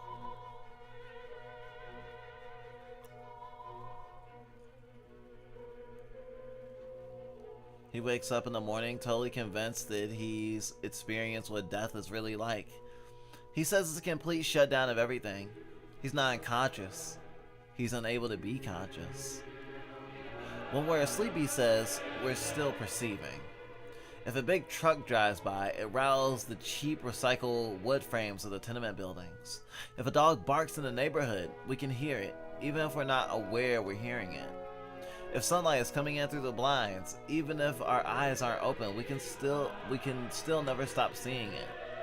But when these dreams come, he says, it all shuts off. He told me that when he wakes up the morning after those dreams, he's always sure that he stopped perceiving everything. His greatest fear in those moments is the next time it really will take. He confessed in a hushed tone that he tried before, or at least attempted to make attempts. He brought guns, bottles, poison, whatever, but when it came time to do it, he'd take the action that would end his own life. He found once again that he was not really in control of his own body. He was just as petrified as a little 6-year-old Charlie in his coffin, bones all turning to dust. He wouldn't be able to move until he decided he wasn't going to do it. I don't really know how anyone kills themselves. I mean, it must be possible or else people wouldn't be doing it, but I just don't get how you can make the decision to completely annihilate the you that decides that. I think I read somewhere that people who get rescued midway through a suicide attempt tend to say they regret it, but that can't be the real answer, can it? It can't be so easy to mentally cross the line and then just take a step back. Even people who carry out acts of terrorism, if they survive, tend to say they regret it too, don't they? But isn't that just because they regret having to spend the rest of their lives in jail? If you're being interviewed in a psych ward that can imprison you until you say you don't want to commit suicide, why wouldn't you just lie and say it was all a big one-off mistake? But that means there have to be people out there who really do cross that line, who really decide to put an end to all of their experiences of the world. They draw the conclusion that they must stop participating in reality, even making those little participations Charles mentioned, bearing witness to the rattling of the walls and the barking of the dogs, clenching your teeth even tighter when the light grows brighter. I hope you don't find this offensive, Rosa, but I can understand how someone can kill someone else. It's not like a movie where you spend 10 minutes fighting someone until their scene is over and they fall over dead. Even if you do really mean to kill someone, you might find it comes a lot easier than you expected. But to kill yourself just seems impossible. Maybe if you could somehow trick yourself into thinking the gun pressed against your temple won't kill you, but that seems unlikely. I suppose it's not like we can ask any unbiased sources. They still think they dug you up and reburied you on December 13th, but I know that's not true. I know it's not true, Rosa. Someone still knows. March 22nd. Oh my god. This visual novel is fucking excruciating. What the fuck? So how did we even get here? Bureaucracy and cruelty.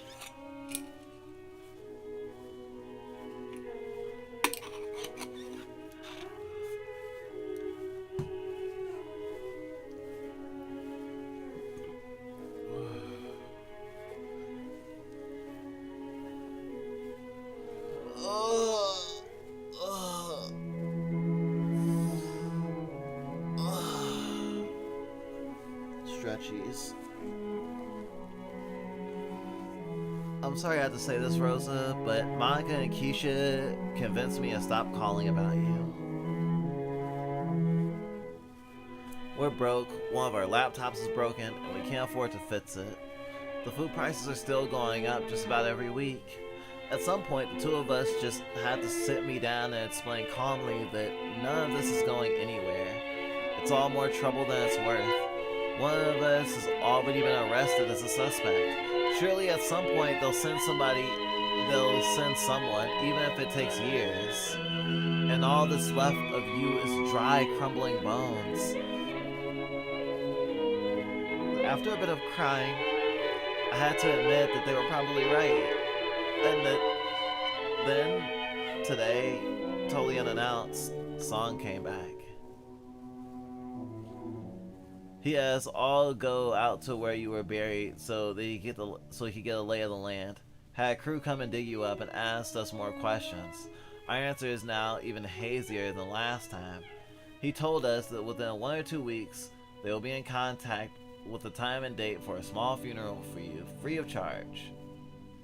They will be in touch if they ever solve the case. I asked if anything ever come of the knife, and Song said that they lost the knife. Thinking at first that the noises of the busy road nearby had caused me to mishear, I asked if they had said that they had lost the knife, and he confirmed it. They'd lost the knife. They had lost the fucking knife that killed you. I asked how that was possible, and he repeated that they lost it.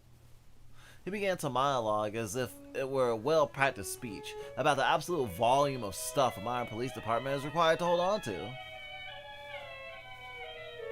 Reminding me of all the calls they receive per day, often numbering in the hundreds. He then called to the mind's eye the mountains of evidence that were required in even the most trivial of cases. Untested rape kits, bloody bullets, kitchen knives, hunting knives, carving knives, the swords of the thrusting, slashing, and samurai varieties, the guns ranging from the charmingly antique to the illegally advanced. And then asked me to consider just how few of these items would ever belong to a closed case. Not wanting to go back to jail, I let him continue waxing poetic, speaking with almost misty eyes about the square miles of shells of small, useless objects that the Arcadia police, by no means a large force, had collected, and of how little use they were to anyone.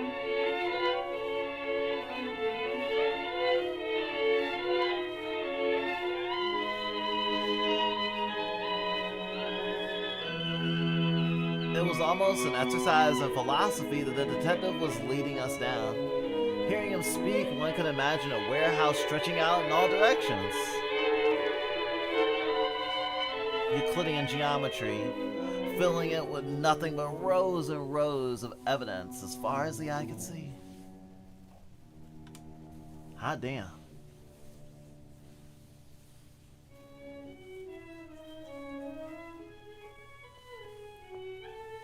So many individual objects that would be impossible to lay eyes on all of them, let alone test all of them for fingerprints and DNA, let alone connect the fingerprints and DNA to any one specific person. Thou say nothing of the Herculean task of keeping them all categorized and organized, let alone finding one specific kitchen knife, using one specific case, when the section for kitchen knives alone is so vast that there might as well be sections remote enough that no human has ever set foot there. And the items there are not so much recovered as discovered when found.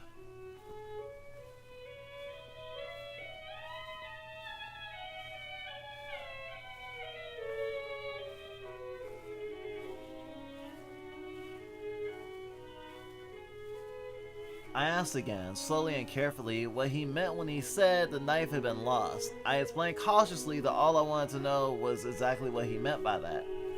Do you mean that the station had many knives, which could potentially have been the knife in question? Or do you mean that it had been taken somewhere else, perhaps salvaged by a cop with an iron stomach, cleaned and put to work in a new kitchen? Or simply mistaken as trash and thrown out? Sung said that he had no idea, and no idea how he could gain an idea. He had simply been told by a subordinate that the knife had been lost.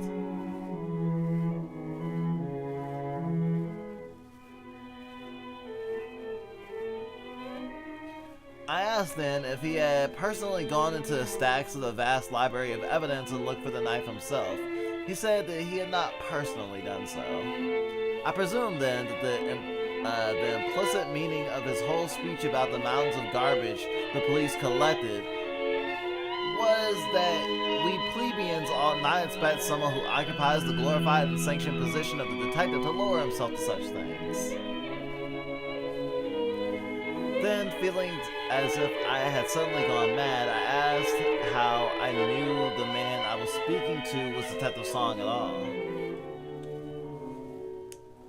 I told him how many times I'd been told there was not and had never been anyone named Detective Song at the Arcadia PD, and that I was a fool for believing there was. I asked if the badge he had shown us was actually real. I asked to know his badge number and then wrote it down. I then asked if I were to call the station and ask to know the name of the officer who corresponded to that badge number, if the number would come up in the system at all. I asked how I knew that the crew who had just dug you up were actually authorized to do this, and not just ordinary people in costumes.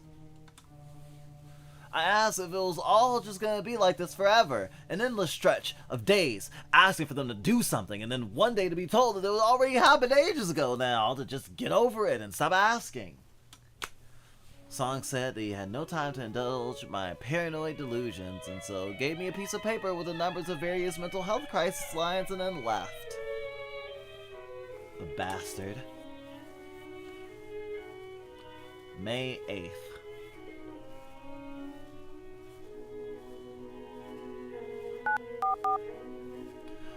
First, they claimed that the funeral had happened on March 29th, exactly a week after San came, and that they had told us. We must have just missed the letter they sent.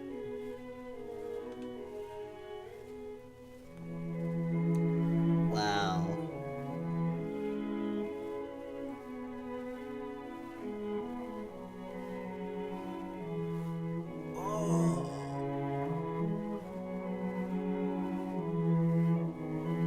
Wow, this is incredibly fucked up. Wow, this is incredibly fucked up. Necro fucking politics.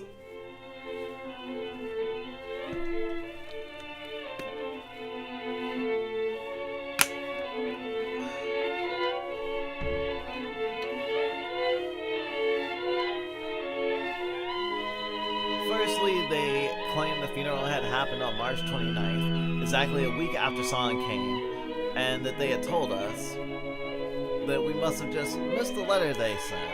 But the thing is, Rosa, I actually went to the funeral home that was supposed to have held your funeral, and I talked to the director and I asked her if it was true. Had you, in fact, had a funeral, had they, in fact, had a funeral for anyone named Rosa Fuentes on March 29th? And they went through the records, confirmed that they had not, and I asked to have that in writing, and they gave it to me. Then the police claimed that it was an error, and in fact, it had happened a few days earlier on April 2nd.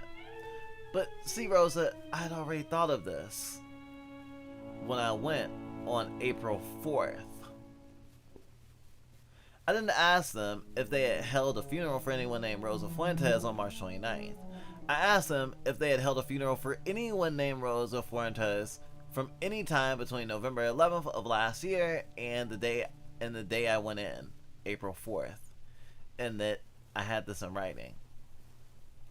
Feeling the rush of power, I threatened to sue them for lying to me, as if I could afford to do such a thing, when I can't afford a funeral for you. And so instead of answering that threat, they just hung up on me. Then, when I called a week later, seemingly without even acknowledging the prior exchange, they informed me that actually your funeral had been held at a different funeral home on the other side of town, and then again, they tried to contact us, but apparently we hadn't gotten the letter they sent. And so, I did the exact same thing. I went in and asked if they had held a funeral for anyone at all named Rosa Fuentes between November 11th of last year and April 13th of this year. And do you know what they said? Rosa, you won't believe this. They hadn't. And I got their response in writing. I called the police the next day and told them I had written a testimony that you had not been provided with your funeral and that they had lied to me. And they hung up.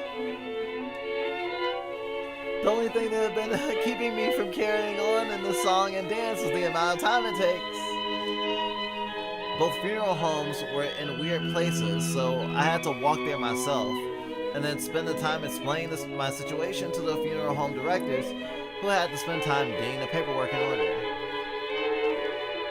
Monica and Keisha have been absolute angels about all this. They've eaten the loss and productivity from one less person to crank the generator or do tasks, while I play detective, all without much complaint.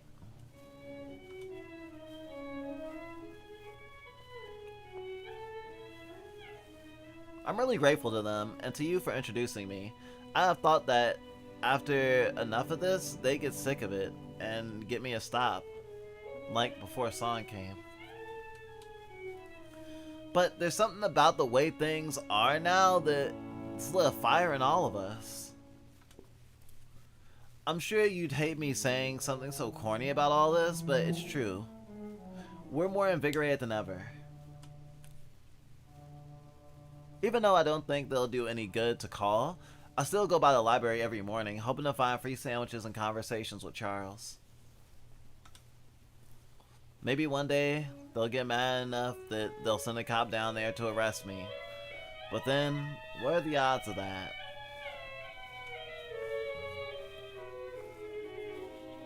July 28th.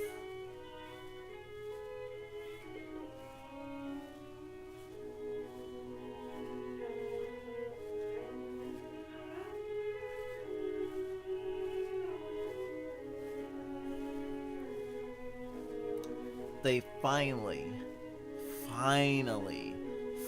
got in contact with us, providing that they do, in fact, know our address. Proving that they do actually, in fact, know our address.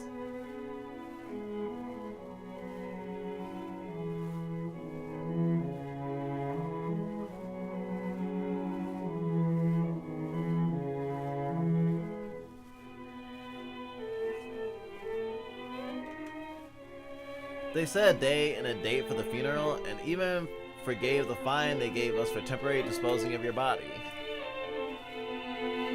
As opposed to leaving it out to rot on the side of the road for dogs to eat. I'm glad they could give us a little bit of humanity, cut us some slack.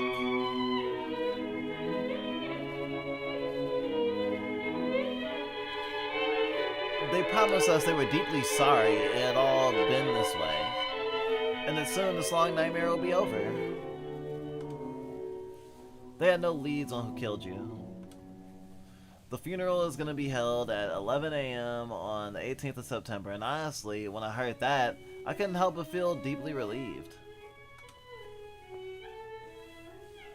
I cried on Charles's shoulder in the sitting area. It feels so monstrously unfair that now I'm gonna have some kind of closure to all this, while he's still waiting. He told me not to worry about it, but to make sure I come by every now and again, for old time's sake. I promised them that I would, and I intend to.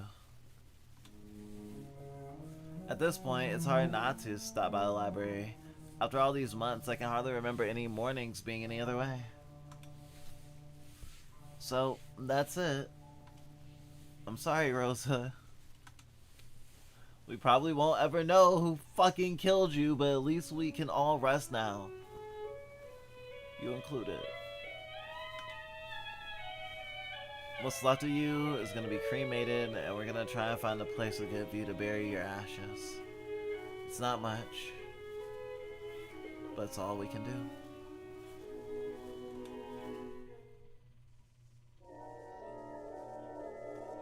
August 14th.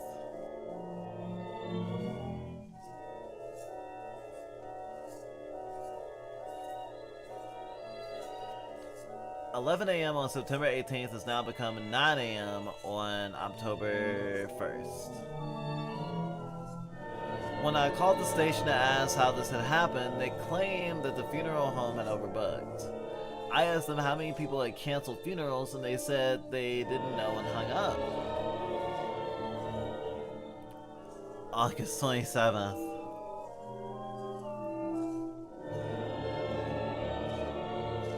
(9 a.m. on October 1st has now become 2 p.m. on October 16th.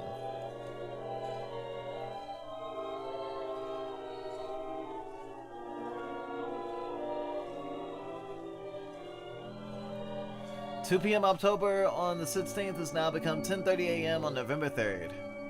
Oh, did I say 10:30 a.m. on November 3rd? Silly me. I actually meant 3:30 p.m. on November 17th.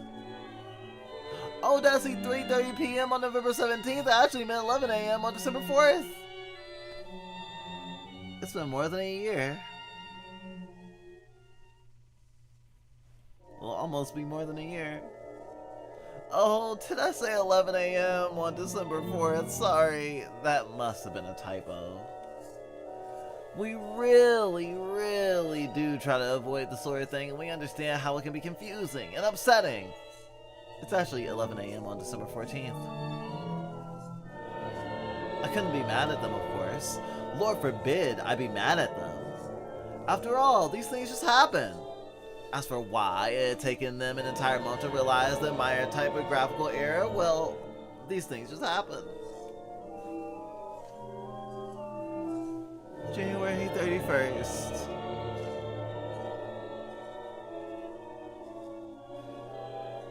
They're just fucking with us at this point. I don't know what else to say. I could just list off all the changes to the schedule they gave me, but there wouldn't be any point to it. Because in 2 weeks, there'd be a new time and date. I'm sorry, Rosa. I never should have let them take you. At least when you're on the side of the road, we knew where you were. Now you're just another object that the police department was collected. Of no use to them, and therefore of no use to anyone else. July 19th.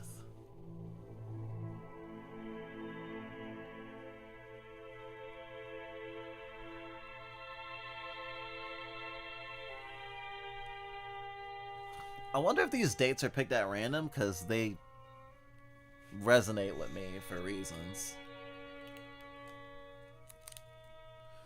These days, I write these long, rambling letters that, if you were alive, I know you'd hate. It just does me some good to write, and I don't know who else I'd write to but you. So when I write something, I don't think you'd want to read. I just tear it up once I'm done with it and throw away the pieces. As you may be able to tell, it's still been a little while since my last good one. I guess the only important thing I have to say for myself is that Charles died a month or 2 ago. He had this terrible aneurysm while asleep in bed, and by the time they found him, it was all over. The police at least came to get him because the people in the tenement neighborhood he lived in were putting up complaints about the smell. Wrote you this whole sappy letter about how I come to rely on him and all that he meant to me, and then I had to tear it up when I realized I was writing about someone you never met.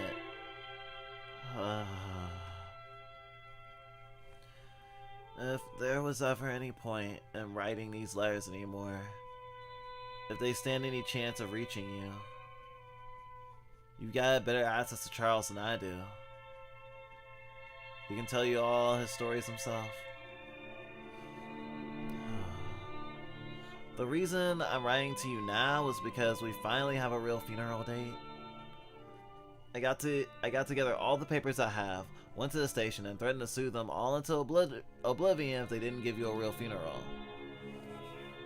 I have more signed letters, including ones that say that the days the funerals are scheduled and then canceled had openings, and all the letters they sent us to reschedule. They apologized for any inconvenience, reminded me that they were especially busy during summer when migrant workers flooded in and out. And I called the funeral director to make sure it had actually been scheduled. And so, it's set. 11 a.m. on November 11th. Oh, Rosa. I know you were never one to pay attention to dates like these. Birthdays and anniversaries would slip by without comment, and even though it always frustrated me, I knew you never meant anything by it. Whenever I would bring them up to you, you'd shrug and say that any day was as good as any other, and offer to make it up to me. But even you might pause now to take in the bitter irony of it all. But still, it's a date. I'll see you there. November 11th.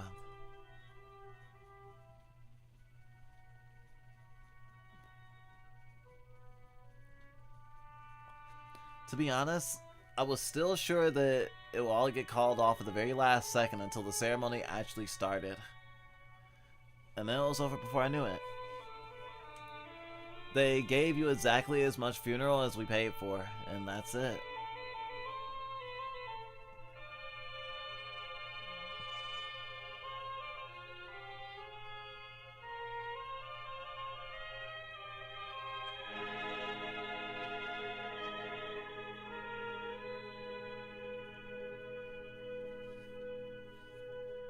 I guess there's no point in writing you letters. Though maybe there never was. You get to rest now. The three of us will find a way to make it all work. Busting our asses and all that. But for you, it's over. I've decided that there's no point in trying to convince them to track down your murderer. Even if they did figure out who it was, what would they do? Arrange for someone to get off their ass and arrest them? make time to book a courtroom, then find time to select a jury, then manage to sneak in holding a trial? Looking at the little urn they gave us, which holds what's left of you, cremated over a year ago most likely, I can't help but feel that even if they caught the person responsible and tried to convict them, it wouldn't make any difference at all. Even if they found them and shot them dead right in front of me, that will only be satisfying for a moment, if even, and you would still be gone forever. So, goodbye, dear Rosa. I've done all I can for you. I'm writing you this last letter to say that I still love you, and that I probably always will.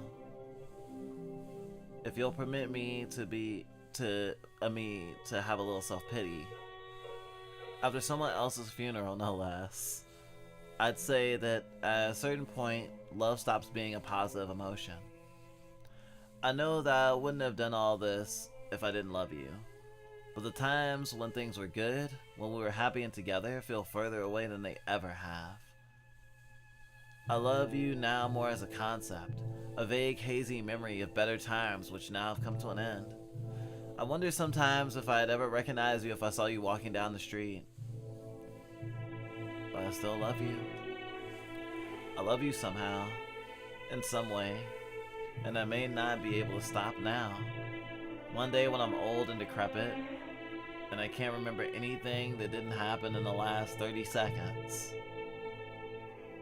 I'll still be overtaken from time to time with a warm feeling and try to remember what the name of that girl was all those years ago. I don't think I'll be able to help it. So, good night, Rosa, and sweet dreams. I hope that whatever comes after this treats you better than life did.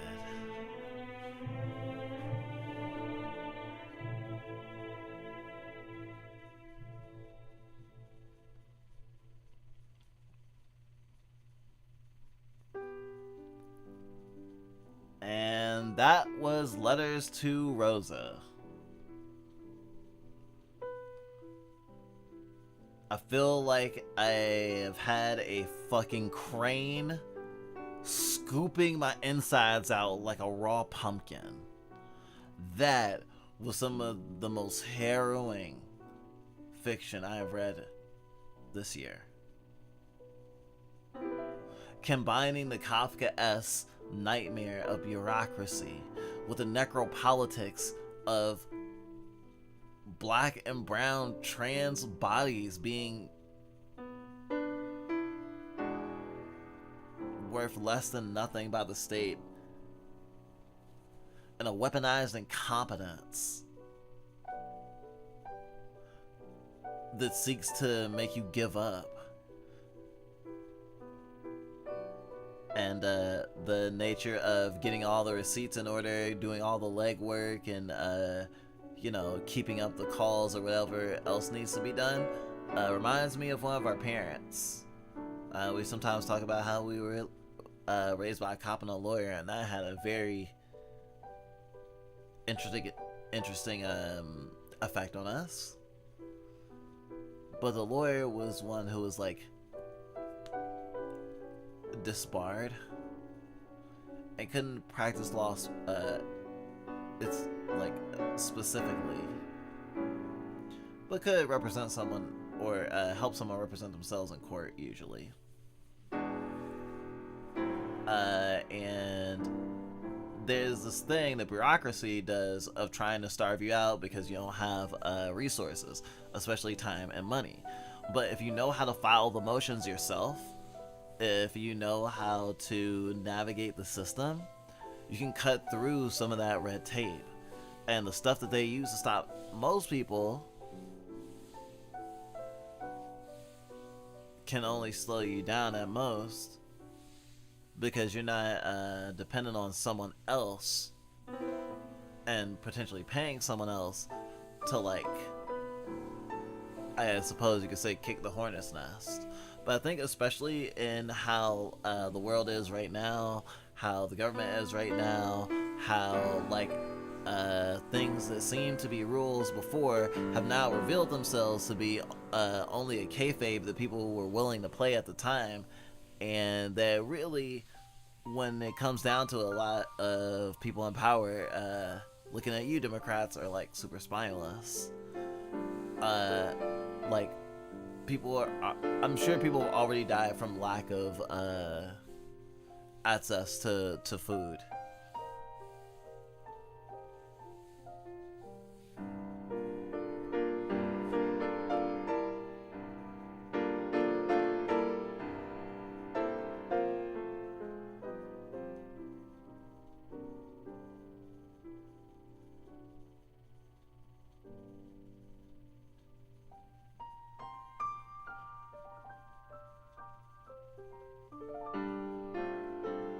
It was also just super funny to go, oh man, yeah, fucking POC protagonist or like partner. That's so cool. I'm so glad that I get to, and it's like immediately, oh, she's dead. She's fucking dead. But it didn't feel tokenistic in the sense that like the found family that the story is centered around is like a bunch of queer, like, brown women, right?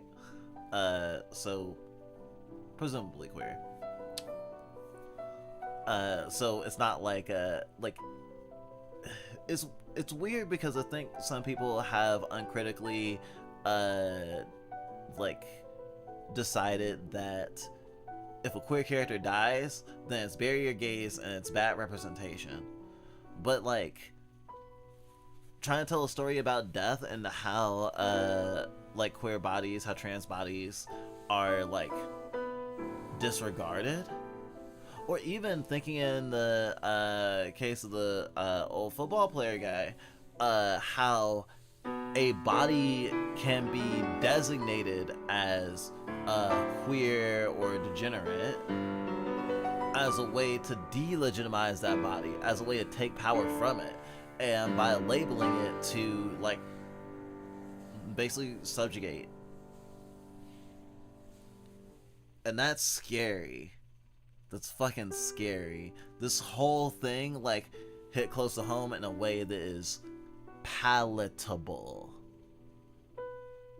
Like literally, if you make this not about death and it's about like getting healthcare or getting food stamps or getting on disability, it same shit. And those things are all life and death. We only just got on like Snap a couple of months ago, but we already have to fucking renew because of the that new 6-month policy. The big beautiful dystopia bill.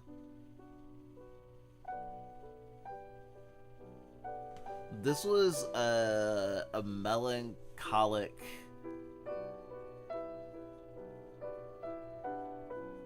beauty, exploring what happens and what continues to happen, thinking about like Marsha P. Johnson and trans women around that time, and how many like trans women, especially trans women of color, and trans men and trans masculine people and non-binary people, especially in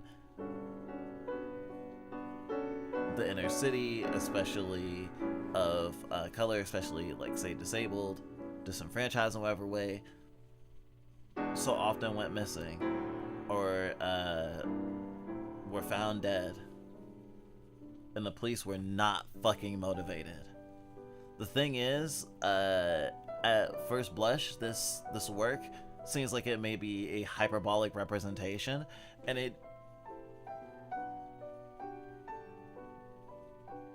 almost isn't. It's razor thin. I could actually see something like this happening.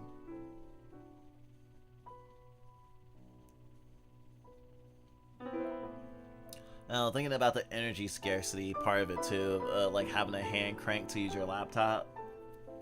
having to have someone on crank duty just to do something simple. Shit. Under that situation, we wouldn't be able to stream. Those are dire straits. Hard to even imagine.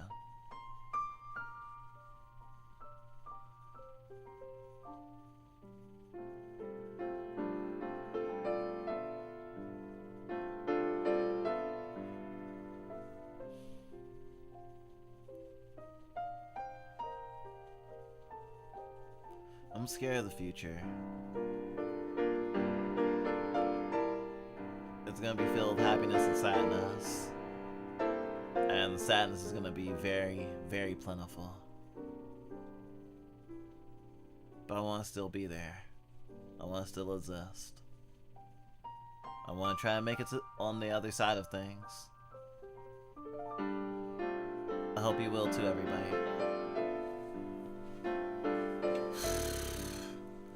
I guess I have officially observed Trans Day of Remembrance a couple days late, because this is incredibly resonant for it, and I now feel like I have mourned.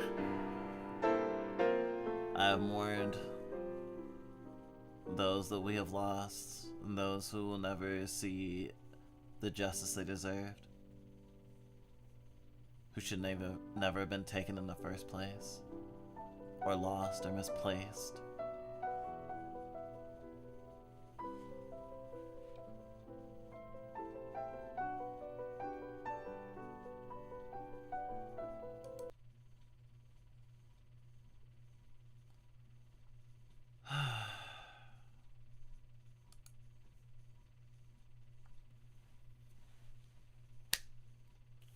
Okay, we're at 9 hours, and the time is almost 6 o'clock. Okay, so here's what we're gonna do.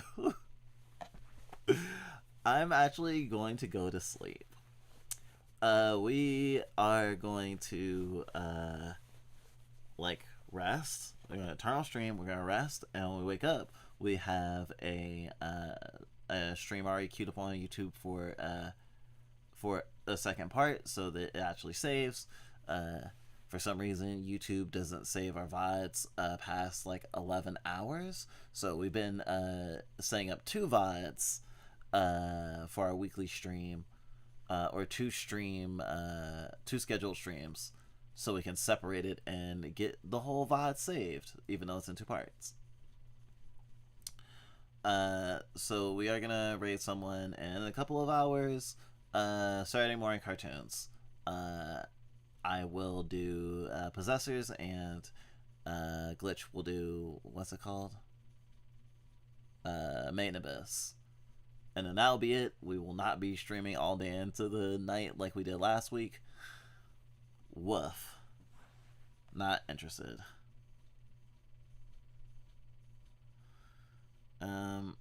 But I'm still gonna raid, because I don't know how long we're gonna be asleep, so... Oh, I'm gonna raid Hano. Easy peasy.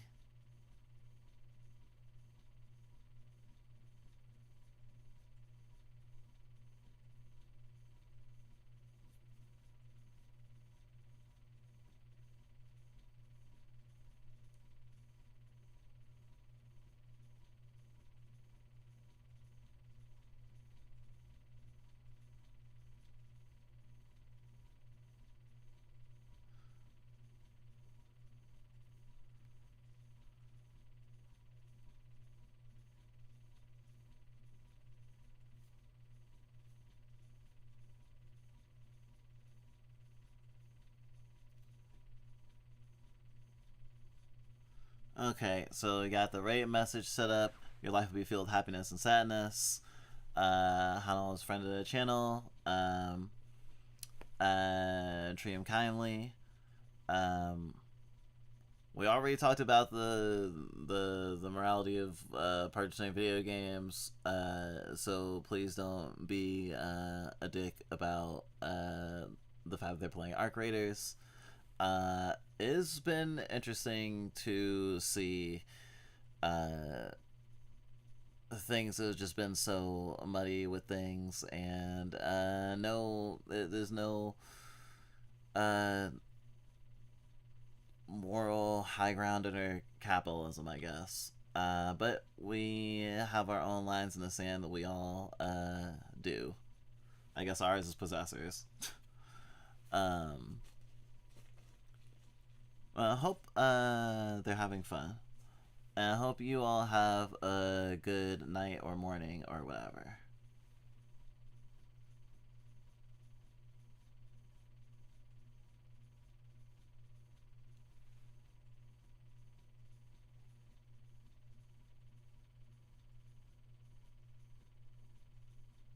I feel like the rate went through now. Probably. Alright. Have a good one.